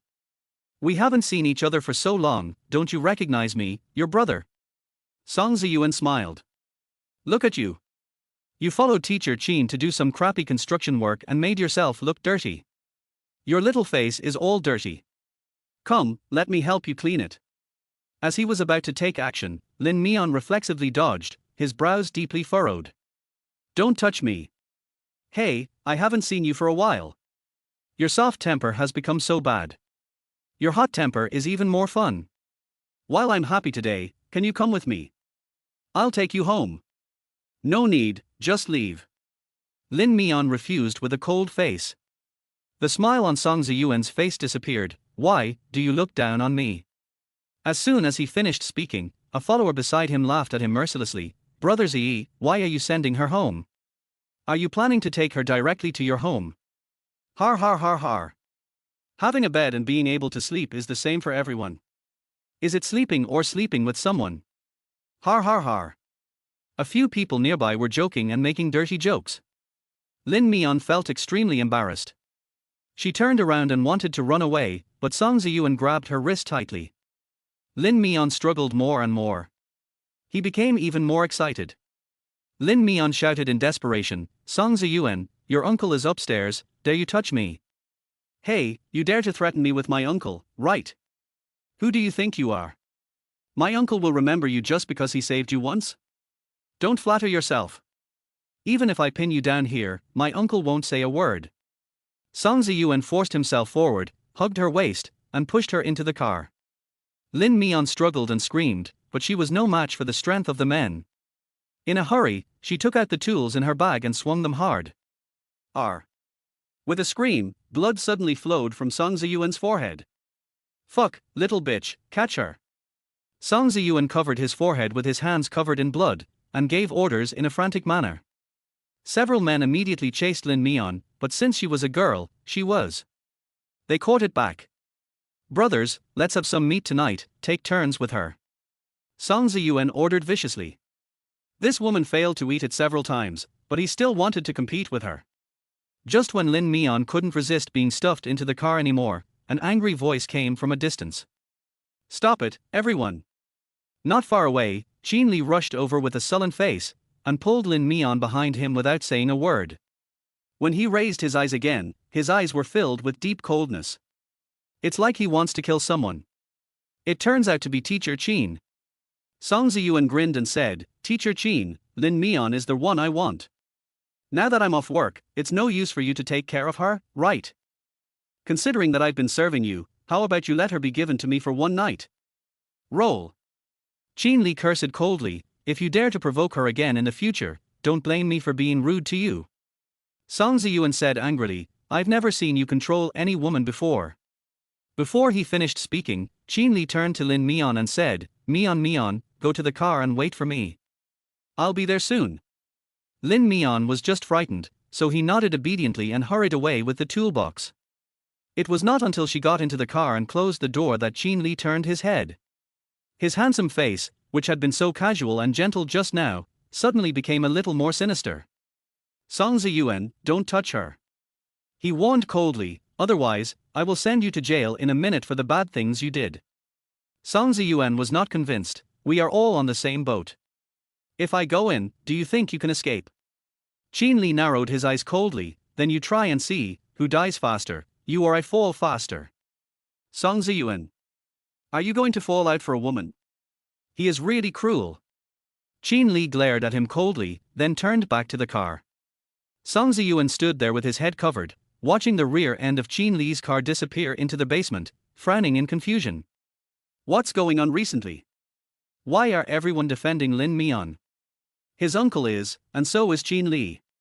Isn't she just an ordinary innocent girl? It's really like seeing a ghost. Song Ziyuan glanced his head angrily, and saw a cold and lonely figure. His head shuddered and he froze in place. "Uncle." Shalin stood not far away with his hands in his pockets, staring at him coldly. It was unknown how long he had been standing there. Chapter 39. Are you having an affair with her? Just looking at that face, Song Ziyuan couldn't help but feel scared. "Uncle, when did you come? Why didn't you say a word?" Shalin stared at him gloomily and said stiffly, "I saw everything I should have seen and shouldn't have seen." Song Ziyuan suddenly felt a chill on his back. I was just joking with that girl. I didn't do anything to her. Don't look at me like that." Shalin withdrew his gaze from him, took out his cell phone and made a call, his cold voice carrying an extreme chill. "Your son attempted rape and is suspected of kidnapping, fighting, and group crime. If you can't take care of it today, I don't mind throwing you into the police station and convicting you." Song Ziyuan's scalp immediately went numb. "Uncle, you..." I don't know what the other party said. Shalin just hung up the phone. When he raised his eyes again, the coldness in his eyes became even stronger. "Go back, your father is looking for you." When Song Ziyuan heard the word father, his face turned pale. Logically speaking, no matter how many evil things he did, his father would not care too much about him. But once Shalin said so, he would die miserably within at least 3 months, both physically and mentally. The last time he offended Shalin, he broke 2 ribs and 2 legs. He was locked in a warehouse for 3 months and was not even allowed to take painkillers. Song Ziyuan's face was extremely bad. "Uncle, are you really going to do this to me just for a woman? Are you having an affair with her?" Shalin's eyes shot over coldly. "Ask again, and the punishment will be doubled." Song Ziyuan shut up obediently. Song Ziyuan stood there with a gloomy face as he watched Shalin get into the car and quickly disappear in his Land Rover. "Brother Ziyi, what should we do now?" the follower next to him asked him helplessly. "What can I do? My head is red. Go get it bandaged." Song Ziyuan roared angrily, shook his bloody hands, and walked towards the elevator in a panic. "Damn, that little bitch Lin Mian. He's done playing it." In the car, Qin Li apologized to Lin Mian while driving. "I'm sorry, Mian, I came late just now and caused you to be harassed by them." Lin Mian pinched his aching wrist and shook his head when he heard it. "Don't blame your master, they have been eyeing me for a long time and will block me no matter where I am. Fortunately, you are here today, otherwise the consequences. Lin Mian lowered his head. She had thought that Song Ziyuan was just teasing her verbally as usual, and she just had to endure it. But unexpectedly, he went even further this time and tried to force her into the car. She should have called the police. Lin Mian realized it later and took out her cell phone. She was thinking about whether to call 110, but Qin Li saw through her thoughts first. Song Ziyuan's mother's family is very powerful and deeply rooted in North City. Not many people can afford to offend him. Mian Mian, you follow me in the future, and he won't do anything to you. Lin Mian froze while holding the phone, and did not move for a long time. Yes, she is just an insignificant ordinary person. No one can beat him. She had been stubborn, had stood up for her father's car accident, and had tried desperately to find out who the driver was. But later, someone talked to her. Lin Mian, don't investigate anymore. The other party is too powerful. You won't find any clues even if you investigate for 10 years. If you still want your father to live, just admit your defeat. Lin Mian lowered his head and put away his phone. Seeing that she was unhappy, Qin Li thought for a moment and brought up a topic. Shall I take you out to play? Haven't you always been interested in the architecture of Chindi International Center? I'll take you there tonight. Chindi International Center is one of the largest landmark buildings in North City and is the dream of countless architecture and design students in North City. Lin Mian had wanted to go in and take a look countless times, but the threshold here was too high, and one had to be a member to make a purchase to enter. Lin Mian's interest was indeed aroused. Can we go in the evening? She remembered that the Chindi International Center closed at night and no outsiders were allowed to enter. Qin Li curled his lips and said, that kind of place is only lively at night. Chapter 40. Don't be afraid, we are not good people. Night falls. Lin Mian had a meal with Qin Li before coming to the Chindi International Center. Instead of entering through their main door, he took her in through the side door, then walked around a long underground corridor, and finally took the elevator to a high stand. Looking down from here, the entire internal structure of the building is right in front of you. Qin Li said to her with a smile. Lin Mian stood on the high platform, attracted by the spectacular and complex scene before him. After 4 years, she finally saw the entire interior of the building. Even though there were photos of this place in the books, those blurry pictures were far less shocking than the 3D effect in front of her. This is the dream of all architecture students in North City. Lin Mian looked at it with a bit of obsession. She looked at every beam and every load-bearing column very carefully. She also wants to design this kind of building in the future. An hour passed by unknowingly. Until several figures appeared in the hall downstairs, someone whistled at Qin Li upstairs, with a very familiar tone. Boss Qin, are you cultivating up there? Come down and play with us. Qin Li glanced at the people below, smiled and shook his head. I have something to do today, so I won't play with you. You can do whatever you want. What's the big deal about dating a girlfriend? It's so boring to just stand there. Bring her down here and get to know her. We're not bad people. What are you afraid of? Someone said. That's right, I want to recognize his face so that I can take care of him in the future. They were teasing each other. Qin Li thought for a while and turned to ask Lin Mian. Mian Mian, do you want to go down and play with them? They are all well-known figures in North City. Maybe they can help you in the future. Who working in construction doesn't need some connections? What's more, this is a group of relatively high-quality connections.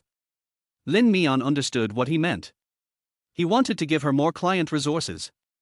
Although she was a little reserved, Lin Mian still mustered up the courage to nod. Good. So Qin Li said to the people below, get a room, I'll treat you, I'll be downstairs in a moment. The people below burst into laughter, then went to find the waiter to open a private room. Among the crowd, there was a person who happened to be Lu Jibai. He had very good eyesight and he spotted Lin Mian next to Qin Li at a glance and couldn't help but squint his eyes. If he remembered correctly, wasn't that girl Shalin's one-night stand? Why would she go on a date with Qin Li in a place like this so late at night? Qin Li still wants to take her into the box to play. Lu Jibai thought about it, took out his phone, secretly took a photo, opened WeChat and sent it to Shalin. Lu Jibai, do you think this girl looks familiar? Shalin quickly replied, ? Lu Jibai, Qin Li brought his girlfriend to date, and will come to the box to make an official announcement later. I didn't expect that you didn't let me catch her attention, but Qin Li got there first. TSK, what a pity. Shalin only sent 2 simple words, address. Lu Jibai raised his eyebrows, tapped the keyboard with his long fingers, sent an address, and also attached the box number. Lin Mian followed Qin Li into the box. The gossiping eyes around her all fell on her, and some people couldn't help but make fun of her. Oh, you are still a young and innocent sister. Qin Li, when did your taste change? You are hiding it very well. Qin Li explained slowly, don't tease me, her name is Lin Mian, she is my apprentice, a very smart girl, I'll have to trouble you to take good care of her in the future. So he's my apprentice. No wonder he's so obedient and soft. You can tell at first glance that he just came from the university town. Little sister, don't be afraid, we are not good people. Several people started to joke around. Lin Mian sat next to Qin Li with a red face. Although she had seen this kind of scene before when she was promoting drinks in a club, she still felt uneasy this time when she was stared at by several pairs of eyes. Okay, go play your own games and don't scare her. Qin Li picked up the cup and poured her a glass of juice, then comforted her in a low voice. It's okay, I'm here, just relax. Lin Mian nodded obediently, trying hard to adapt to the atmosphere here. The people at the table started chatting idly. Lin Mian didn't know what to say, so he just focused on drinking the drink in front of him. At this moment, the door of the box suddenly opened. A tall black figure walked in slowly, and a cold yet unignorable aura suddenly came over him, causing the others in the box to groan. Lin Mian looked over subconsciously and met the man's clear and deep eyes. Chapter 41 French Kiss for 10 minutes. Yes, is it him? Why is he here too? Lin Mian was a little uneasy. Ever since she rejected his condition last time, she felt extremely embarrassed when she saw Shalin. She had been deliberately avoiding him this week. I didn't expect to run into him here. What magical luck! Oh, isn't this our busy Dr. Xie? It's not easy to get you here on weekdays and you can never make an appointment. How come you have time to come here today? Someone couldn't help but tease Shalin. Shalin raised his eyelids calmly and asked faintly, why, you don't welcome me? That's what we said. How dare we not welcome you? If we offend you, next time you have a headache or fever and come to see a doctor, you will be given poison. It's a doctor's mercy when he gives you poison. I'm afraid he'll make you live a life worse than death, but you won't be able to die. Several people started joking with each other. Lin Mian kept her head down the whole time, not daring to look at the man's face. She had been trying hard to adapt for a while, and her social phobia was almost getting better, but when Shalin came, she was completely brought back to her original state. She didn't know why, but she always felt fearful and embarrassed when facing him. Even though they had slept together before, even though she had witnessed his persistent and entangled appearance in bed, it was impossible for her to calm down at all. It's so boring to just sit there like this, why don't I go find some people and play some games together? Lu Jibai leaned back on the leather sofa, his mind starting to become active. What to play? Someone asked. Well, since my little sister is here today, let's play something healthy, truth or dare. Lu Jibai was not interested in drinking. Old Xie, what do you think? Shalin always refuses such occasions, but at this moment, his eyes are fixed on a certain place, forming a meaningful arc. Well, try it. Before Lin Mian could come to her senses, Shalin strode over and sat down next to her. The unique, faint smell of disinfectant on the man came over, lingering in her nostrils, evoking the deepest memories in her mind. It seems that this smell is mixed in every late night when I toss and turn. Over time, whenever Lin Mian smelled this scent, she would think of the bed, the kiss, the heavy breathing in the middle of the night, and the extreme entanglement. She felt a little dry in the mouth, so she picked up the cup and drank most of it. Soon, the door of the box opened, and rows of beautiful and exquisite girls came in one after another. They sat in twos and threes next to the men in the box, and the atmosphere suddenly became much more lively. Only Lin Mian was sitting on the sofa in a daze, with Qin Li on his left and Shalin on his right. The two men held her tightly. Everyone is here, come on, let's play. Lu Jibai struck while the iron was hot and set the pace himself. He had just noticed that both men were interested in the little girl Lin Mian, but each one was more pretentious than the other. He wanted to see who would be more defeated in the end. The rules of the game are very simple. It's just a deck of cards. Whoever draws the ace of hearts has to answer questions or accept punishment. In order to ensure authenticity, some people even used a lie detector. The truth also needs to be tested. After the first round, someone was defeated. The young man looked around and chose to take a big risk. The others understood what he was doing and fell into his trap. Then find someone of the opposite sex on the scene and French kiss them for 10 minutes. As soon as he finished speaking, the young man embraced the girl on his left and kissed her deeply on the lips. There was a sudden booing in the box. Chapter 42, Can't Afford to Play. It was the first time that Lin Mian saw such a scene and he was completely stunned. There was constant booing from all around, but the two people kissing showed no intention of stopping, and their kiss even became more intense. She vaguely saw the young man put his hand into the girl's clothes, until a large hand blocked her view. Lin Mian looked up and saw Qin Li's gentle and handsome face. His warm eyes made her heart feel a little purified. Qin Li leaned close to her ear and whispered, "Don't be too scared. You'll get used to it." Habit. Will she need to get used to this kind of occasion more often in the future? Lin Mian lowered his head, feeling indescribably complicated. She couldn't help but glance to the right and found Shilin lazily leaning on the sofa. From her angle, she could only see his clear jawline, which was superior in outline and slender and neat. The cold aura is out of tune with the surroundings.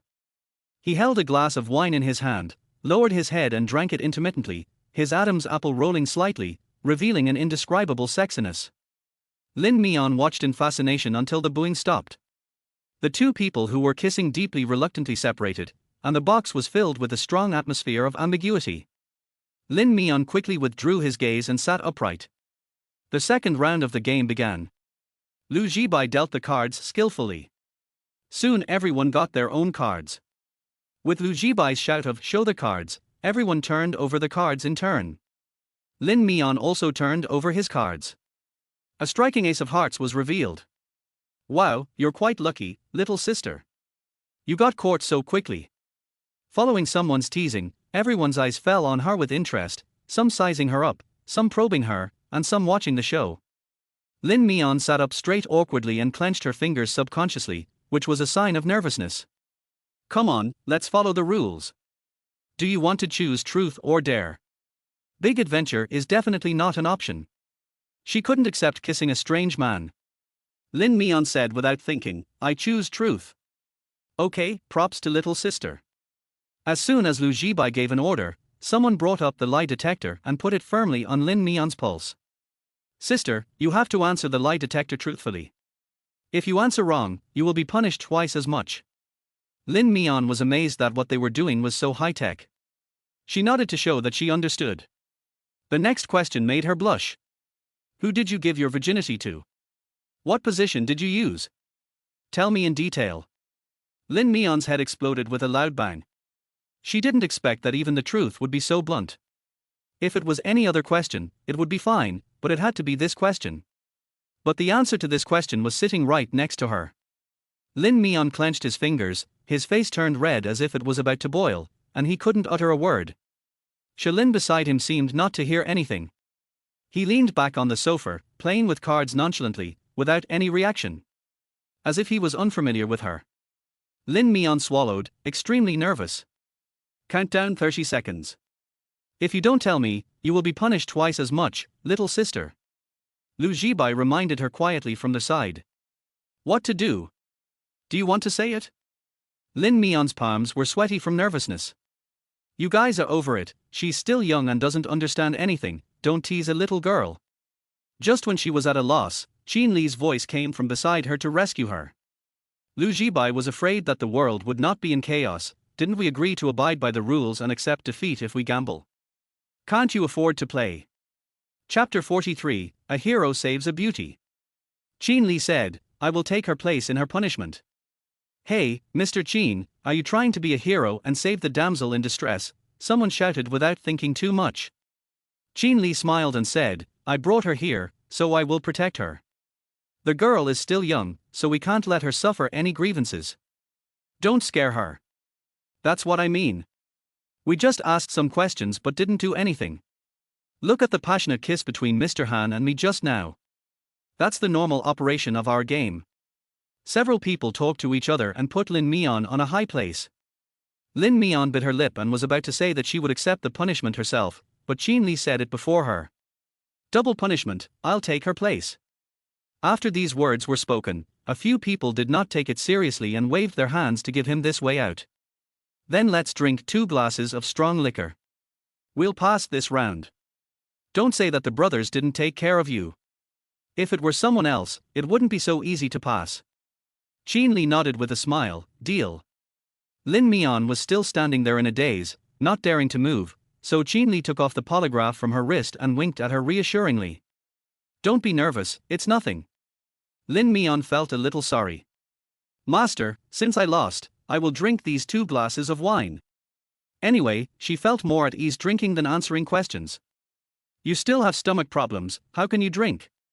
Don't worry, it's just 2 glasses of strong liquor, it's nothing to me.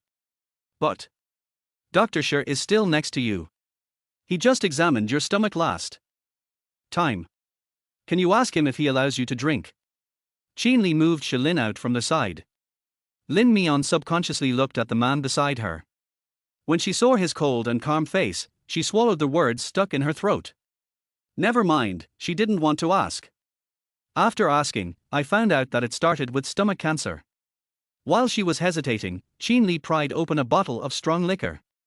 The alcohol concentration was so high that Lin Mian could smell the pungent smell from a long distance away. Little sister, your master is drinking for you, shouldn't you show some appreciation by filling his glass yourself? Someone, who wanted to see the fun, pulled Lin Mian in. Lin Mian thought that he should do something, at least to prevent Qin Li from being too embarrassed.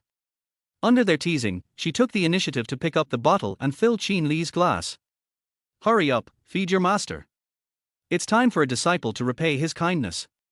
Someone else added fuel to the fire and made a joke. Lin Mian's face was flushed. She was a little hesitant, but in such an occasion, her hesitation seemed even more awkward and artificial, which brought shame to Qin Li. Lin Mian gritted his teeth and picked up the wine glass and handed it over. Master. Qin Li wanted to reach out to take it, but his wrist was held down by 2 of his cronies, not allowing him to move at all. Please accept your punishment, Mr. Qin. You finally accepted a little apprentice. What's wrong with letting her be filial to you? If you protect her like this, we can't eat her. Qin Li's brows were a little cold. Let go. No, please accept the defeat, little sister.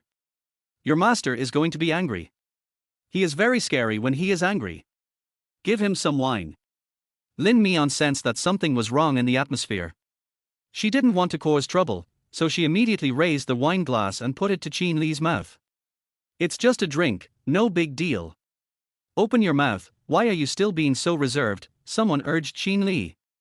As soon as Qin Li raised his head, he met her clear and clean eyes. The way she looked at him with the wine glass in her hand looked very much like a timid little mongrel he once raised. Poor, weak, yet innocent and flattering. Qin Li's Adam's apple moved, and he opened his mouth and bit the rim of the cup. The lights above his head flickered, and the transparent wine slowly flowed down his chin. The wine shone under the light, making him look swaying and adding a touch of sexiness.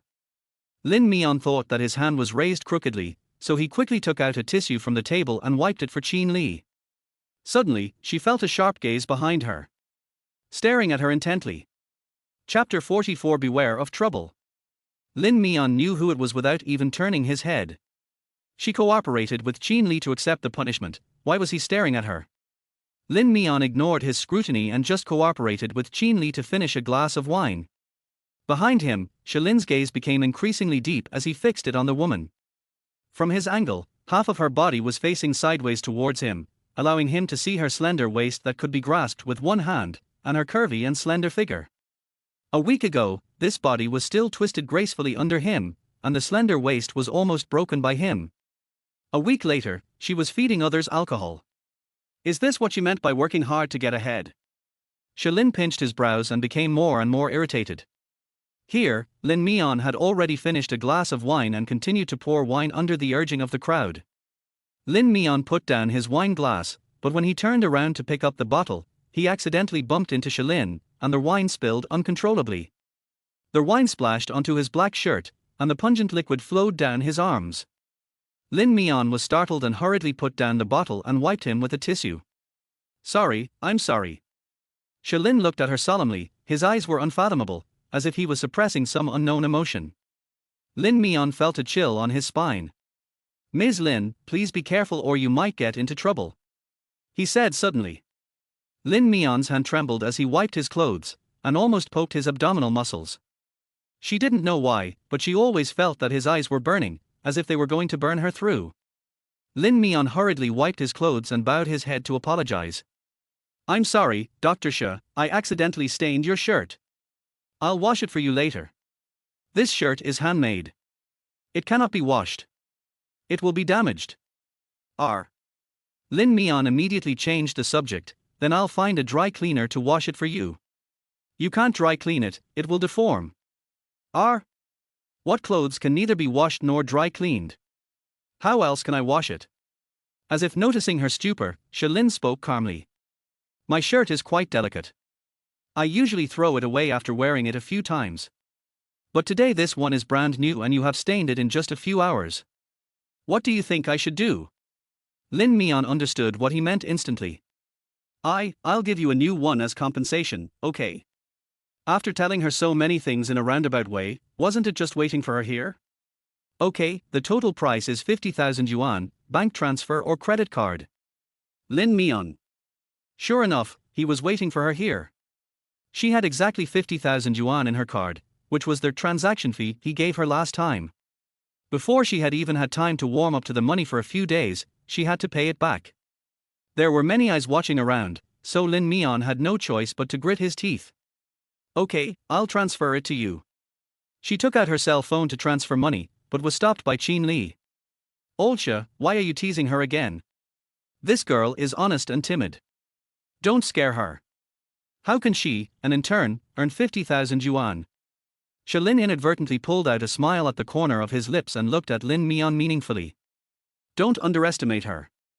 Maybe she really does have it, right, Miss Lin? Lin Mian's hand froze as he was transferring the money, and the smile on his face disappeared. He was roasting her over the fire. If she really took out 50,000 yuan, she would not be able to explain to Qin Li the source of the money. She worked part-time at school every day, her family was in financial difficulty, and she had applied for scholarships and bonuses. Qin Li knew all about it. It's just a piece of clothing. I'll compensate Dr. Shi. Mian, you spilled it on him just to pour me some wine. It was me who caused it. Don't feel burdened. Qin Li came out to smooth things over, and before Lin Mian could react, he took out his cell phone and transferred money to Shalin. Okay, let's continue the game. Qin Li had already spoken, so Lin Mian had no choice but to be stubborn. She poured another glass of wine, held the glass and handed it to Qin Li. She couldn't help but glance at Shalin out of the corner of her eye. The man was currently reading messages on his phone with one hand. His brows were as dull as water, showing no expression, but she could sense his irritability. What he wanted was her money, not Qin Li's money. She knew it very well. What's more, she didn't want Qin Li to take the blame for her own mistakes. While Qin Li was drinking, Lin Mian secretly took out his cell phone, opened Shalin's WeChat, and quickly transferred 50,000 yuan. It's just money, so she can just give it back. Shalin's phone vibrated twice. When he saw the message pop up, a dark light flashed in his deep eyes.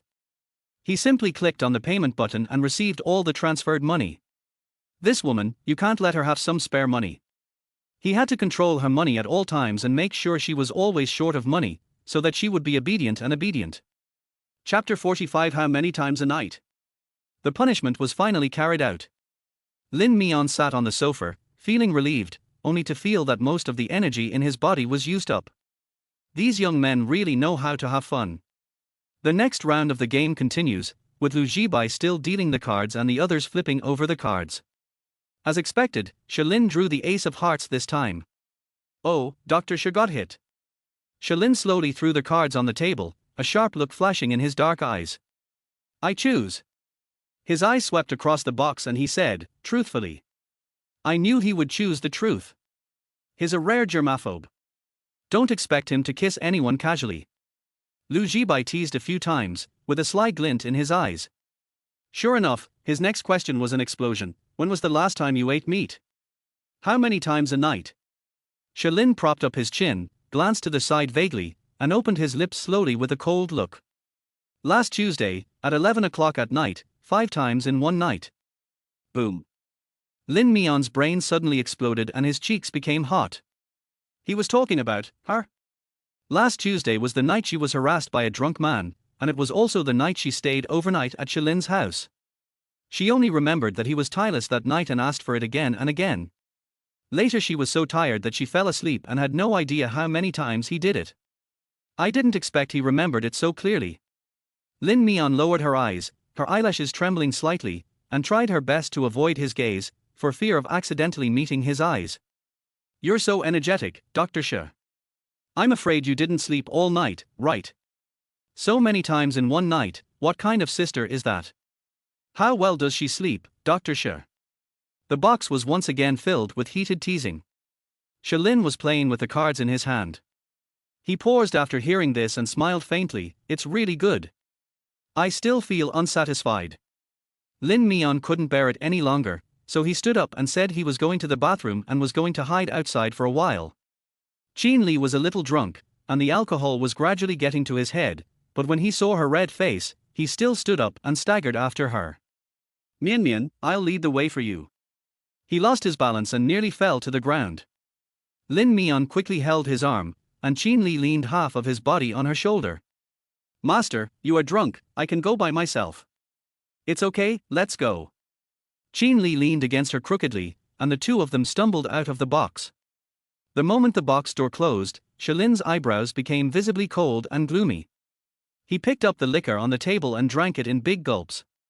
The spicy and rich liquid passed through his throat, but it could not suppress the anger rising in his heart. In the corridor, Qin Li let go of Lin Mian and stood up straight. The drunkenness in his eyes had lessened a little, and he looked a little clearer. Mian Mian, I'm sorry for embarrassing you tonight. That group of people is like that every day. You just have to get used to it. Lin Mian lowered her head and pursed her lips, not understanding why he brought her to such a place and had to watch him drink and play games with them. Qin Li sighed, with a hint of helplessness in his tone. This is the first lesson I want to teach you. He looked at Lin Mian and said, for those of us in this industry, if we want to design the location of a landmark building, we will inevitably come into contact with this. You can grow faster if you build good relationships with people in these circles and win over their resources.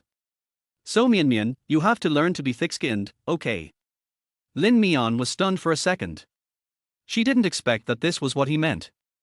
It turns out that no matter how high a position one reaches, one does not have the right to do whatever one wants 100%. Rather than saying that they are designing, it is more about dealing with human relationships. Lin Mian lowered his head, feeling extremely complicated in an instant. She bit her lip and asked in a low voice, Master, are all the rules for adults like this, or is it only the case for a small number of people? That's the case with all the rules. Qin Li patted her shoulder calmly and said firmly, you are an ambitious child. You are also capable, smart, and able to endure hardships. You will definitely have unlimited potential in the future. So come on, Mian Mian. I will open up the path for you in advance and help you adapt. Lin Mian was silent for a long time, then nodded. She understood.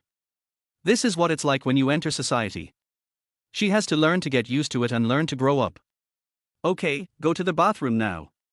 If you don't like this kind of occasion, you can hide in there for a while. I'll call a designated driver to take you away in a while. Qin Li pretended to be drunk again, winked at her, and turned back to the box. Lin Mian took a deep breath, rushed into the bathroom, washed his face with cold water, and stayed in there for a long time before going out. As a result, as soon as she walked out of the door, she was suddenly pulled by a black shadow in front of her. The world was spinning around, and she was pulled into a cubicle again. The man's tall and straight body pressed tightly against her, his hot body temperature burning her, pressing her hard against the door of the compartment. She couldn't move at all. Lin Mian looked up in surprise. He met Lin's dark and cold eyes. Chapter 46 Dirty Deal. You. Before Lin Mian could finish her words, the man lowered his head and blocked her lips, kissing her heavily. His breath was hot, carrying the strong smell of alcohol and his unique crisp taste, invading her senses, occupying her breathing, mixed with a hint of force and a hint of fierce punishment. Shalin, let go. Lin Mian was kissed so hard that she couldn't breathe, and she tried her best to push him away. But, it can't be pushed open at all. The man didn't allow her to escape at all. His domineering and hot lips pressed her deeper, swallowing up all her whimpers and struggles. Lin Mian struggled hard, but his big hand grabbed her restless waist with such force that he seemed to embed her into his body.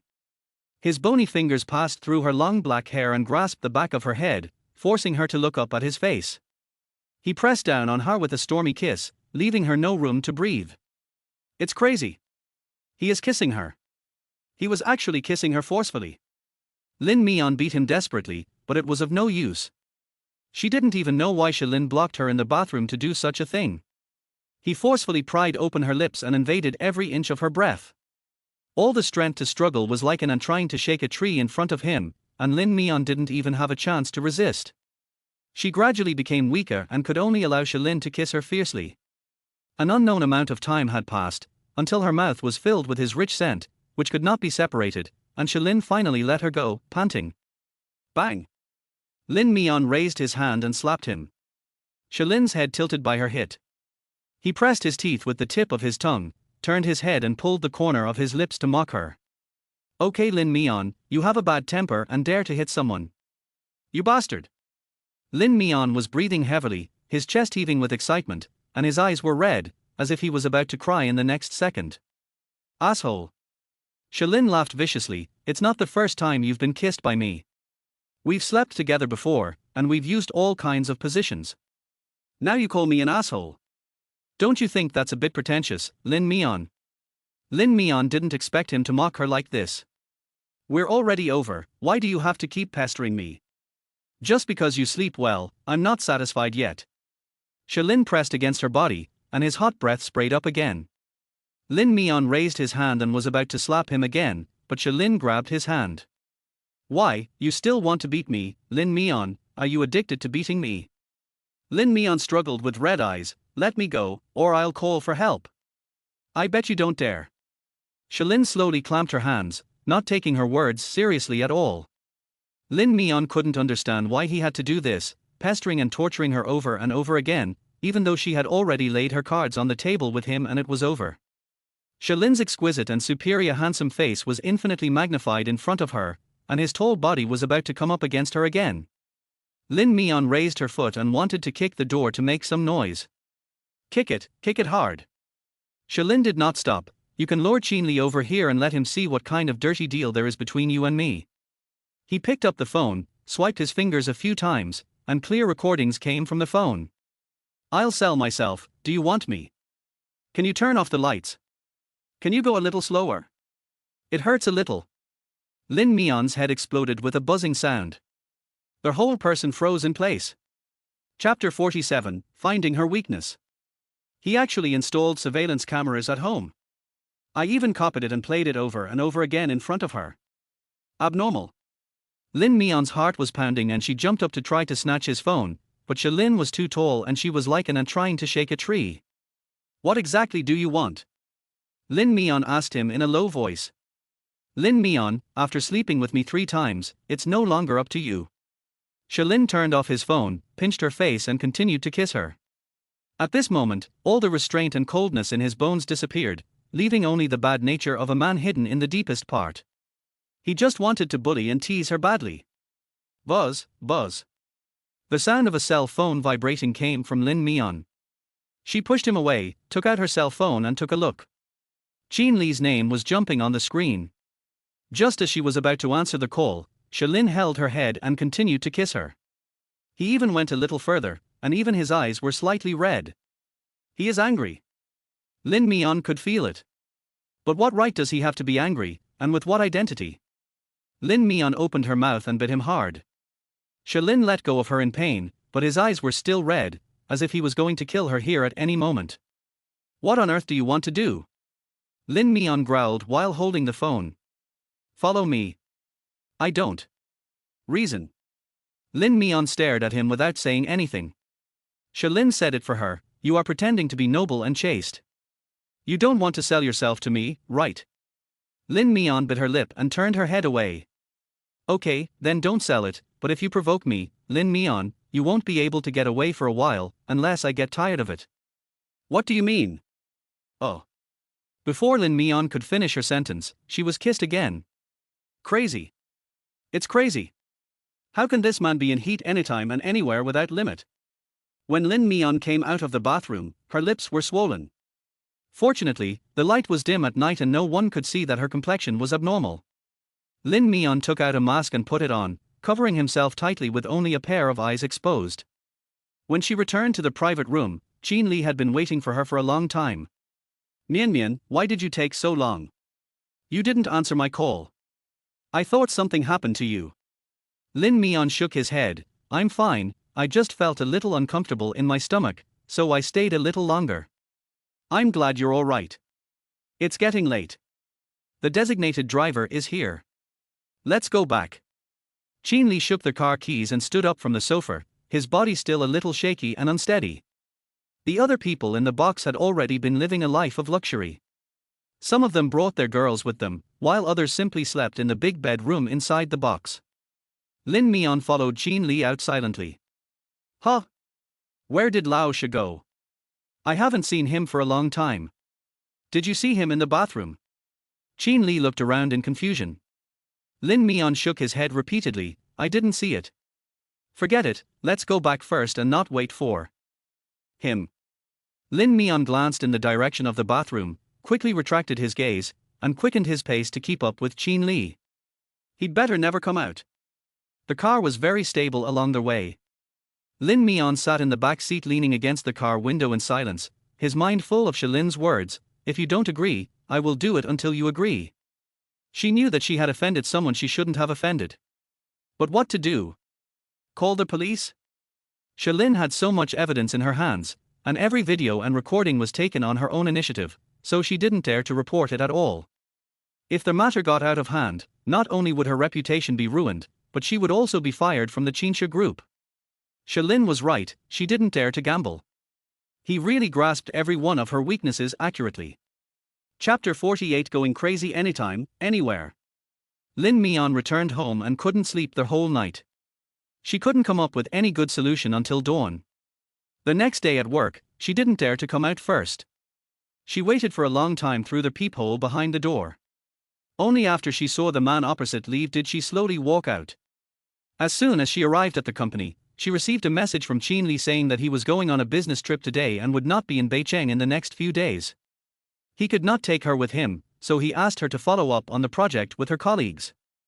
Lin Mian was busy in the hospital all day. Her colleague is an engineer with 5 years of construction experience.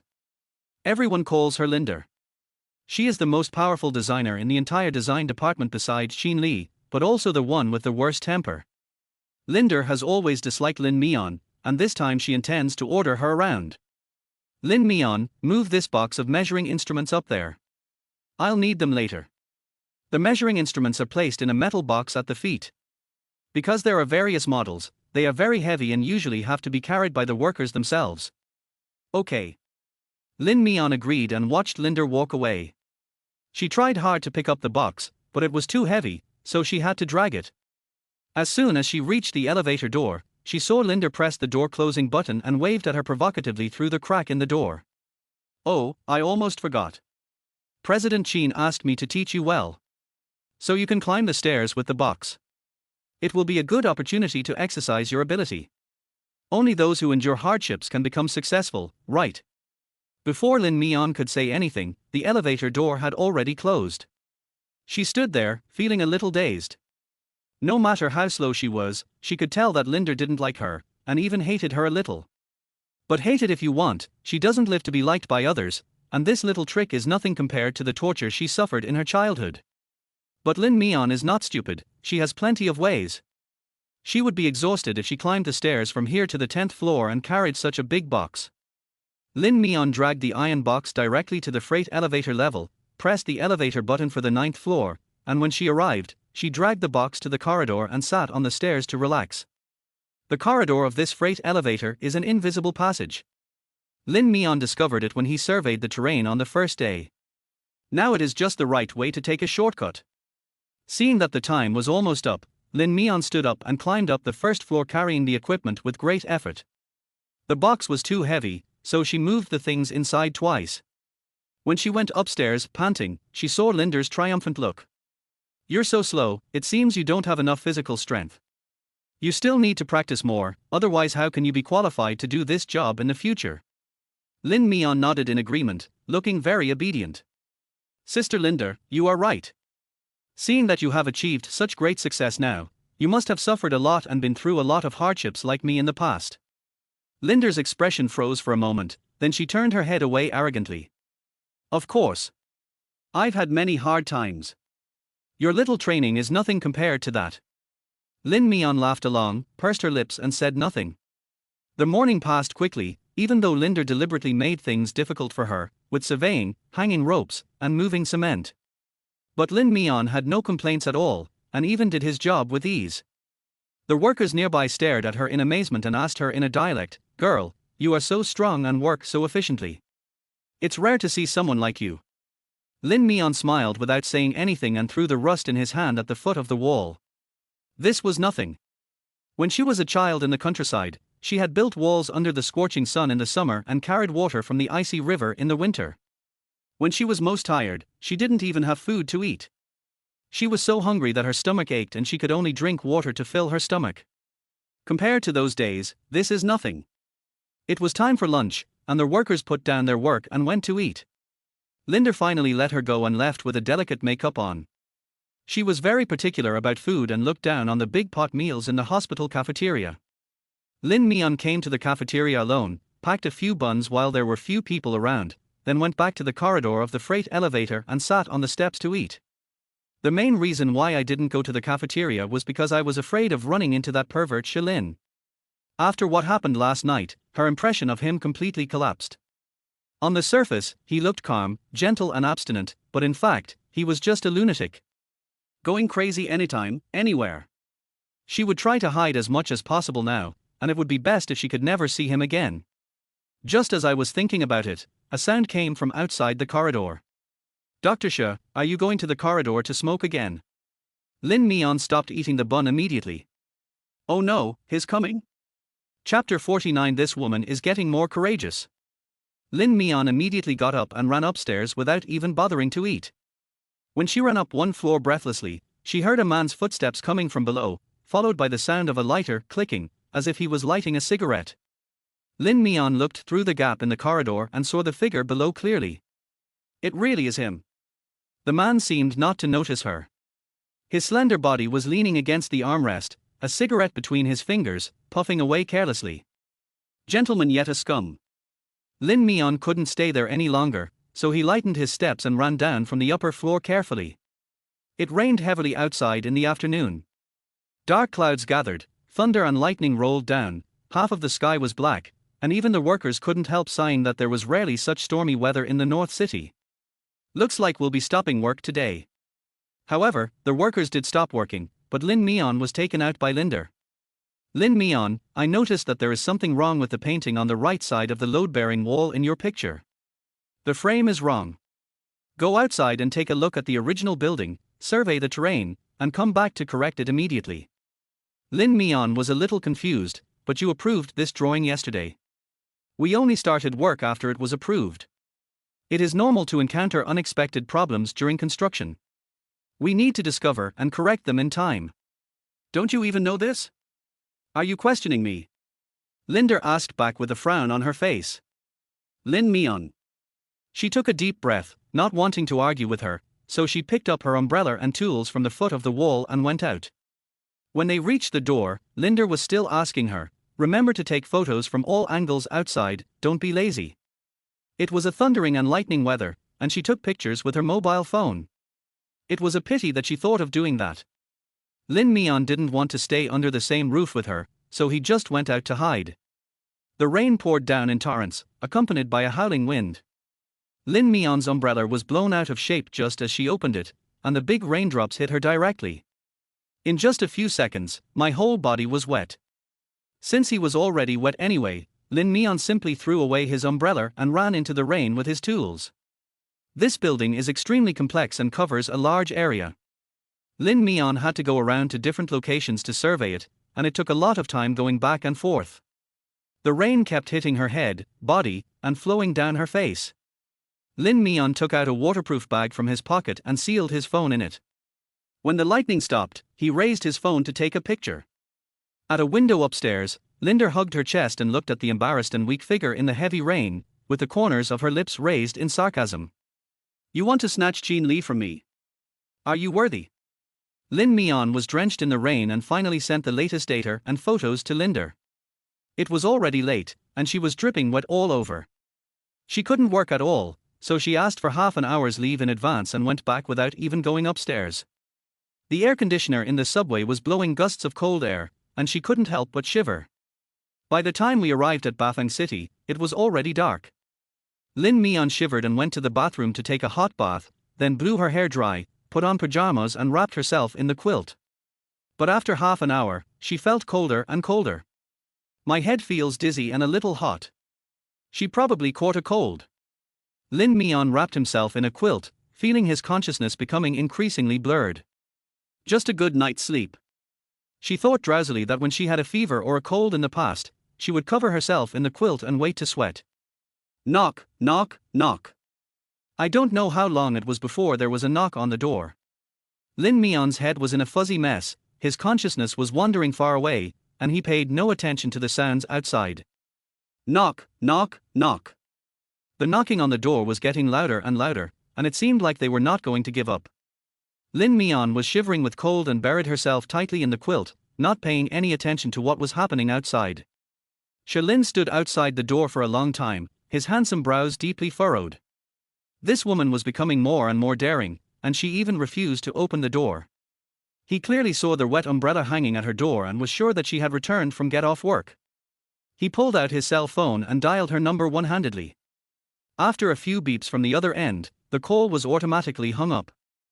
Lin's face was so dark that it was unbearable to look at. He stood at the door holding his cell phone for a long time before he calmed down and turned around to go back.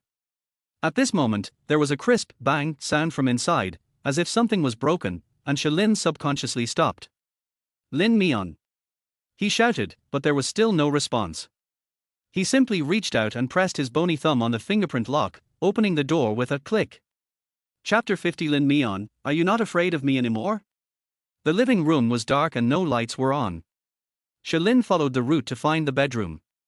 There was a broken glass scattered on the floor of the bedside table, and there was a small bag on the big bed, curled up and almost invisible. Lin walked over and lifted the quilt, revealing a woman's red face. Her eyes were closed and she looked in pain. He could tell something was wrong right away. "You have a fever." Lin frowned his beautiful eyebrows, raised his hand, and placed the back of his hand on her forehead. It was so hot that his fingertips trembled. "The temperature is too high." Lin looked around and didn't see a thermometer, so he went back and got a medicine box, took out the forehead thermometer and dropped it on her forehead. 39 degrees 9. People are going crazy. Lin took back the thermometer with a gloomy face, stood up and walked into the bathroom. Since there was no fever-reducing patch, he soaked a towel in water and put it on her forehead to cool her down physically.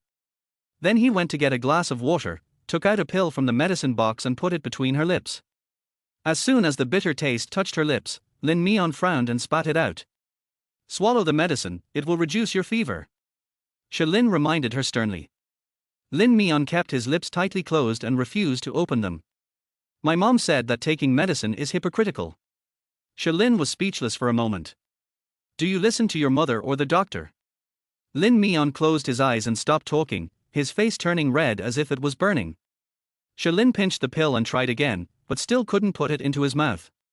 He threw the medicine directly into his mouth, drank some water, pinched her chin with his long fingers, and lowered his head to kiss her. Lin Mian was dizzy from the fever and her mouth was dry. When the cold water touched her lips, she subconsciously opened her mouth, wanting to drink it urgently. The water and the pill passed into her mouth. Lin Mian was startled reflexively. Before she could react, her lips were tightly blocked by the man. The bitter taste mixed with the man's fresh breath passed into her mouth. Lin Mian was forced to swallow the pills. Only after confirming that she had taken the medicine did Lin slowly move his lips away. His gaze fell on her face. Her face was flushed red, her eyes were tightly closed, and her lips were slightly open, with faint water stains on them. They were wet and made people want to suck them. Shalin looked away, his Adam's apple moving slightly involuntarily. This woman is still so seductive even when she has a fever.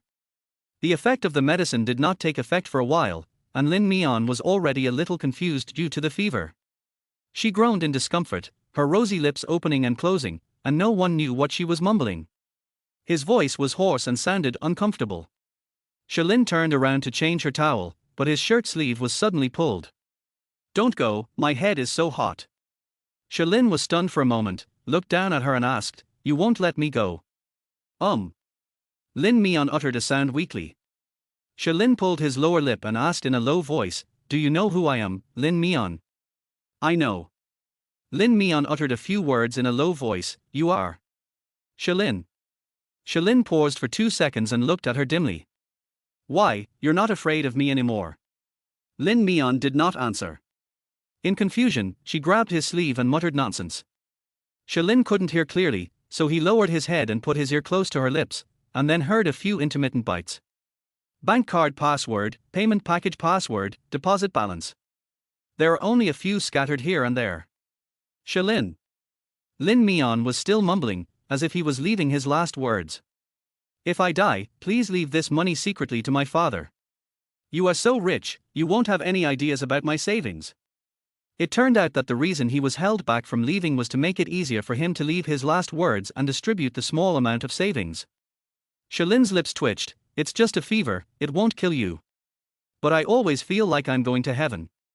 Seeing my grandmother." Shalin was completely speechless. He raised his hand and placed it on her forehead. Sure enough, the fever was worse than before. No wonder he's talking nonsense. He took off the towel on Lin Mian's forehead, soaked it in cold water again, and continued to apply it on her forehead. "It's cold, so cold."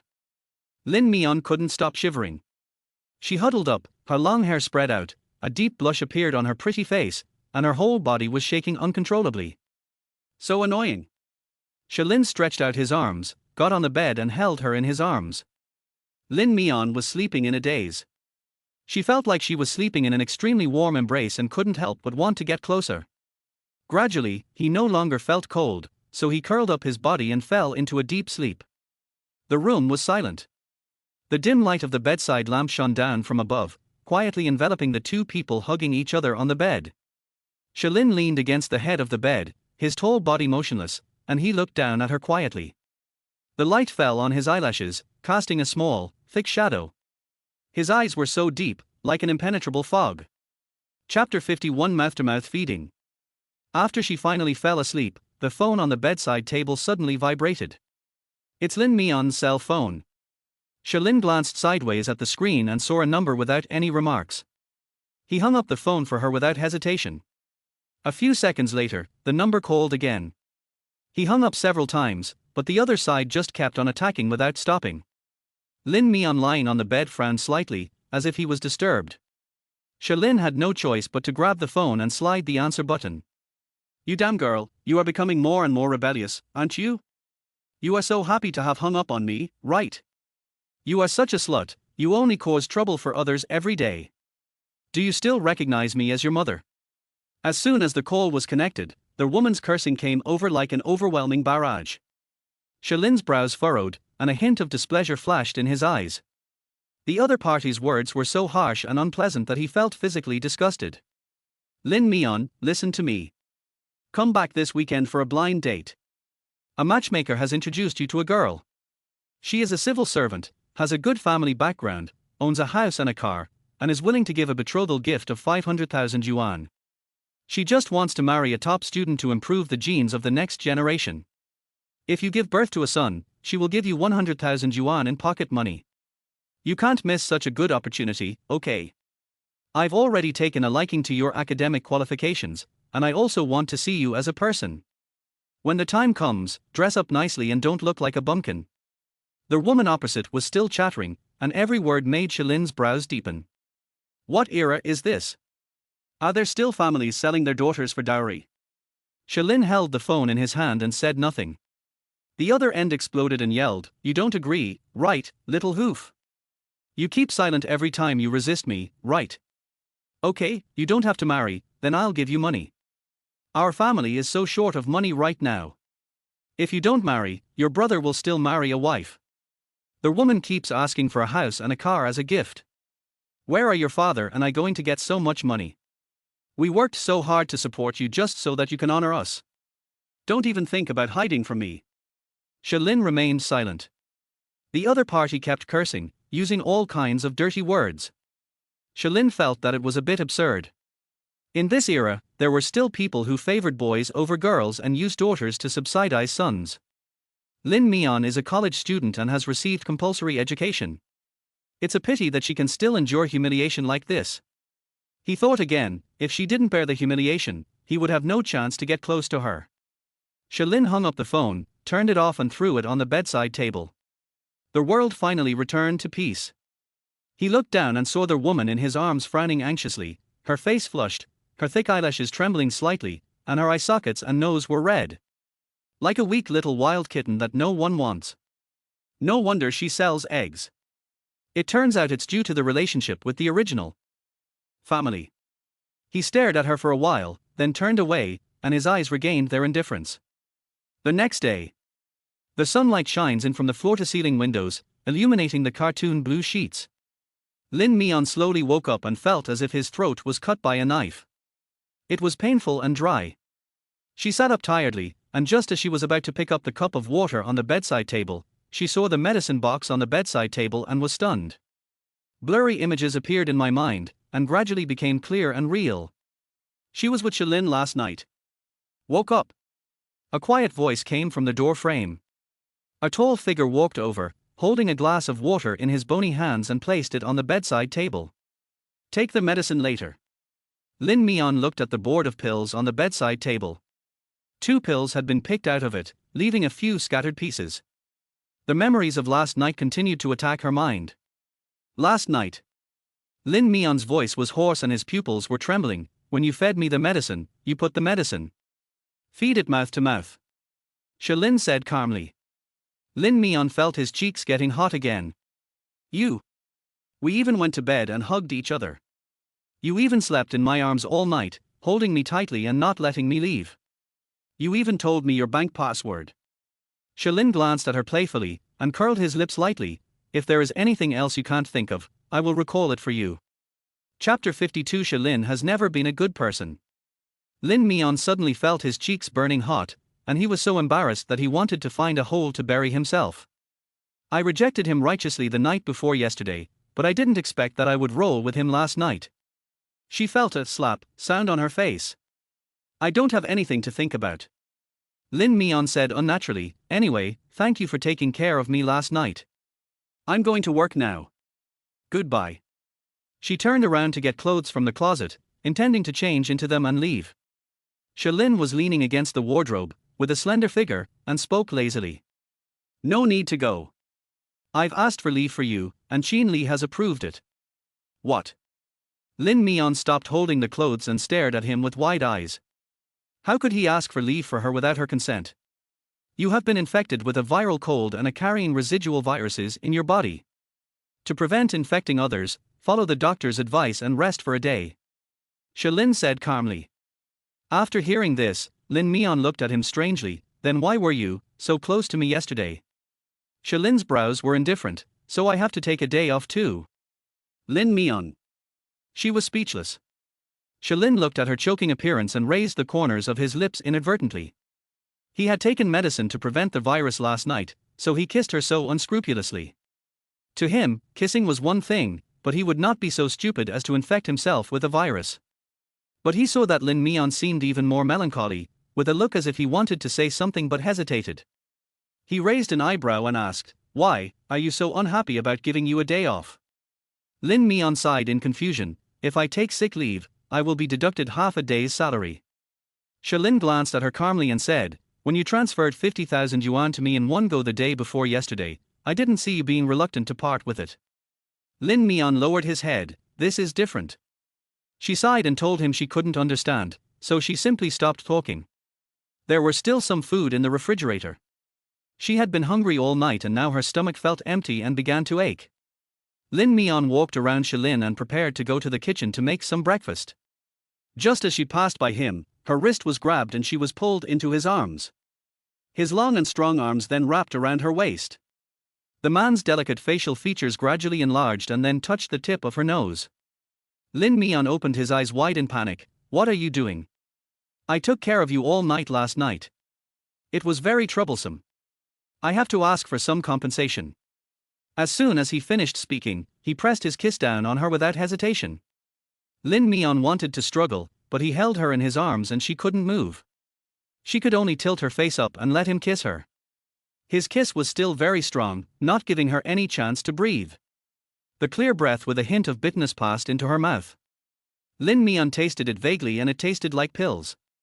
He really took preventive medicine before he could kiss her so unscrupulously. Shilin's kissing skills were surprisingly good. She had no experience in resistance at all, and her head was dizzy, so she was powerless in front of him. When it was finally over, Lin Mian's legs felt weak and she could hardly stand. The only sound in the room was the heavy breathing of the two people. The man's hand passed under the hem of her pajamas and moved up little by little. Lin Mian felt as if she was electrocuted and reflexively pushed him away. "Don't go too far." The woman stared at him with her big wet eyes, like a ferocious little beast. "You don't think that I am a kind person just because I took care of you all night, do you?" Shilin said with a hint of sarcasm, staring at her with